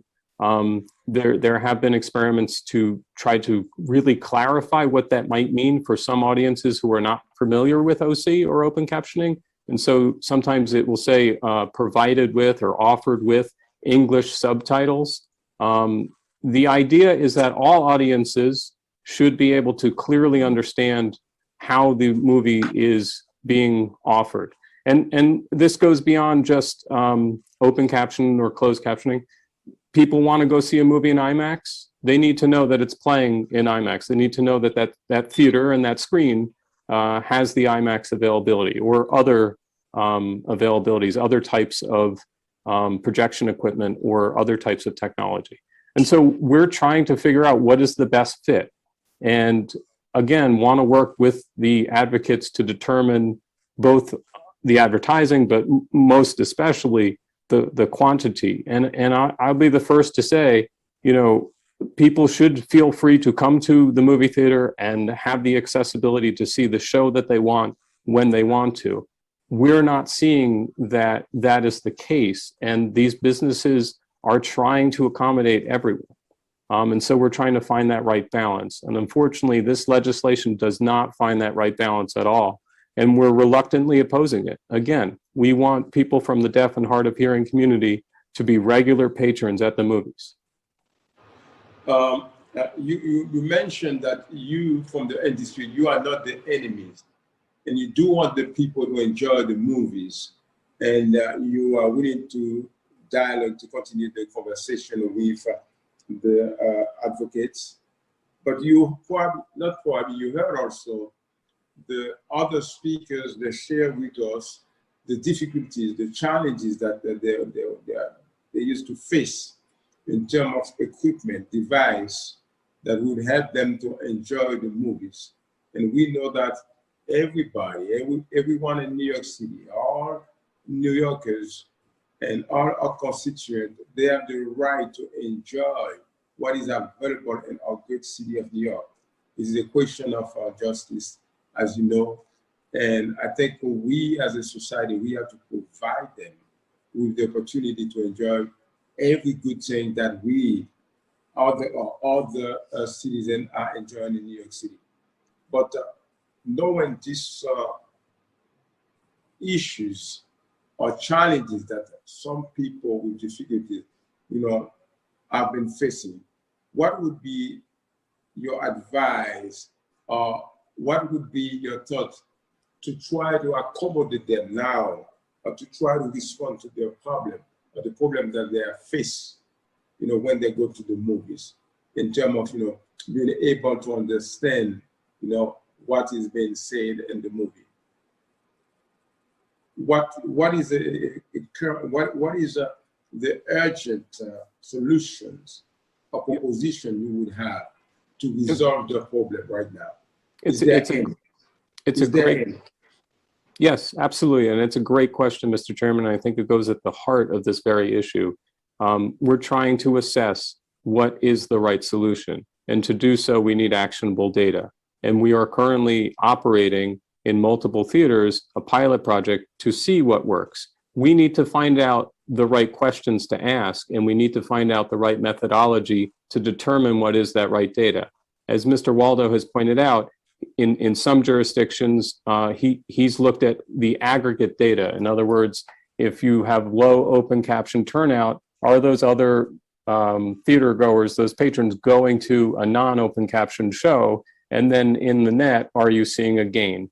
Unfortunately, the experience, and maybe more anecdotal than data, but the experience has seen that if you have a patron going to a movie on a Friday night and they don't like that it's open caption, they don't come back.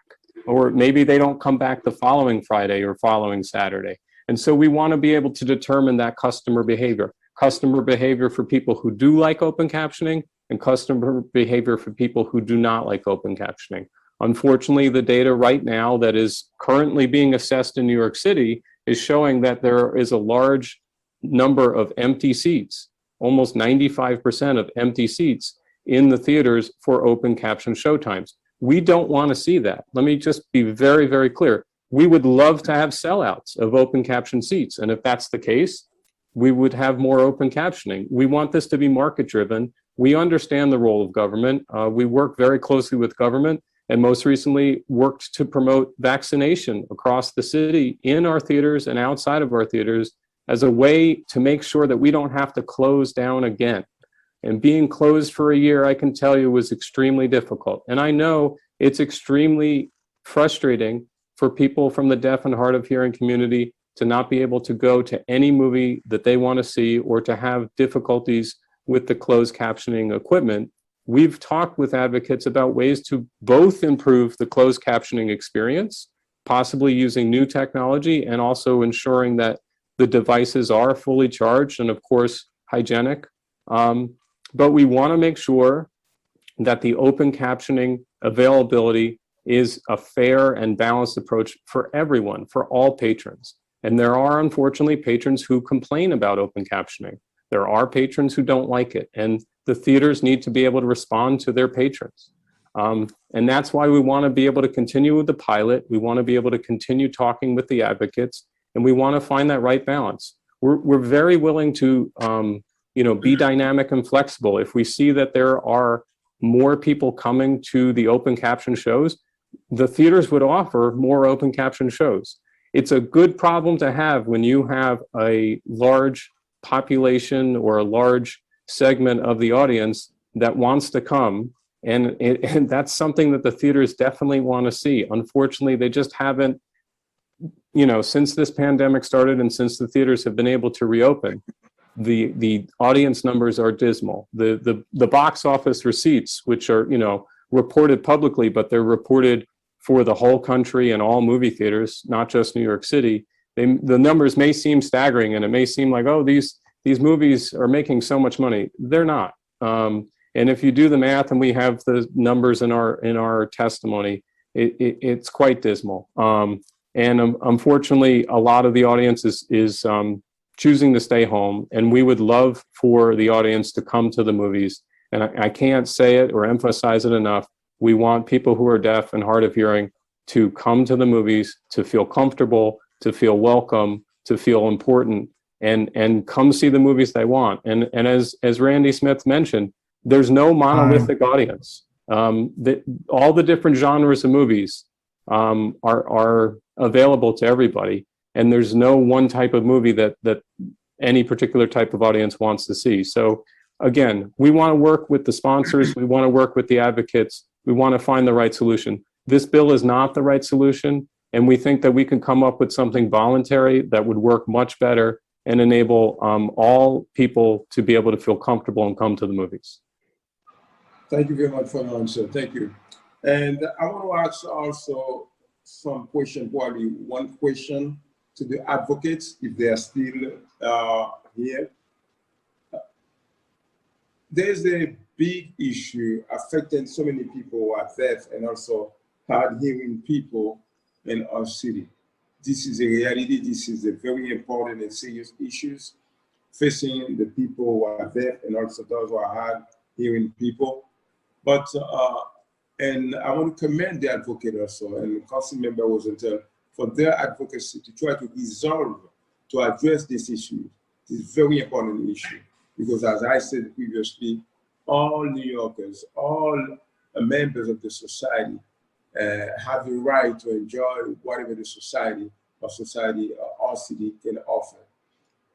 But we have heard also the representative from the movie industry. They say that they are not against that. They want to continue the conversation, and they want to make sure that the people, the customer, the customers, they can enjoy the movies like everybody else. My question to the advocates, is there any proposal or anything that you would like to suggest now, like an urgent action from the movie industry to be done in order for those who are deaf and also who are hard of hearing people can enjoy the movies, at this moment, as we are trying to find the way to address these very important issues. Is there any proposal or actions you believe that the movie industry should take right now? Anything you want to say? Any response you want to give?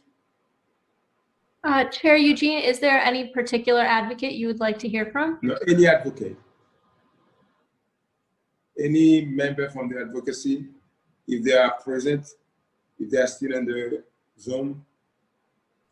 I believe we have Jerry Bergman available. Thank you. Chairman Eugene, could you briefly repeat the question?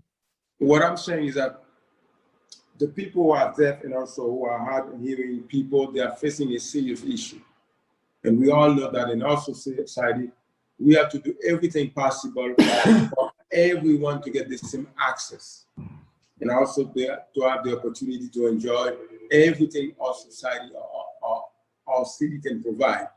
But the reality is not the case. But the people from the industry, they say that they understand the situation. They are not against open caption.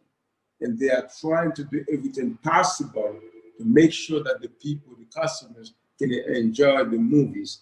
But my question to the advocates, hearing what the people from the industry say, is there any proposition, anything, any response you want to give in terms of the urgency of the issue?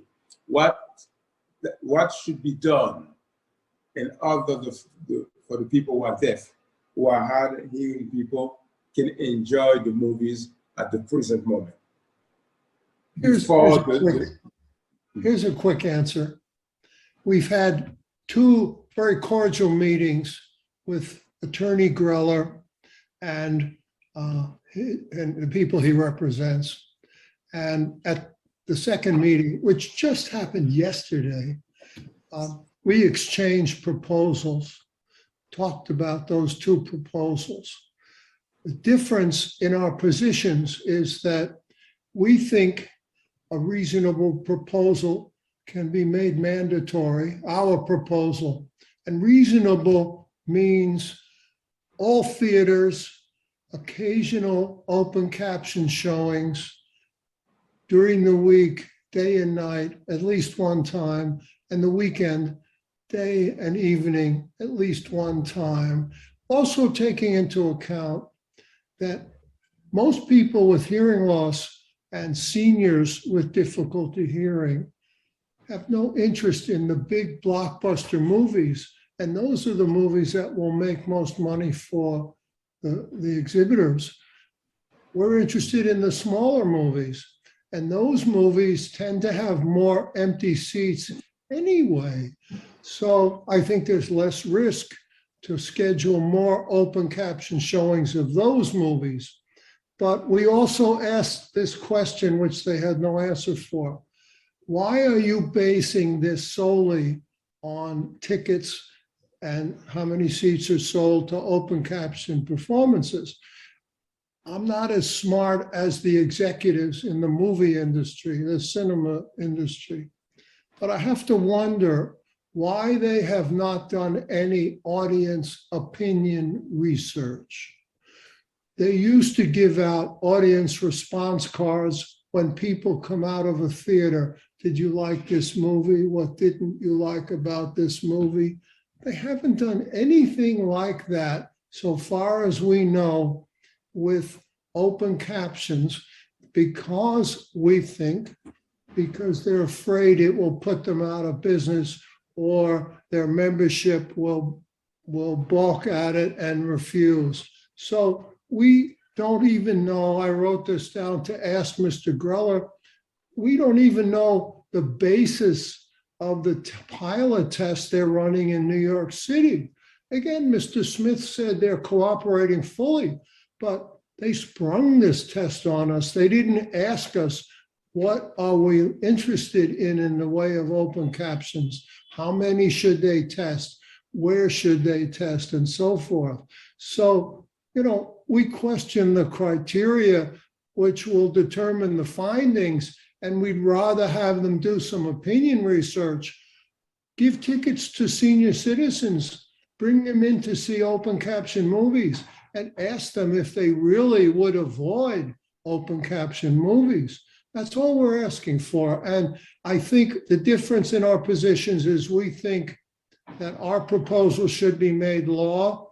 We've submitted it to Councilmember Rosenthal, and they would prefer their proposal be voluntary. The percentages aren't that much different. Thank you. Thank you so very much. Thank you. So now I would like to turn it over to the General Counsel, to the Committee Counsel, Thank you, Chair Eugene. I will actually turn it over to you for any closing remarks you would like to offer. Thank you so very much. Let me say, take the opportunity to thank you, the General Counsel, and also the Surgeon at Arm and all the staff from the City of New York. And also, I want to thank our Council Member Rosenthal and the advocate and the representative also of the movie theater. Our people in our community, in our city, are facing a very important issue. Very important issue that affects the quality of life, the well-being. And also the people from the movie industry, based on what they said, they understand the issues and they do want to resolve it or to address it. And the good thing is, while we are trying to vote this legislation, both sides, they are engaged, they are communicating, and also they have several opportunities to dialogue and to have a conversation. And I hope that something will happen and can be, a compromise before or as soon as possible. And it is a good sign that both sides are in conversations, and also the movie theaters, and also acknowledge that this is something that they are concerned about and they are doing effort to resolve. So if there is no more statements, I want to declare that this meeting is adjourned. And thank you to all of you for your statement and your testimonies. Thank you very much. The meeting is adjourned. Thank you.